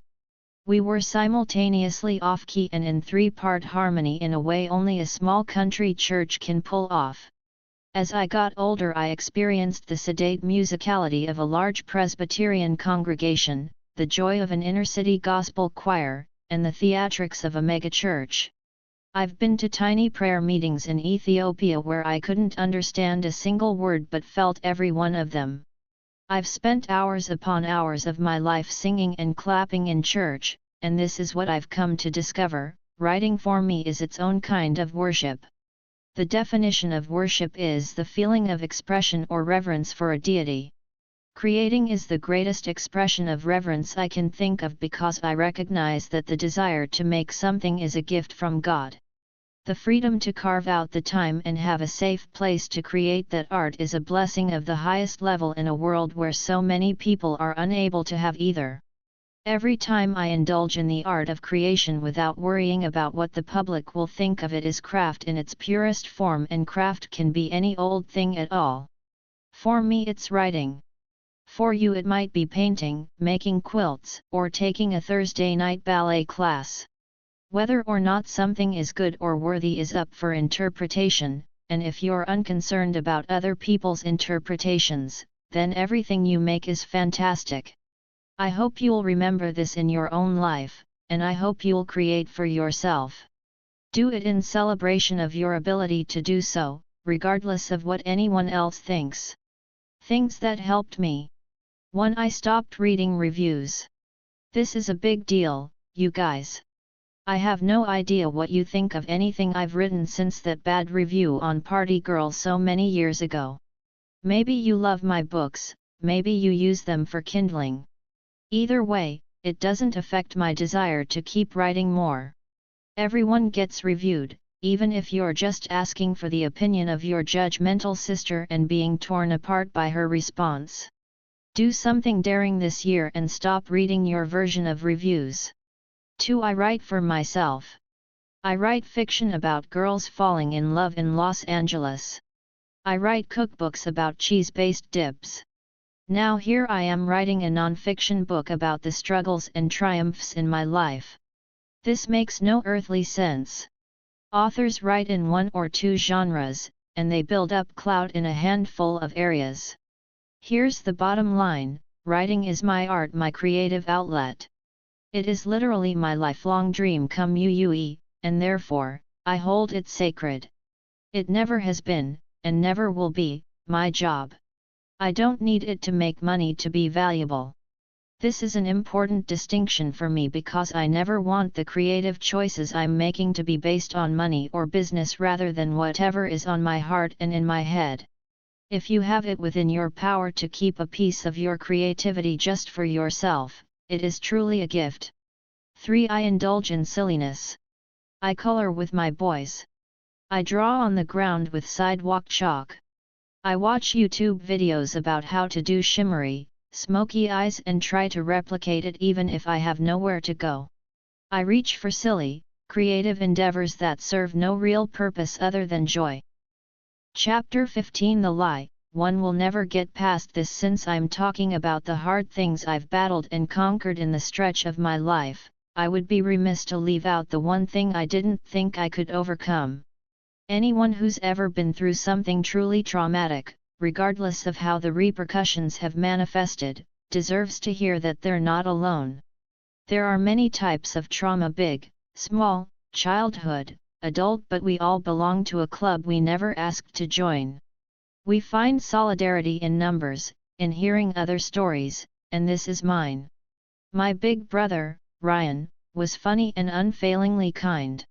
He had an almost prodigious ability to pick up any instrument and teach himself to play it by ear within the span of a single day. He was handsome. I didn't know it then because I was younger and not inclined to think about it, but when I look back at photos now and see his cocky grin and his startling blue eyes, I realize how good-looking he was. When I was a young girl, he was my best friend and constant playmate. I can still see the two of us vividly in my memory, staying up late in our room playing the alphabet game. My name is Carla. I'm going to California to sell crab apples. My name is David. I'm going to Delaware to sell dogs. As an adolescent, he was my protector. He taught me how to handle a bully, how to throw a punch, and how to thread a ramen noodle through my nose and out my mouth. He wasn't necessarily better or worse than anyone else's big brother, but he was mine and I loved him. He was my big brother until I was about 12 years old, when his mental illness took over. He took his own life before I turned 15.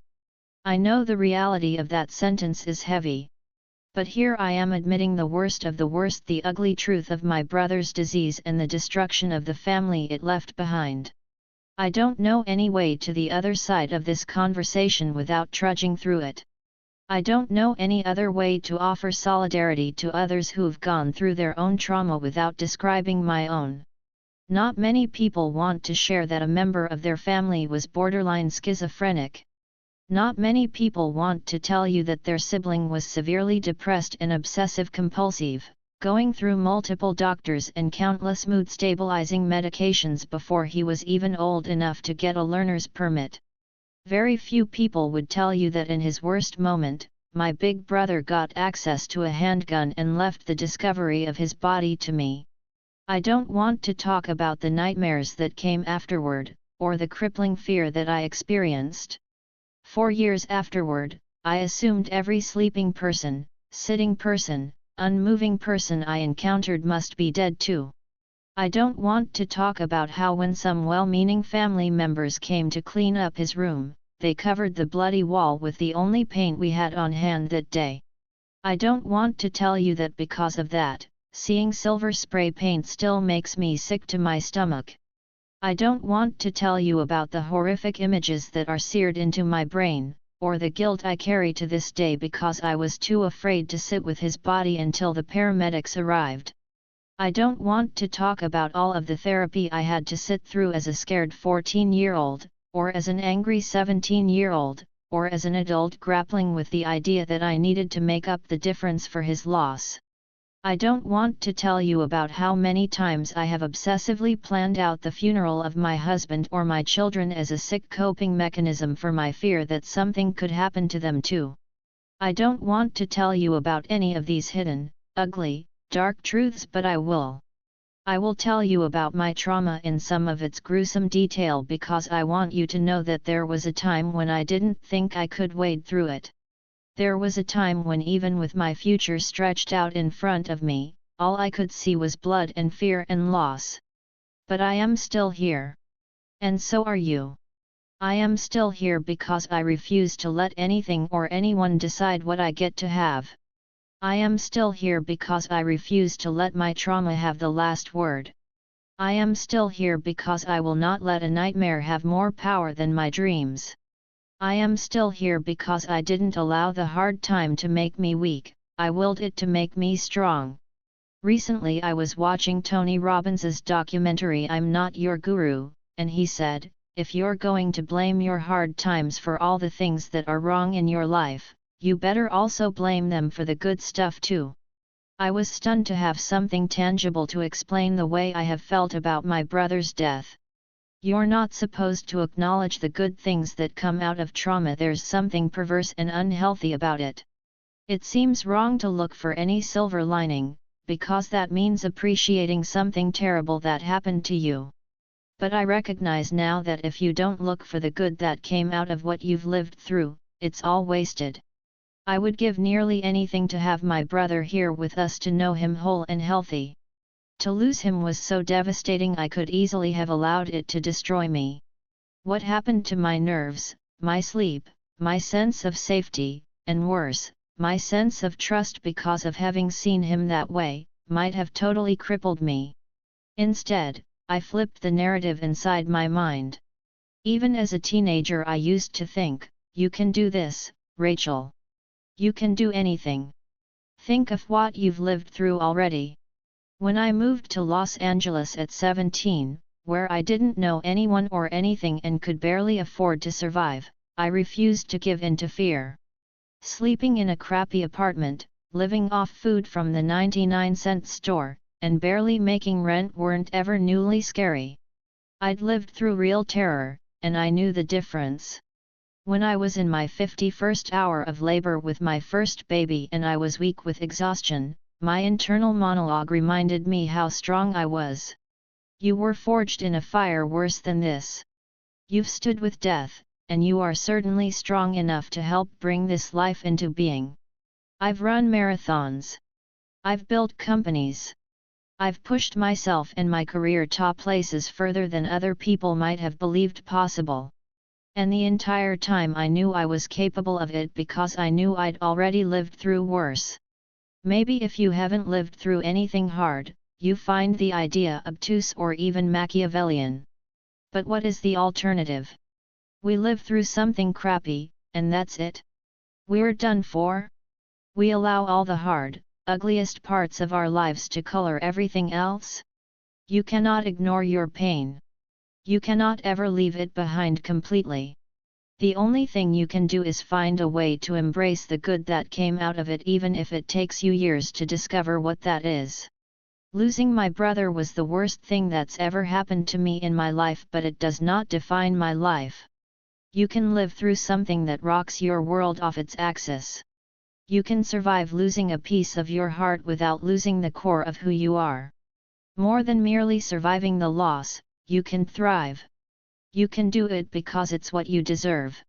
More importantly, you can survive the loss because living is the greatest honor you can give to the person you lost.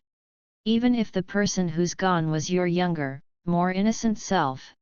The path through hardship or extreme trauma is one of the most difficult things a being can encounter. But make no mistake, the only way is to fight through it. Pain and trauma are a violent whirlpool, and they will drag you under if you don't battle to stay afloat. There will be times, especially in the beginning, when it will take everything within you to keep your head above those waves. But you must keep your head above the waves. It's so difficult, but you are tough. Even if you don't feel it at the time, the very fact that you're still breathing in and out means you're fighting back against the tide that wants to sweep you away. Don't let it. After a while, I promise it will become easier to tread water, and finally you'll learn to swim against the current.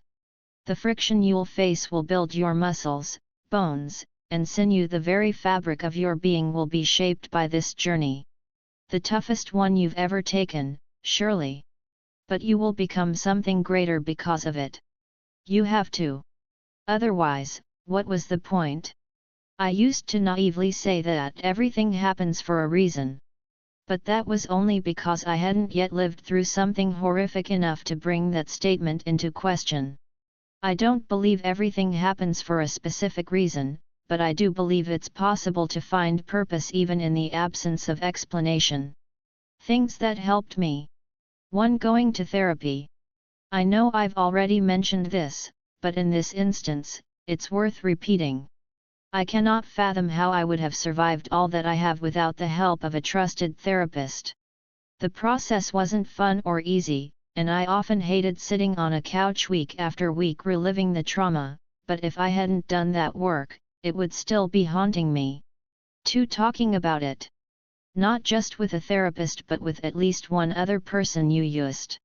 When we were first married, I sat down one night and told Dave everything about the day Ryan died. Details that had been locked inside my head for 6 years all fell into the sacred space between us. He didn't New York to fix it or organize it or adjust it in any way. He listened, and in doing so, willingly took my pain inside himself and made the load lighter to bear. 3. Making myself think about it. Right after Ryan died, I really struggled with nightmares and obsessing over the images in my head. An extremely wise therapist suggested I set a timer every day for 5 minutes, then force myself to remember it in detail until the timer went off. I thought he was insane. Turns out, there was something about knowing I would think of it later at an appointed time that allowed my brain the peace of not playing it on a loop. It also meant that I felt in control of my thoughts again.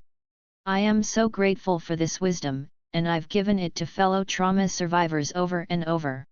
I even wrote it into my fictional book Sweet Girl as the advice Max gets from her best friend. You really do just write what you know. Chapter 16. The Lie. One can't tell the truth. Do I have the courage to tell you this whole story? That's what I'm asking myself even as I type these words. For days now, in moments when my mind is spinning with all the questions and what-ifs, I've asked myself how I would explain all of this. How I could tell you this story. Honestly? I don't want to. I want to keep it close to my heart, to hide it away in the hopes that it will hurt me less if it stays hidden. But then I understand that when things are hidden, we give power to the fear, the negativity, the lies. I don't want to allow that to happen. I want so badly to be honest about our experience, mostly because I didn't know this experience was even a possibility and because I wish I had truly understood. Would it have changed our choices? I'm not sure. But the hope that by being honest about what's happened to our family we might empower or inform other prospective adoptive families is what has me writing these words down now. I hope I have the courage to include them in this book, because truthfully, after building a career based on total honesty, I hesitate telling you this now. But here it is. When I was pregnant with our son Ford, we decided that we wanted to adopt a little girl someday. As Christians we are called to care for the orphans, the widows, and the oppressed. These are not just a handful of words from the Bible, they are the tenets of my faith. And so we began to research our options and settled on international adoption. Our reasoning, the irony of which is not lost on me in hindsight, was that we were afraid of involvement from biological parents. We were so naive about so many things back then, but our fear was that biological parents might come back into the picture and take the baby back. We reasoned that if we were an ocean apart, that scenario would be impossible. Eventually we narrowed our search down to Ethiopia. I remember feeling so overwhelmed by the paperwork, the blood tests, the home visits. I had no idea we were at the very beginning of a journey that would last nearly half a decade. So without any real perspective, I planned and dreamed and waited for news from our agency that we were slowly inching our way up the list. We were in the Ethiopian program for 2 years. Toward the end of the second year we received word that Ethiopia was pausing its adoption program, and our agency told us to consider moving to another country's program. I felt frozen about what to do next. Moving to a new country meant starting all over again. New paperwork, new meetings, new waiting lists. I believed God had called us to Ethiopia, and I believed if we were faithful He would make a way. We decided to stay in the program. Every month we'd get an email from the agency. Still no movement. The government office that handles adoptions is still on hiatus. No word. 6 months later they closed adoptions to the United States completely. I felt stunned and unsure. If God had called us here, and if nothing came out of the work and pain and fear, what had been the point? All the dreams I'd had about going to Africa as a family to meet our daughter made me feel foolish in retrospect. For the first time I asked myself questions that would pop up again and again over the next several years. Should we still try and adopt? Should we just feel content with the incredible blessing we have in our 3 sons? Should we give up? I am not by nature someone who sits long with a problem. I am also not someone who gives up. I started to pray and research and scour the internet for what we should do next. Maybe we were supposed to do domestic adoption. Maybe we'd gone through what we did because we were always meant to adopt our daughter from the States and she wasn't even born yet. That answer felt right, so I researched some more. The more I looked into what was available, the more I believed we should adopt from foster care. We felt called to Ethiopia because they have an unrelenting orphan crisis, and we thought we could help there in some small way. Foster care was the same for me. There were so many children in Los Angeles County who needed love and care, both were things we could offer in abundance. In LA, you have to commit to doing foster care before you can be entered into the adoption program. At first we were terrified of what this would mean for our family or how it would affect our boys. Then we decided that exposing the kids to this reality and showing them how we could tangibly show up for other families who need us was worth it. We entered the system for foster to adopt. What we didn't know at the time was how difficult that journey was. We didn't understand that we'd get foster placement with a medically frail baby and that the department would have no knowledge of her extreme medical need. We didn't know that they would call us 3 days after she arrived and beg us to take her 2-year-old sister, going from a family of 5 to a family of 7 in a matter of days. We didn't understand the delicate dance of managing a relationship with biological parents who were, in many ways, children themselves. I personally didn't understand how traumatic it would be for me when the girls eventually transitioned out 3 months later. I mourned the loss of the foster girls and tried to wrap my brain around what I now knew about this broken system. I thought we'd have months before we got a call for adoptive placement. It came 34 days later. I was sitting in my office at work when I received an email from our social worker. The subject line was, "Twins?" We never anticipated taking twins. We weren't signed up for 2 babies at all, but apparently agreeing to take on the second girl in our foster care journey had made it possible for us to consider it. We weren't told much about them. The girls were 3 days old, they'd been abandoned by their mother at the hospital. And we had 30 minutes to decide. We sat on the phone together and talked through it while freaking out. Newborn twins? Could we do it? Were we ready after so recently experiencing the loss in foster care? We prayed it over, and ultimately we called the social worker and said the biggest yes of our whole lives. After waiting 4 years for an adoption call, we barely slept that night. We spent hours coming up with names. We were so excited we couldn't eat the day we went to pick them up. At the hospital I thought I might be sick waiting for them to bring the babies into the room. And then there they were, so precious and tiny and beautiful. I felt like the luckiest person in the whole world because they were ours. Certainly I knew that in foster to adopt there would be hurdles and roadblocks, but the story we were told about them led us to believe that reunification was a slim possibility. We took them home and didn't sleep for days because, well, newborn twins. But we didn't even care. It was one of the happiest times of my life. 4 days later, at 10 o'clock at night, the police rang our doorbell. What a harsh and shocking sound. I was so surprised when I heard the doorbell that night that I wondered if a package was being delivered. That's how outside the realm of possibility this was for us. The doorbell rang in the middle of the night and my first thought was, is that the almond butter I ordered? I think that memory is the hardest for me. I mark it as the last moment I still held on to a naivete about how things really functioned in the world we were now a part of. It wasn't FedEx. It was 2 police officers, informing us that someone had made an anonymous call to the child abuse hotline about our family for our previous foster care placement. I stood on my front porch wearing boxer shorts with little hearts on them. My mind was foggy from sleep deprivation, and I tried so hard to understand the words that were coming out of their mouths. Over the next few days I would learn just how common this practice is in the foster care system. Because the child abuse hotline is anonymous, anyone can do it. Anyone can say whatever they want. They can do it for spite, to harm your family, to draw attention away from themselves, or a million other reasons I'd prefer not to think about anymore. I obsessed over them for days, and the obsessing did nothing. No matter what we said or did, we could notescape it.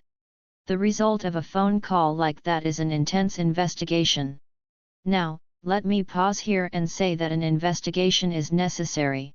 Of course it is. Child abuse is a horrendous, deplorable crime, and if the system doesn't investigate it, how will they protect the children in foster care? I understand this on an intellectual level.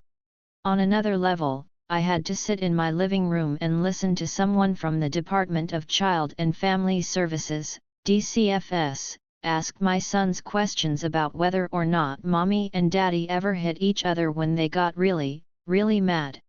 Or if someone ever touched them underneath their underwear. I tried so hard to be strong for my boys in those moments. I tried to keep a smile on my face while holding an 8-day-old baby and telling them, "It's okay, buddy, just answer them honestly."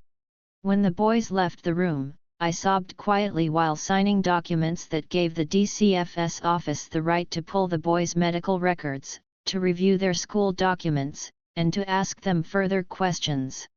The whole time the litany that kept playing on repeat in my mind was, "I am the one who pushed us to do foster care. I exposed my family to this system. I worked so hard to make sure my children would never experience the trauma I'd experienced as a girl, yet I'd unwittingly called it down on our family. I had no idea. I was so extremely naive about what could happen to us. I assumed that the worst thing we'd manage would be the trauma the children in foster care had been exposed to. It never occurred to me we'd be attacked simply by virtue of being involved in that world. And I knew we were completely innocent of this suspicion, but ultimately our record will show inconclusive. Not innocent, because how can they clearly say we are innocent when they are working with accusations and the child in question is too young to speak? This isn't a system where you are innocent until proven guilty. This is a system where you are guilty until deemed inconclusive. During this time so many people on social media asked me why I was suddenly so skinny.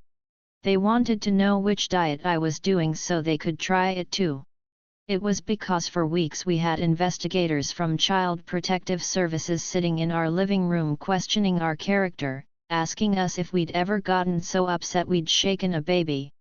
"But are you sure, Mrs. Hollis? Maybe when you were really overwhelmed? I barely ate.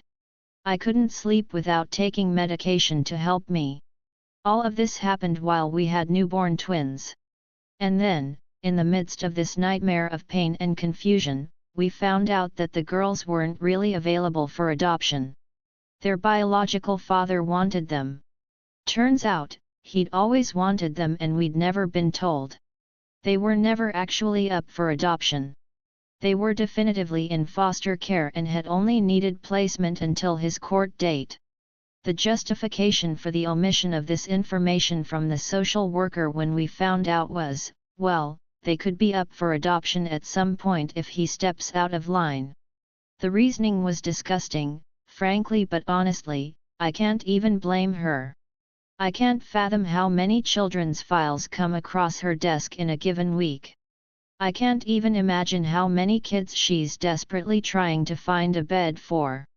So if she has newborn twins popping up in foster care and she can't find a home for them, something we later found out had happened, well then, do you reach out to a good family who's licensed to take two at once? Do you mention that they're abandoned but leave out details about other biological family because the alternative is that they don't have anywhere to go? Do you take advantage of a family who is strong and capable because you have 3-day-old babies who are vulnerable? Probably. And that's exactly what happened to us. I'm trying to think of how to explain the way this knowledge hit me, and I just don't have the words. We got a call for the twins after 4 years of waiting to adopt. That call felt like the answer to years of prayer. But soon we were living a nightmare. When they left, I felt cheated. I felt tricked. I felt devastated to the marrow of my bones. But it feels important to tell you that it was ultimately our decision to let them go. Honesty was not always offered to us during this process, which is why it feels so important for me to speak it here. We could have agreed to keep the twins. We could have signed on for 9 months or 12 months or 18 months of foster care with the court-ordered 2-hour visits, 3 times each week with the biological father, in the hopes that maybe it would turn into adoption. We couldn't do it. Or, I suppose that's not right. We could have done it, but my heart was reddened and my faith in the system was gone. I fought with myself. Every day for weeks I fought with myself and tried to think of solutions. Maybe if we. But what if they? Maybe the dad would. I fought with God too. Him most of all. What was all this for? Why were we here? What did we do to deserve any of this? What about the girls? The ones I named and walked the room with for hours as they worked drugs from their system? What about Atticus, with her big, bright eyes? What about Elliot, who was smaller and needed extra cuddles? What will become of her, Lord? I cried. I cried so much my eyes were swollen all the time. I cried when I held the girls. I cried when I hesitated to hold the girls, when I warned myself not to keep attaching to someone I would not get to hold on to. I cried when I saw other new mamas on Instagram. A few weeks before I had thought we were all part of a tribe. After all this happened, Dave and I felt so alone. Who could possibly understand what we'd gone through? Would people even believe us when we told them we were being accused of something so far beyond reality for our family we didn't even know it existed? Would anyone understand what it feels like to know that some anonymous person was so vindictive they'd pull us into this horrific scenario just for spite? Will the people who read this story shake their heads and say, well, that's what you get for going through foster care? It's a mess. It's all a big, hard mess and it wasn't even finished. Even after the twins left, we still had to endure the investigation because it wasn't just about judging us for children in the system, it was judging if we were suitable to care for all children, including our own. Since we'd opened our home, our medical paperwork, our school files, access to friends and colleagues who can vouch for us as parents, no evidence existed to validate the phony claim. Nonetheless, it was terrifying. It was ugly and traumatic, as if we were being abused. We had been attacked, and for weeks and weeks we lived in a state of shock. I've been afraid to write this story.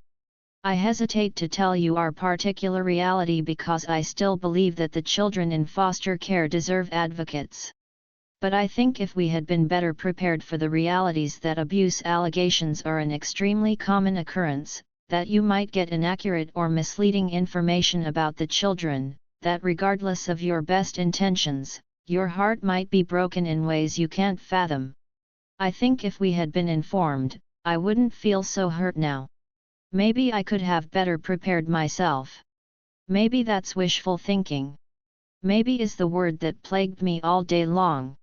In the midst of all of the pain and questioning and wondering, we had something big to decide. Would we continue to try and adopt? My gut instinct said absolutely not.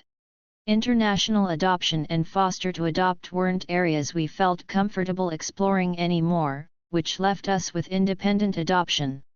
Dave had preferred this option from the beginning, but I felt like there was a greater need in international or foster care. But now he was asking me to consider it again, and I needed to make a decision quickly. One of the hardest parts about adoption is how long it takes. So even if I wasn't sure about moving forward, I knew that in order to secure any chance for the future, we'd need to start a new path as soon as possible. Home visits, blood work, applications, hundreds of pages to fill out. It takes a while, and unfortunately, none of it is transferable, so we had to start from scratch. Also, we knew nothing about this world or how to even go about it. Did we go through a domestic agency? Should we get an attorney? It all felt so daunting, especially after what we'd just gone through. I cannot tell you how incredible my husband was during this time period. If you ask most adoptive couples, they'll tell you that the wife originally came up with the idea. Men statistically struggle with the concept of adoption at first. Certainly there are exceptions to the rule, but most of the time women are the ones who push for it. I was the one who pushed for international adoption, and later, I was the one who urged him to consider foster to adopt. Now I was wrung out and incapable of feeling hopeful, but Dave encouraged me to reconsider. I'll remember that conversation for the rest of my life. Sobbed in the backyard where the kids couldn't hear us, while he fought for our dream of having a daughter. Yes, it's hard. But our dream didn't go away because it got hard, Rachel. We're going to have a daughter even if it takes longer. The time will pass anyway. We can't give up. It was Dave who did the research on an adoption attorney. It was Dave who called friends and colleagues and doctors' offices to get referrals on where we should go. It was Dave who sat on the floor while I typed the first draft of this chapter. He had paperwork spread out in every direction on the first day of his holiday break while he uploaded document after document to our new adoption agency. The independent adoption process felt more daunting to me than anything we'd done before. In that process, a birth mom chooses you to be the parents of her child, which means being in competition with thousands of couples all over the country. It also meant that whenever a mother came up who had criteria that matched with ours, I would get a call from our attorney, who then asked us to call a stranger and have the most surreal conversations. This happened 3 times in the first 2 months. I think the optimistic view should have been that we had 3 opportunities in such a short time, but the truth, because I'm trying to be totally honest with you, is that those experiences felt brutal. I know I shouldn't have gotten my hopes up, but it was impossible not to get excited when I spoke to a birth mom. I'd hear about her due date and listen to her story and start to think, oh my gosh, what if this is the one? Vivi had if we have a baby in April? When we weren't the family she chose, I'd feel foolish for being hopeful. I'd wonder if this was all a big waste of time or a painful experiment that led nowhere. Were we ever going to have a daughter? Should we still even want one? I'd wonder. And my sadness, was it disrespectful to be sad when I had 3 beautiful boys and other families didn't have any? I would sit in our bathroom and cry while my mind spun with all of these questions. I never truly found answers. What I did cling to was faith. Sometimes that faith was tenuous, as though I could barely hang on to it. But it was still there, that small voice that urged me to keep trying. Just one more step, God would whisper. Tomorrow will be better, Dave would tell me. Someday I'll hold my daughter in my arms and I'll understand why I waited for her, I reminded myself over and over again. During those months that we waited, I walked in faith. My steps weren't bold or filled with the bravado I'd had at the beginning of the journey nearly 5 years before. My faith walk became cautious and unsure. I blindly stumbled my way down a path I could not see. I chose to move forward because, while I knew I would find pain, I also knew I would draw strength. I could look at the 6 months prior or 5 years in total and choose to be angry. Or I could look at the whole long journey and recognize all that we'd been given. We knew about the orphan crises, both domestic and international. We donated time and money and prayers and resources to helping with something that wasn't even on our radar before. That is why I kept walking in faith. We got to know and love 4 little girls, and even if we never see them again, our lives are better because we were connected for a time. That is why I kept walking in faith. We built a stronger marriage. If you go through that much together, it will either make you stronger or break you apart. Dave and I sat in a foxhole of paperwork and interviews and blood tests and invasive questions. Later, we learned how to care for toddlers with severe trauma and newborn twins who screamed all night. We have laughed and cried and come out the other side braver, bolder, and more connected. That is why I kept walking in faith. I can think of so many good things that came out of all that happened, which gives me the courage to take another step. It's why I kept calling birth moms even if it meant being disappointed when it didn't work out. It's why I kept praying for our daughter, not knowing who she was or how long it would take us to meet her. It's why I'll stay hopeful even when I'm feeling weary. It's why I'll keep telling our story even when it's painful to talk about. Because at the end of all of this, I don't want you to see someone who went through a long, intense process to adopt a little girl. I want you to see someone who kept showing up again and again, even when it was tearing her apart. I want you to see someone who kept walking in faith because she understood that God's plan for her life was magnificent even if it was never easy. And even if it wasn't easy, she was bold and courageous and honest even when the truth was hard to share. Things that helped me. 1. Taking the plunge. Finding the courage to be honest about who you are or what you're going through is like throwing yourself into the deep end of the pool and fighting to swim once you hit the cold water. It won't necessarily be pleasant, but once you're in, it's done. The longer you live in a state of honesty, the easier it becomes to simply exist there all the time. 2. Seeking out other truth tellers. Surround yourself with people who've also gone through the hardship of being honest about their feelings. They can talk to you about how it felt and how they found the courage.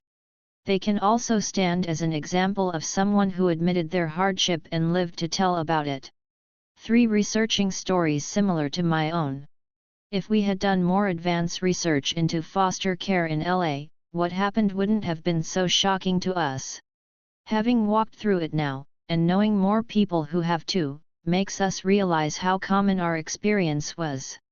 During the process we felt so alone, and seeking out a community who understood our path would have helped so much. Chapter 17 The Lie. 1. Am defined by my weight. When people talk about divorce, they use words like irreconcilable or messy.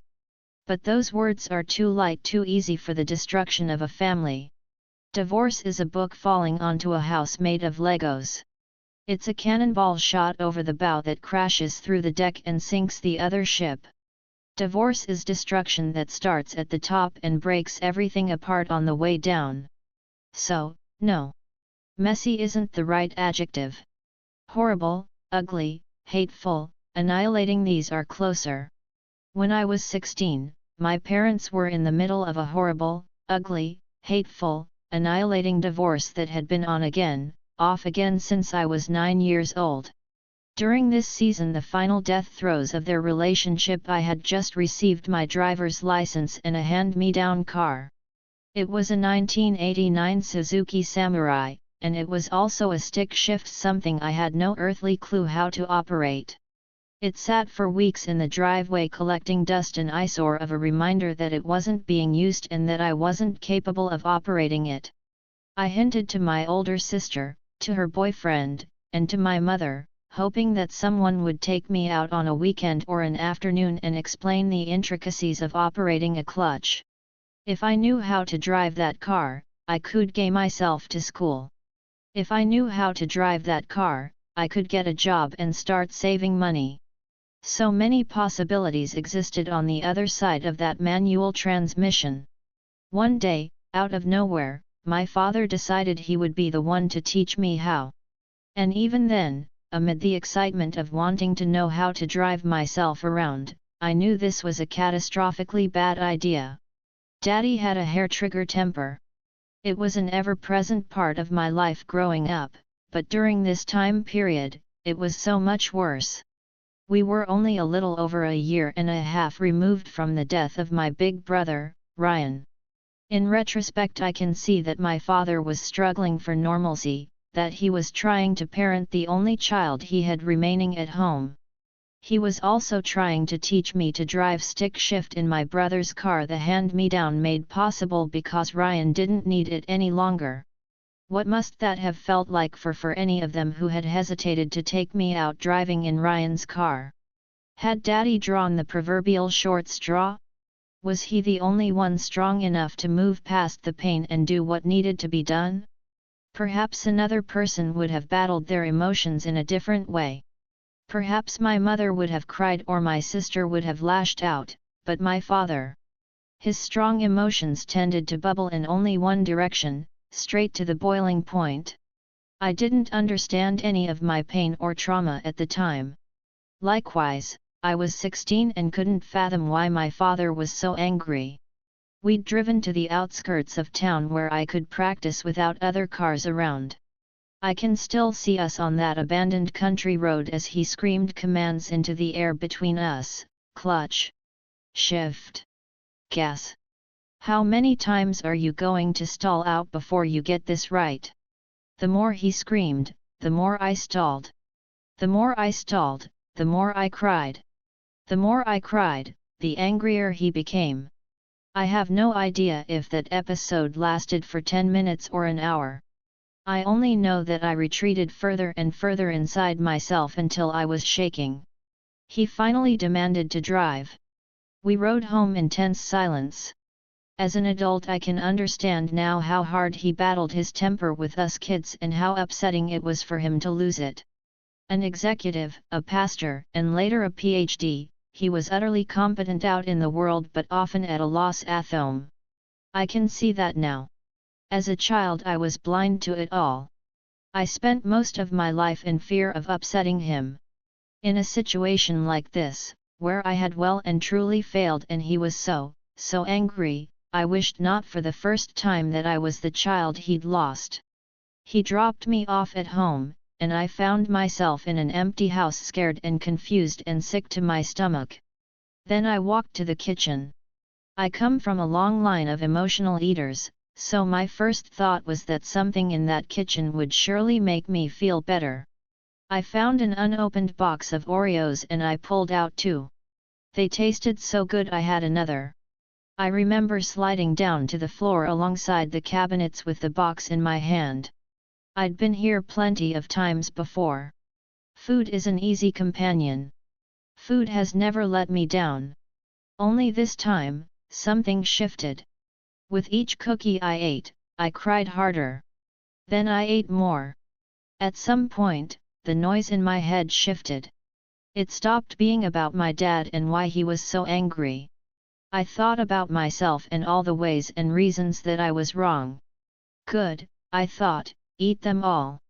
Eat every last cookie. Eat everything in this room. Eat until you're ugly and worthless and the outside finally matches the inside.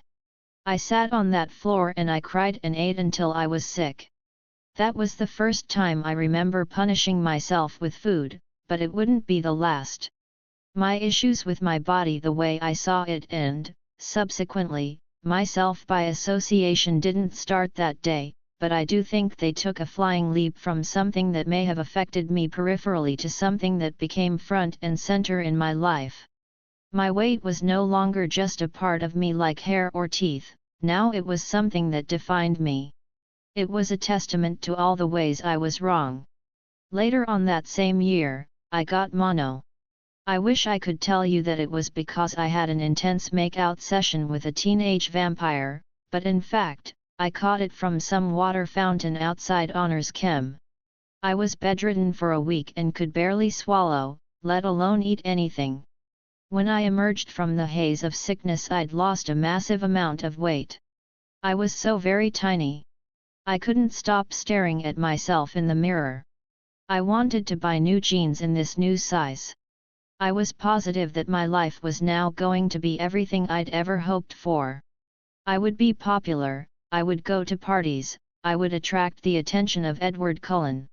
I mean, as a size 12, anything is possible and everything is likely. I vowed on my soul that I would not gain a single pound back. But I was hungry. I was so stinking hungry all the time. I know they say nothing tastes as good as skinny feels, but I assume that's because they've never had nachos Belgrande. I gained the weight back and then some. When I moved to Los Angeles at age 17, I was hyper-aware of how out of place I was as a size 10, and I vowed that geography was really the only thing that had held me back. I was ready to get a gym membership, run a marathon, and eat only salads from there on out, none of which happened. A lifetime of stress eating meant that I gained even more weight after my move. I decided to New York diet pills. I don't even know what brand they were or where we got them, but for a couple of months, my roommate and I lived off of diet pills and Slim Fast shakes. It totally worked. I trimmed down and loved everything about my new, smaller body. Sure, I was hungry all the time and I felt jittery nonstop, but I looked awesome in my jeans. I expected that life would pick right up and be easy before long, and my dreams would soon manifest and become UE. I noticed that more men were checking me out, to the point that the attention was starting to really bother me. Anywhere we went I could feel their eyes staring at me. I expected guys to charge the table anytime we went for dinner. I gave dirty looks to any male within a 10-foot radius. I was not totally sane, but I also wasn't self-aware enough to realize it. One day I got home from work early, and I happened to look out the apartment window. Across the way I saw 2 iguanas sunning themselves in the window of someone else's condo. 2 iguanas the length of my femur just hanging out in the kitchen window. One of them turned his head slightly, caught my eye, and stared me down. You're going to think I'm making this up, but I swear on my life I thought that lizard was looking into my soul. I was entranced, I couldn't stop staring. I watched those things for what felt like hours, and I became certain that if I didn't keep staring back into his eyes, across 100 feet of space, something bad would happen. At one point I remember thinking, when was the last time I saw a human being? Are these iguanas and I the only creatures left on Earth? My roommate found me like this later that afternoon. When I tried to explain to her what I was feeling as rationally as I could for someone who had just stared down lizards for hours, she asked, "Do you think it could be the diet pills?" Well, now. I was so grateful to discover that there were more beings on Earth than just me and the lizards who'd survived the apocalypse. I ran and grabbed the bottle and read the label for the first time. May cause extreme paranoia was side effect numero uno. Blessed assurance. I stopped taking the pills and started eating solid foods again, and just like every other time, the weight piled back on. I wish I could tell you that extreme paranoia/lizard Armageddon would have been the end of my career in weight obsession or yo-yo dieting, but I can't. I tried all sorts of crazy things. Susan Powder, Suzanne Summers, Atkins, Lean Cuisine, Juice Cleanses, Master Cleanses, the list goes on. And every single time I would start on a diet and inevitably slip up. Any mistake, like having a piece of cake at a birthday party, would signal total annihilation to my brain. One piece of cake meant I might as well eat the entire cake, plus the chips and the dip and pizza and anything else I could get my hands on. I'd restart that same hateful binge session I'd learned at 16 in the kitchen with the Oreos. I had identified at a very early age that women who were thin were beautiful. Thin women would fall in love and have handsome husbands. They would also have career success, make good mothers, have all the best clothes. I don't know that I ever said those words aloud, but I absolutely believed them. 16 years later, this isn't a truth I like to admit. I don't like to talk about my messy childhood or my negative self-talk or the ridiculous lies I used to believe. I don't like to focus on the things I got wrong, but they're like that little crack in the side of a teacup, an imperfection you only see when you hold it up to the light. The imperfections cover the surface of my life, they help tell my story. For good or bad or worse, they're part of me. Later on, when I went through my first pregnancy and subsequent weight gain, this struggle became so much worse. I wanted so badly to be like celebrities I saw in magazines who had a baby and then left the hospital in pre-pregnancy jeans. I held on to those 20+ pounds of baby weight for a year, and the second I started to make headway on them, I got pregnant again. I wondered if I would ever get out from under the pounds. I think this is the part in the typical inspirational and motivational book where the author would tell you that a journey of self-discovery and a lot of therapy helped her learn that weight did not define her. This is where I should tell you that I am worthy and loved as I am. This is absolutely true, but that's not where I'm headed with this chapter. That isn't the kind of book I want to write. Here's what I can tell you truthfully about diet and exercise and weight and what it means in my life. Who you are today is incredible. You have so many wonderful qualities to offer the world, and they are uniquely yours. I believe your Creator delights in the intricacies of you, and He is filled with joy when you live out your potential. I also believe that humans were not made to be out of shape and severely overweight.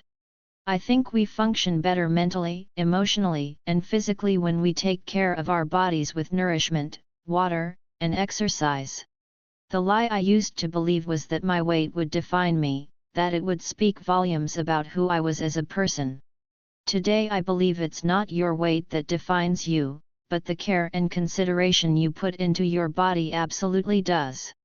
Because I work in media and because I've had years of accidentally upsetting people online without ever meaning to do so, I already know that my saying this will annoy some people. I can already imagine the emails I'll get. The list of reasons why you or someone you know is justifiably obese, the trauma you've lived through in some cases, food is your coping mechanism. Or maybe I'll hear the opposite. Maybe you have an eating disorder like anorexia. You're thin but totally unhealthy because your body doesn't get the nutrients it needs. Or maybe you drink every single day because you're a single parent or you're walking through a hard season. All of these things are justifiable, all of these are valid reasons to negate caring for yourself, for a time. Childhood trauma is not a life sentence. Extreme emotional pain doesn't guarantee emotional pain for the rest of your life. I know this is true because I am a living, breathing, flourishing example of someone who chooses to rise above the trauma of her past. The reason I know this is true is because the world is filled with people who have it so much harder than me and so much harder than you, yet they show up for their lives every single day. You can choose whether or not to stay there. You can choose to continue to abuse your body because it's all you know. You can choose to live in that place because it's the path of least resistance. You can choose to settle for a half-lived life because you don't even know there's another way, or perhaps you have no idea how to pull yourself out of it. But please, please stop making excuses for the whys. Please stop telling yourself that you deserve this life. Please stop justifying a continued crappy existence simply because that's the way it's always been. Just as you've chosen to stay in this place for so long, you can also choose to get yourself out of it. You need to be healthy. You don't need to be thin. You don't need to be a certain size or shape or look good in a bikini. You need to be able to run without feeling like you're going to puke. You need to be able to walk up a flight of stairs without getting winded. You need to drink half your body weight in ounces of water every single day. You need to stretch and get good sleep and stop medicating every ache and pain. You need to stop filling your body with garbage like Diet Coke and fast food and lats that are 1.5 million calories. You need to take in fuel for your body that hasn't been processed and fuel for your mind that is positive and encouraging. You need to get up off the sofa or out of the bed and move around. Get out of the fog that you have been living in and see your life for what it is. Does your Creator love you as you are? Yes. But He gave you a body with all of its strength, and even its weaknesses, as a gift. It is an offense to your soul to continue to treat yourself so badly. So no, this isn't the book where I tell you that the answer to your struggle with weight loss is to love and accept yourself as you are. This is the book where I tell you that if you truly want to practice self-love, you'll start with your physical body and do the work to figure out why this is an issue in the first place.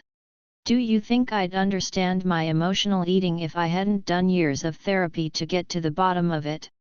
Do you think I'd so easily share the story of that day with the Oreos if I hadn't done everything in my power to step out of that shadow? Do you think I magically figured out how to lose weight after a lifetime of living off cheese and gravy? No, I had to work. I had to study and go to therapy. I had to try out different workouts until I found some I love. For me, it's long-distance running and weight training. I had to fight the urge to binge when I made slight deviations from healthy eating, and this habit took me years to adopt. I had to teach myself new coping mechanisms for stress. Sex is a win-win for everyone, for example. I had to figure out how weight loss works and discover that it's actually the simplest thing in the world. 1 million diets exist based on the idea that if they can confuse you or make you think there is an easy way out, then you'll buy whatever they're selling. The truth is, it's the same now as it always has been. If the calories you consume in a day are fewer than the calories you burn off in a day, you will lose weight. The end. Figuring out healthy meals that taste good to you, or workouts to try. That might be tougher, but don't let the media fool you into believing that this is complicated. Learning to be healthy when you've never done it before might be hard if you've got a lifetime of habits to break, but the mechanics of it are actually very simple. And the version of you that's healthy and well cared for is worth every minute of that work. Things that helped me. 1. Mantras. In my first fiction book I ever wrote, the main character walks around everywhere she goes reciting a mantra: I am strong. I am smart. I am courageous. She's nervous and unsure of herself, so she says it over and over all day long. That book is based on my early days in Los Angeles, and that mantra is based on exactly what I used to say to myself daily. A lifetime of believing that your value or lack thereof is determined by your body or your face or your whatever means that you've got a lifetime of negative talk in your head playing on repeat. You need to replace that voice with something positive. You need to replace that voice with the opposite truth, the thing you most need to believe. So come up with a mantra and say it to yourself 1,000 times a day until it becomes real. 2. Editing my media. If you're struggling to live up to a certain standard, if it seems as though everywhere you turn you see a gorgeous size 0 model with perfect, glossy hair, and if every time you see this stuff it depresses you or gives you anxiety, then stop consuming that type of content. Unfollow the models on Instagram. Stop looking at those pages on Facebook. Surround yourself with positive, uplifting role models who focus on being strong and healthy. I'm not saying women who do makeup tutorials or Instagram fitness models are bad. I personally love those chicks, but there are seasons when following them doesn't make sense. Be smart about it. 3. Preparation. You have to prepare in advance for anything you want to do well. Period. You want to make sure you get in a workout tomorrow? Then you need to pack your bag today and schedule exercise in your calendar. You want to make sure you reach for healthy snacks instead of your kids' goldfish crackers? Then you better take some time at the start of the week and meal prep some wholesome snack options. If you wait until the last minute, you are not likely to achieve anything. You want to accomplish a healthier life?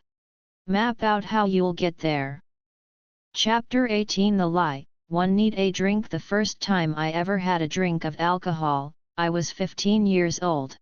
It sounds pretty scandalous, but honestly, it was basically harmless. My big sister Christina let me have a sip of her Midori Sour one night when I was spending the night at her apartment. She made it in a plastic tumbler that came with the purchase of Big Gulps circa 1998, so we were keeping it way classy. The drink itself was sweeter than Pixie Stix powder and a shade of neon green that's typically only found in something radioactive. I was excited to try it out because it made me feel mature, but it certainly wasn't a gateway drug to partying at Studio 54. The second time I had a drink I was 17 years old. My best friend Kim and I drank half a bottle of cheap tequila between the two of us. It was the color of maple syrup, the kind of high-quality liquor reserved for idiot teenagers and sailors on shore leave. We threw up everything that wasn't permanently attached to our insides, positive we were going to die. It's a miracle we didn't. It's also a miracle neither of our mamas found out and murdered us in cold blood.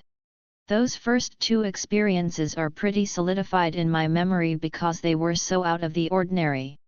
Alcohol was never present in my late teenage years and only made a rare appearance in my early 20s. Oh sure, I had some Boone's Farm just like every other poor, confused, college-age girl, but drinking wasn't on my radar. On my wedding day I had a few sips of champagne. On our honeymoon I probably tried some kind of blended drink, but that was really more for the milkshake quality than any medicinal aspects. In fact, I remember going to a dinner party not so long into our marriage and another couple talked about how much wine they consumed. Dave and I drove home talking about it. Did you hear how much wine she says she drinks? That's crazy. I sat atop my glass house and judged a behavior I couldn't understand. Then I had kids. And wine became my best friend. Cocktails? They were like favorite cousins you only see on the holidays, which is to say, I only really got to enjoy them on special occasions. Is it funny or depressing to admit that before I had kids, I never really understood why anyone drank? Then suddenly I found myself exhausted, overwhelmed, and on edge. I discovered that I could have a glass of wine that magically muted the edges. When my older boys were toddlers, drinking became a regular part of my routine. I'd come home from work, change into my pajamas, because bras are the devil's work, and pour myself a glass of wine while I got dinner ready. When I was a teenager, I watched Cat on a Hot Tin Roof and fell in love with Elizabeth Taylor and Paul Newman fighting their way through a southern plantation. In the film adaptation of that play, Brick has become an alcoholic, and in one scene in particular he's fighting with Big Daddy, played impeccably by Burl Ives, and arguing that he needs a drink. He keeps talking about a click that happens when he drinks enough that makes him feel better. My teenage self thought Paul Newman was really overselling it, that the description of that click was Southern dramatics. But then I started drinking wine in the evening when I got home from work. Without realizing, I counted my way toward that click with every sip of white wine. Between the first swallow and the fifth I'd feel myself start to relax. By the 10th sip I was totally calm, able to parent my children better and more easily. 1 glass of wine at night turned into 2 glasses of wine at night. 2 glasses of wine a night turned into a 7-day-a-week habit that increased in quantity on the weekend. Each morning I would wake up feeling a little queasy or have to take ibuprofen to counteract my headache. Each morning I would chalk it up to hormones or lack of sleep. I refused to acknowledge my daily hangover for what it was. At social gatherings or work events I would pound a cocktail or a glass of the signature drink as soon as I got in the room. Being in a crowd made me hyper-aware of getting it right. I reasoned that if I was more relaxed I'd be better able to carry on more meaningful conversations. Alcohol gave me courage. It gave me the courage to parent. It gave me the courage to have conversations with strangers. It gave me the courage to feel sexy. It washed away things like anxiety, fear, frustration, and anger with juicy acidity and a balanced flavor profile. I'm trying to remember the moment I realized how unhealthy all of this was for me, and I don't have a clear defining instant in my mind. I only recall that one day I suddenly caught myself saying, "I need a glass of wine." As a writer, I pay a lot of attention to words. In this instance, on this random day, I caught the word need. Need implies that something is essential, necessary. So when had I gone from thinking wine might be a nice addition to my night to believing it was essential for my survival? The idea was terrifying. Terrifying because I come from a long line of alcoholics and I didn't want to become one myself. I stopped cold turkey. Gave up any kind of alcohol for as long as it took me to realize I didn't actually need it. After about a month without any alcohol, and after discovering that the world would continue to spin on its axis even without it, I felt more in control. I would occasionally have a drink, but truly didn't feel the desire to drink when I was stressed. And then we had foster kids. That summer we signed up for the foster to adopt system in LA County. We jumped right in. In retrospect, we were so euphoric about the time we had with the children, so eager to be helpful. We should have taken a step back before we agreed to anything. We didn't know that at the time, though. We were naive about all that was coming or how hard it would be, so we said yes and went from 3 boys to 5 children in the span of a couple of weeks. Those days were absolute chaos in the most beautiful way. Dave and I were in straight-up survival mode. Our only mission each and every day was to occupy 5 children between 6 in the morning and 8 o'clock at night. We ran around the yard, jumped on the trampoline, and spent hours and hours swimming in the pool. We navigated severe health issues with the baby and her big sister's trauma. We cleaned up 1,000 spills and kissed skinned knees and reminded everyone to be kind at least 30 times a day. And at night, when they were snuggled in their beds, we drank vodka. Wine? Wine was long gone. Wine wouldn't even touch the level of exhaustion and fear and overwhelm we were feeling. Vodka was my co-pilot, and I was deeply grateful for its presence in my life. We began to navigate visits with bio parents and medical appointments several times a week.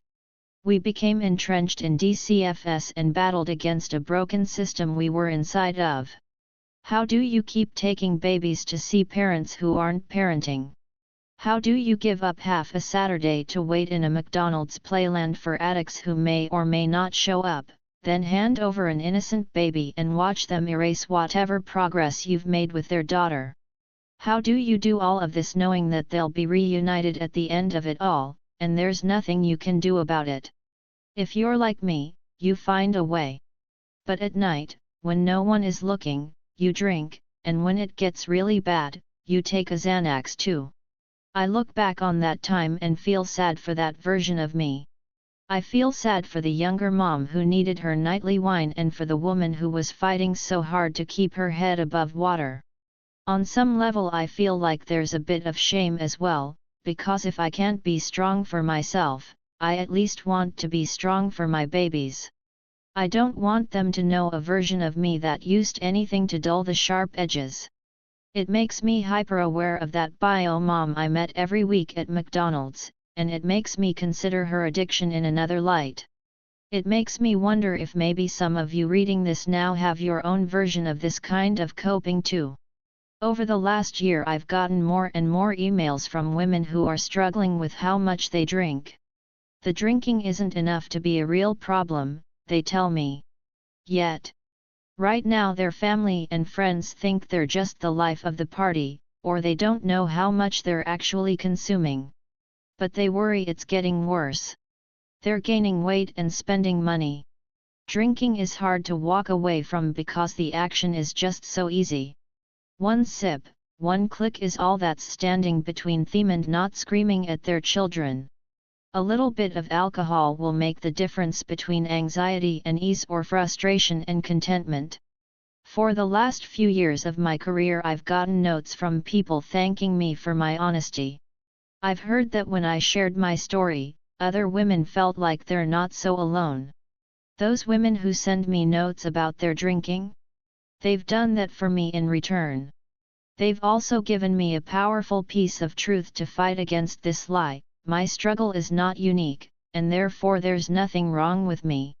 If there's nothing wrong with me, I don't have any reason to medicate myself. Make no mistake, drinking the way I drank is a form of medication. Life felt hard or overwhelming, so I put something into my body to make it feel better. But it was a short-term solution to a problem that was not going away. When the alcohol wore off, my problems were still there. When the vodka ran out, I still had to sit in one of the hardest experiences of my life. I still had to pack up bags for those babies and load them into a car with a social worker to head back to their family. Drinking can be an attempt to escape, but you cannot escape the realities of your life forever. In the morning they're still there, only now your ability to take them on is diminished by the fact that your medicine made you sicker. In fact, there is only one way to manage the stresses of this life properly, and that is to build up a healthy immune system, for lack of a better, cooler description. Stick with me here, I promise these analogies will make sense in a minute. When you're born, you come screaming into the world without any real protection. Your immune system is basically non-existent, which is why worriers like me keep their newborns wrapped up like Eskimos even in the middle of summertime. As you get older you'll eventually get sick for the first time, likely because you have an older brother who brings home some kind of virulent flu from preschool with him. Getting sick with something you've never had before can be scary, but it's also entirely necessary to build up your immune system. NCE you survive, your body is forever able to battle off that kind of sickness, and it can take on similar types of trouble because it's been through it all before. Occasionally we'll get an infection that our immune system isn't quite strong enough to manage, so someone prescribes some antibiotics. Back when I was a little girl, they handed out antibiotics for everything. Tonsillitis? Antibiotics. Stub your toe? Antibiotics. Then, at some point in between when I was small and when I had my own children, doctors realized that if you took antibiotics too much, your body would never learn how to fight off anything on its own. Your immune system needed to be put through the test, it needed to get sick and learn what tools were necessary to pull itself out of there. You see where I'm going, right?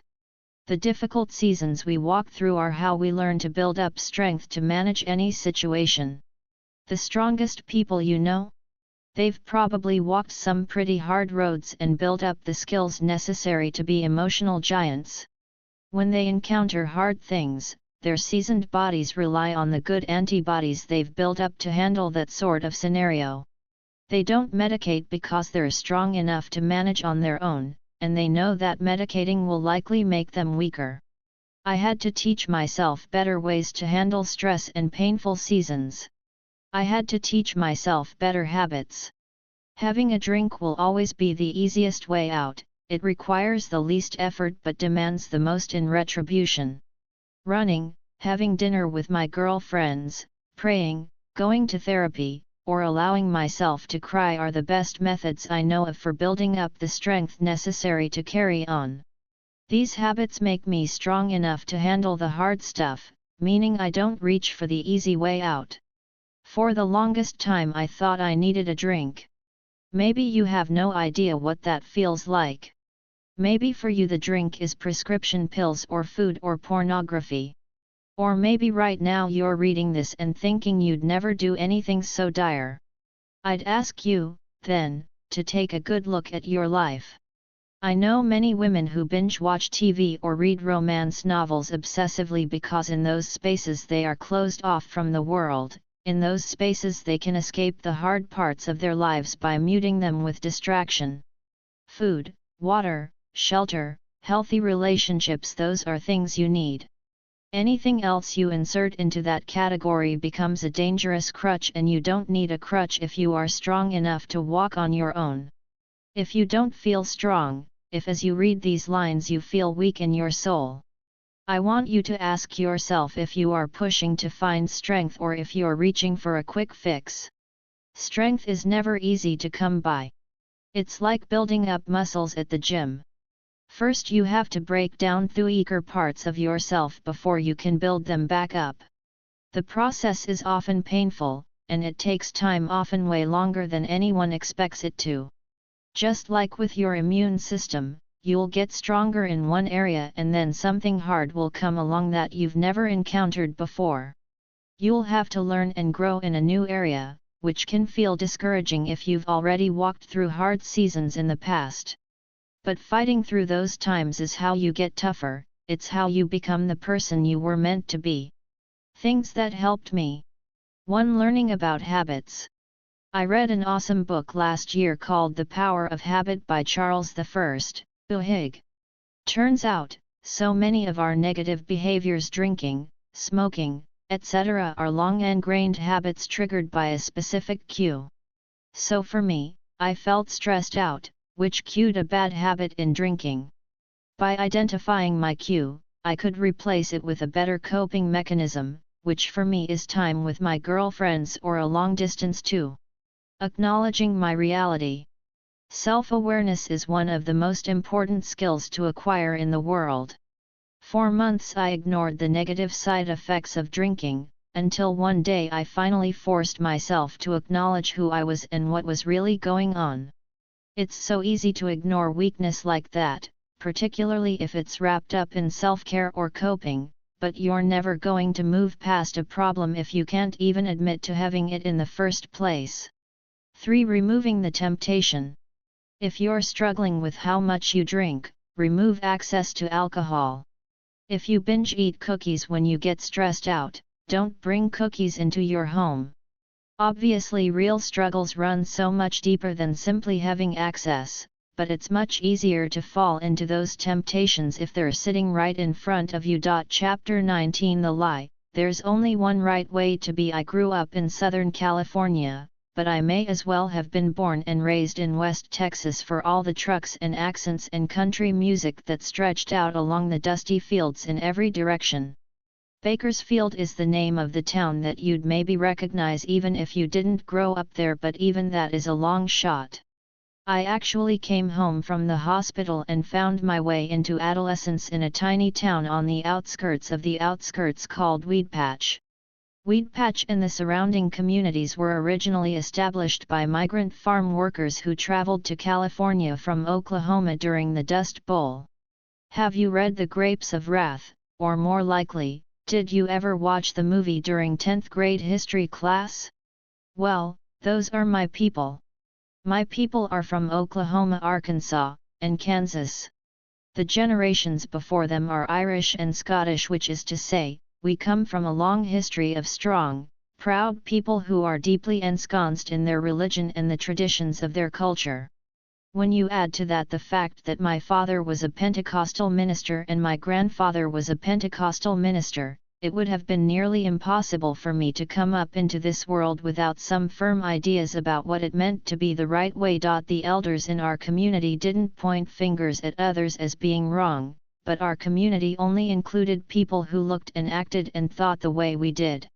We were white, low-income, conservative, and extremely churched, with little experience outside a 10-mile circumference of our town. I didn't know that being other was wrong, because I didn't know that other existed. When I was in junior high, I went to Disneyland to play fourth chair clarinet with the symphonic band. It was the first time I'd ever left our hometown without a family member, and the opportunity made me feel positively worldly. They say America is a melting pot, but Disneyland was a salad bowl. No one melted together, they all stood out in glorious diversity. I saw every kind of person. I saw families made up of every ethnicity. There were whole groups of friends waiting in line for the teacups, and not one of them was the same race. Two men were holding hands near the Matterhorn, and my eyes nearly popped out of my skull. Even among the people who looked like me, the individual styles were beyond what I could fathom: goth, preppy, purple hair, piercings, tattoos. I saw everything. It was my first real exposure to people who were different from me, and I hardly knew what to do with the sight other than to stare at them as if they were exhibits in a zoo. I suppose that there are plenty of young women whose lives are more closed off, more sheltered than my own, but it's shocking for me now to write these things down given the diversity of my grown-up life. It's been on my mind a lot lately what I grew up understanding versus what I believe now. It's been on my heart because we're walking through a season of people drawing lines in the sand. As much as I hate to admit it, I understand those lines. I was once drawing them. A schoolyard segregated by everything from race to religion to the cost of the jeans you wore made absolute sense to me because that was all I knew. But you cannot claim a child's ignorance forever. At some point you grow up enough to understand that many people here on earth are different from you, and what you do with that knowledge defines much of your story. I've built a business based on the idea of community with other women, and it's a digital tapestry of people from all over the world. What I've learned over the years is that regardless of how our looks may differ, we are way more alike than we are different. The mamas who follow me in Dubai have a lot of the same concerns for themselves and their families as the mamas in Manila or Dublin or Mexico City. I believe the Lord gave me this platform to be a good shepherd to this diverse and beautiful flock. I also believe I can't possibly love them well if I first demand that they be like me in order to receive it. I am a Christian, but I fully love and accept you and want to hang out with you and be friends if you're Christian or Muslim or Jewish or Buddhist or Jedi or love the opposite sex or love the same sex or love Rick Springfield circa 1983. Not only that, I think the ability to seek out community with people who are different from me makes me a stronger, better version of myself. Trying to be in community with people who don't look or vote or believe like you do, though sometimes uncomfortable, will help you stretch and grow into the best version of yourself. On Saturday mornings I go to hip-hop dance class. And just so we're clear, I don't mean cardio dance at the gym or Zumba but a real-life, honest-to-dog, count of eights as fast as I've ever moved in my whole life dance class. And I suck. I thrust when we were supposed to swerve, I kick when we were supposed to fall back. Imagine your Aunt Mildred trying to negotiate the dance floor after one too many Chardonnays during Cousin Crystal's third wedding. I'm that level of tragic. Because it's so hard to pick up a dance like that when you have no experience, and because I'm surrounded by young, nubile, professional dancers who all seem to have it figured out when I don't, I more than once have questioned why I'm there at all. I'll tell you why I'm there. Aside from a deep and abiding love for 90s music, I'd actually like to be a better dancer. I'd actually prefer to go through the hard, confusing process of figuring it out and asking questions and seeking guidance than settling for the cushy comfort zone where life isn't hard, but where I don't grow. Maya Angelou said, "When you know better, you do better." I want to know better so I can do better. I approach my desire for community the same way I approach that dance class. I'd prefer to make a fool out of myself with the more seasoned professionals because I'm willing to stand alongside them and out myself as an amateur.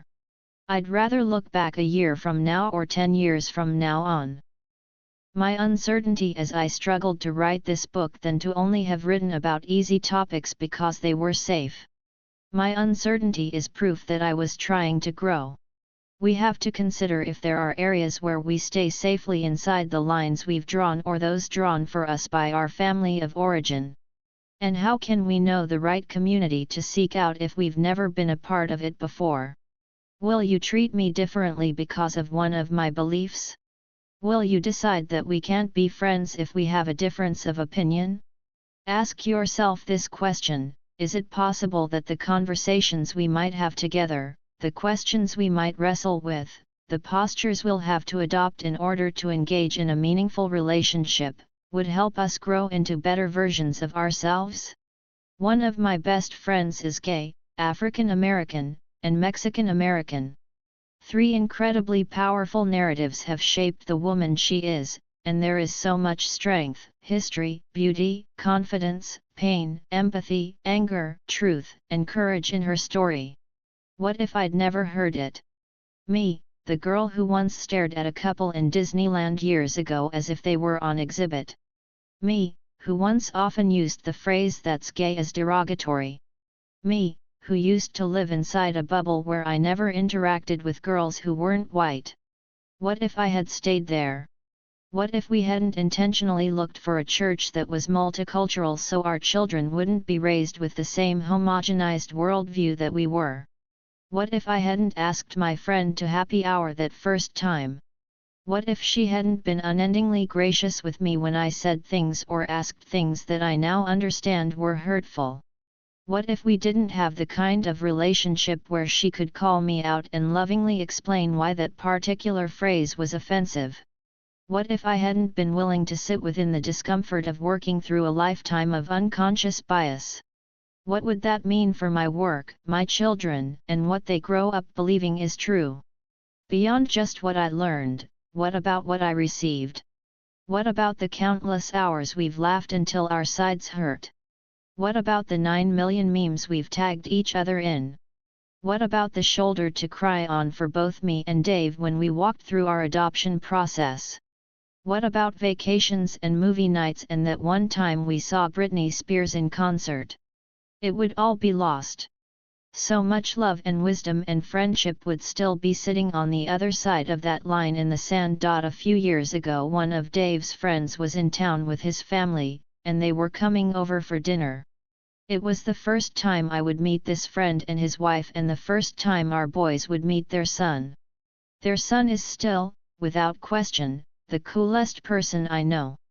We don't get to hang out with him often since they live in another state, but every time we do I'm blown away by how funny and wise and strong he is. That first time I didn't know much about him, I only knew that he was differently abled. I didn't know if he had a wheelchair or a walker, and I worried about how to make him feel comfortable in our home. I wondered about how I should prep the boys in advance, my fear being that they would ask inappropriate questions or say something unintentionally offensive to our new friends. Should I talk to them about his differences and explain that they didn't matter? Should I make sure they understood that friends are friends regardless of how they look or get around? Should I explain everything I could about his abilities so they wouldn't ask more? I had so many questions and so much uncertainty as I considered explaining his condition to my boys, but then I realized something. I was about to teach my children to draw a line in the sand. I was about to point out the things that made our new friend different and therefore other. After all, in my own childhood, the invisible, enforced divide between us and them, intentional or not, made others seem wrong. So that day I chose to say nothing at all except that a new friend was coming over to play. When our buddy arrived on the scene, they thought his walker was the coolest thing ever. They begged him to let them try it out. They ran up and down the hallway testing out all its features. They'd never had a play date with someone with different abilities, but that day it didn't occur to them that it was unique. I've seen this happen again and again over the years as we've met friends with Down syndrome or autism or cerebral palsy.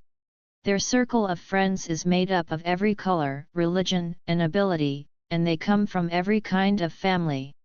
Different isn't unique to them, different is their normal. There are no lines in our sandbox. There isn't one right way to be a woman.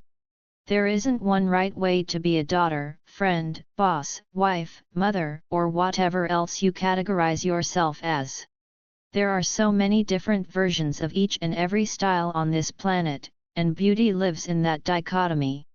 The kingdom of God is in that dichotomy. At the end of every one of my hip-hop dance classes, the room breaks into smaller groups so we can watch each other perform. It's every kind of person from every walk of life, and we're all sweaty and gross, but we sit down beside each other to cheer on the others. Imagine that, a large group of people who are committed to doing the hard work together, joining in to simply cheer on a community. You can see the beauty in that, right? And that's not even the best part. The best part about this time together is the difference in everyone's interpretation of the beats. We all learned the exact same moves, well, they did, but there's no telling what I might bust out, but every person's dance looks different from everyone else's. The girl who grew up doing ballet has movements that are more fluid and graceful. The guy who knows how to break dance rocks a style all his own. We're all practicing the same thing, but we do it in different ways. Our different styles are beautiful to behold. What if we don't presume to know the answers? What if we are always asking questions? What if we don't settle for the world we feel comfortable with, but push ourselves to seek more? It would mean that we would find new relationship with other women at a soul-deep level instead of a skin-deep perception. We do not need to change our entire belief system to make this a reality.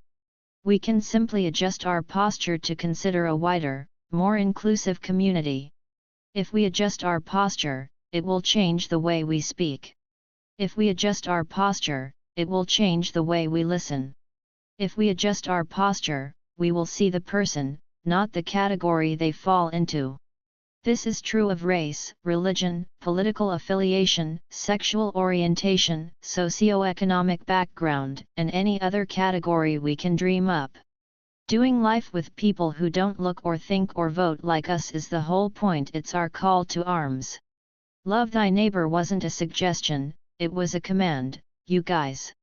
How in the world are you going to love your neighbor if you don't know your neighbor? I don't mean waving hello at the grocery store, I mean actually pushing ourselves outside of our comfort zone and doing life with different kinds of people. Even if we wonder if they're getting it all wrong. Heck, especially if we think they're getting it all wrong. We need to be in a wider community not because we are attempting to sharpen their clarity on a subject but because we are hoping to soften the edges of our own hearts. What does your story look like? Is it filled with all the same colors and lines? Do all the characters in your book look and act like each other? Imagine what would happen. Imagine how beautiful the same scene might appear, what it would mean for your worldview or your children's worldviews if you added different hues, different narratives, different dialogues. What would it mean to challenge your outlook every now and again? What would it mean for your relationship with your own understanding if you had to ask more questions? How would it affect other people's behavior if they saw your unbiased, open heart welcoming new friends? What could we accomplish in our communities if we took all the energy that we typically spend drawing lines and used it instead to draw our neighbors closer? Every day you get to choose the way your world looks. Regardless of how you were raised or what you were taught to believe, you get to decide where your story goes from here. Look at the pictures in your book. Are they all one color? Every year you close a new chapter in your story. Please, please, please don't write the same one 75 times and call it a life. Things that helped me. 1. Changing churches. Dave and I looked up one day and realized that we went to an affluent church in Bel Air and that 99.9% of our church family was white. This is not what the body of Christ looks like. The body of Christ is every color and style and background. By seeking out a church that was intentionally multi-ethnic, multicultural, and intergenerational, we were able to find real community. 2. Acknowledging my position.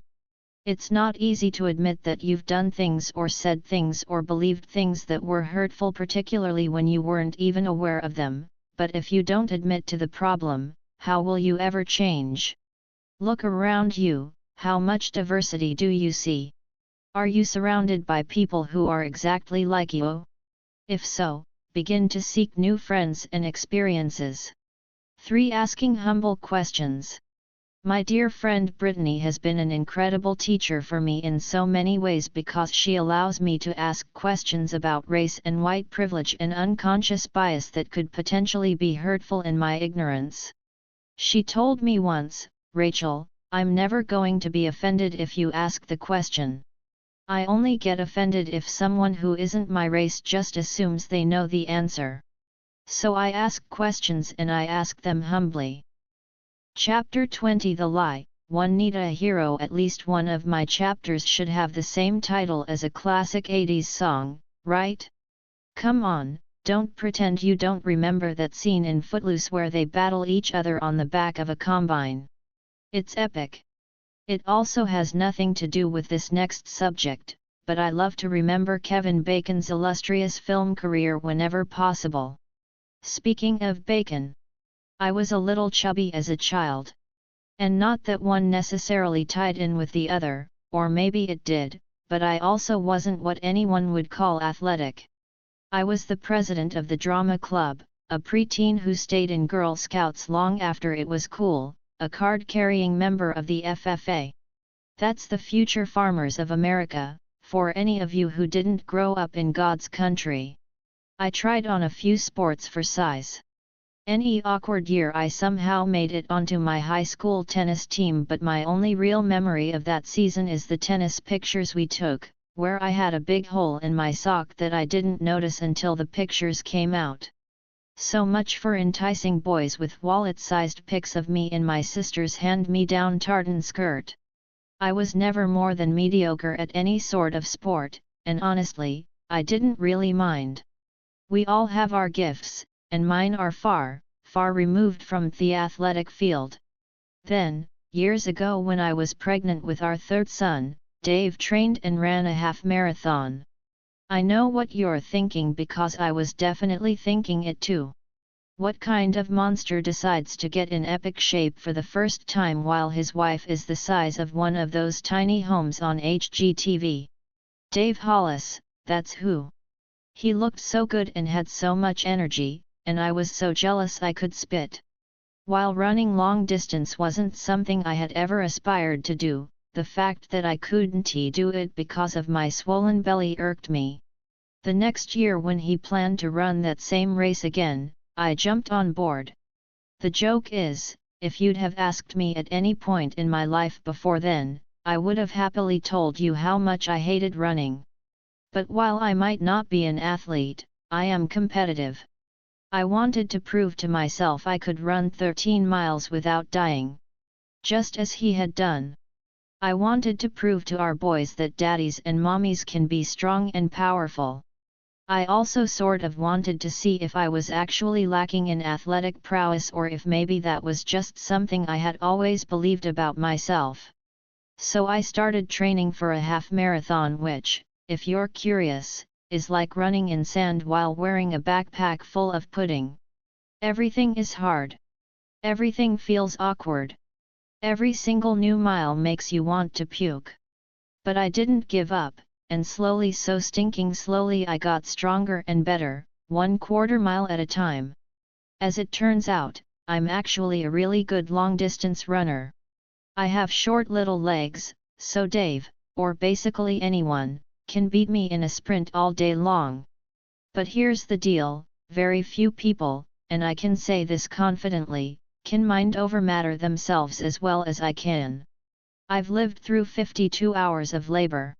I've built a company from the ground up using street smarts and the cash from my day job.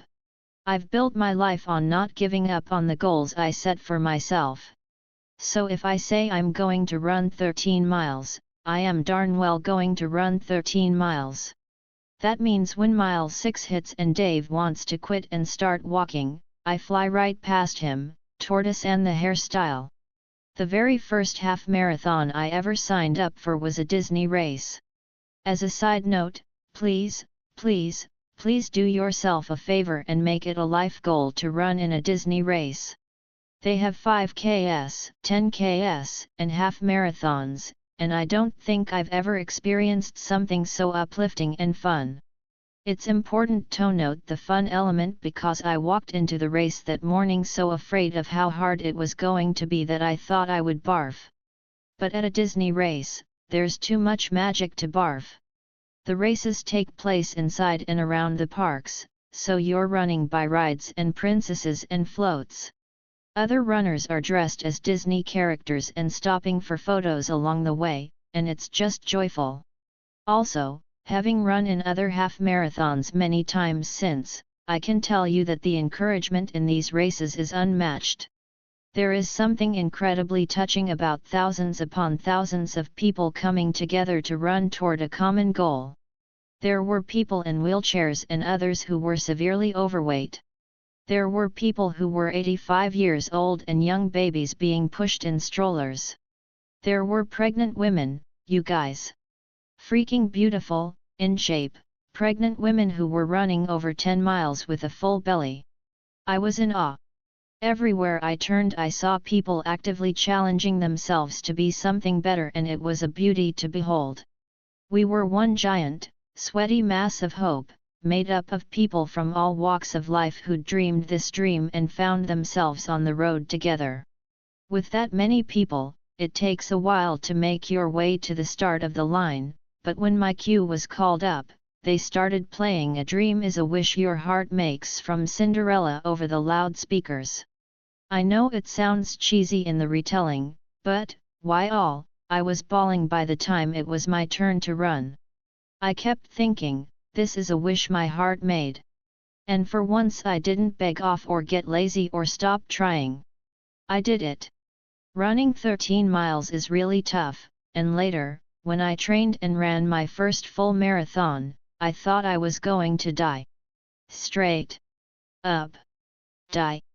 Sometimes within the race I'd see a mile marker and take a selfie of me leaping across to show how great I was feeling. Other times it took everything I had to put one foot in front of the other. But it was during that first half marathon, mile 11, to be exact, that I struggled the most.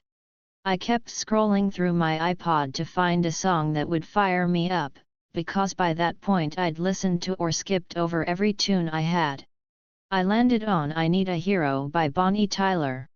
I love me some 80s music, and this one gets me going every time. It did the trick. I was feeling a little better and picking up my pace as I started to sing along with Bonnie, I Need a Hero. As any child of the 80s knows, the whole song is about her looking for a man, a hero, a streetwise Hercules to fight the rising odds, and there I was singing along at the end of mile 11 when I had one of the biggest epiphanies of my adult life: I don't need to find anyone. Right now, in this moment, I'm my own hero. It was a profound realization in my life. I had pushed myself to do something I never thought I could be capable of, and it lit a fire within my own soul. Nobody forced me to put in those miles. Nobody woke me up in the morning and made me research the right shoes or which goo packets were least disgusting. Nobody else got the sunburns or the blisters or saved up to pay the entrance fee. That was all me. And the things you've achieved? The big and little stuff that peppers your life and adds flavor, the achievements that have made you who you are, those are all you. I heard once that every author has a theme, and they basically just write the same message over and over in each book despite the plot or the characters. This is absolutely my truth, even if I was totally oblivious to it at the time. Every book I've ever written is based on this core theme of my life. It's the lesson I've learned over and over again, so it inevitably weaves its way into my stories and this book especially. It is the gift I wish I could give every person I know. It is the thing I wish someone had taught me as a child. Instead, I had to navigate life and figure it out on my own. It is the greatest lesson I have to give you. Only you have the power to change your life. This is the truth. I ran an entire marathon with Philippians 4:13 written on my hand in Sharpie, and I believe that my Creator is the strength by which I achieve anything. But God, your partner, your mama, and your best friends, none of them can make you into something, good or bad, without your help. You have the ability to change your life. You've always had the power, Dorothy. You just have to stop waiting for someone else to do it for you. There is no easy way out of this, there is no life hack. Just you and your God-given strength and how much you desire change. I hope, pray, wish, cross my fingers and my toes that you will look around and find an opportunity to be your own hero. Every woman should feel that kind of pride, but if you're seeking change, you shouldn't just want that for yourself, you should need it. You need to set a goal for yourself and then work your butt off to get there. I don't care if that goal is to pay off your credit card or lose 10 pounds or run an Ironman. You need to make a move right now while you're still on fire from this book about what goal you're setting for yourself. Then you need to go do it. You need to prove to yourself that you can do it. You need to prove to yourself that you are capable of anything you set your mind to. You have the power. You, exhausted mother of 3 who's considering heading back to work but is afraid she's been out of the loop too long. You, 50 pounds overweight and conscious that your health is in jeopardy if you don't make drastic changes. You, in your early 20s who wants love but gives away your body in order to feel connection and instead only feels emptier. You, who wants better relationships with the people you love but can't let go of your anger in order to get there. You, all of you, any of you. Stop waiting for someone else to fix your life. Stop assuming that someday it will magically improve on its own. Stop presuming that if you only had the right job, the right man, the right house, the right car, the right whatever, that your life will become what you've always dreamed of. Be honest about who you are and what you need to do to make change. Girl, get a hold of your life. Stop medicating, stop hiding out, stop being afraid, stop giving away pieces of yourself, stop saying you can't do it. Stop the negative self-talk, stop abusing your body, stop putting it off for tomorrow or Monday or next year. Stop crying about what happened and take control of what happens next. Get up, right now. Rise up from where you've been, scrub away the tears and the pain of yesterday, and start again. Girl, wash your face.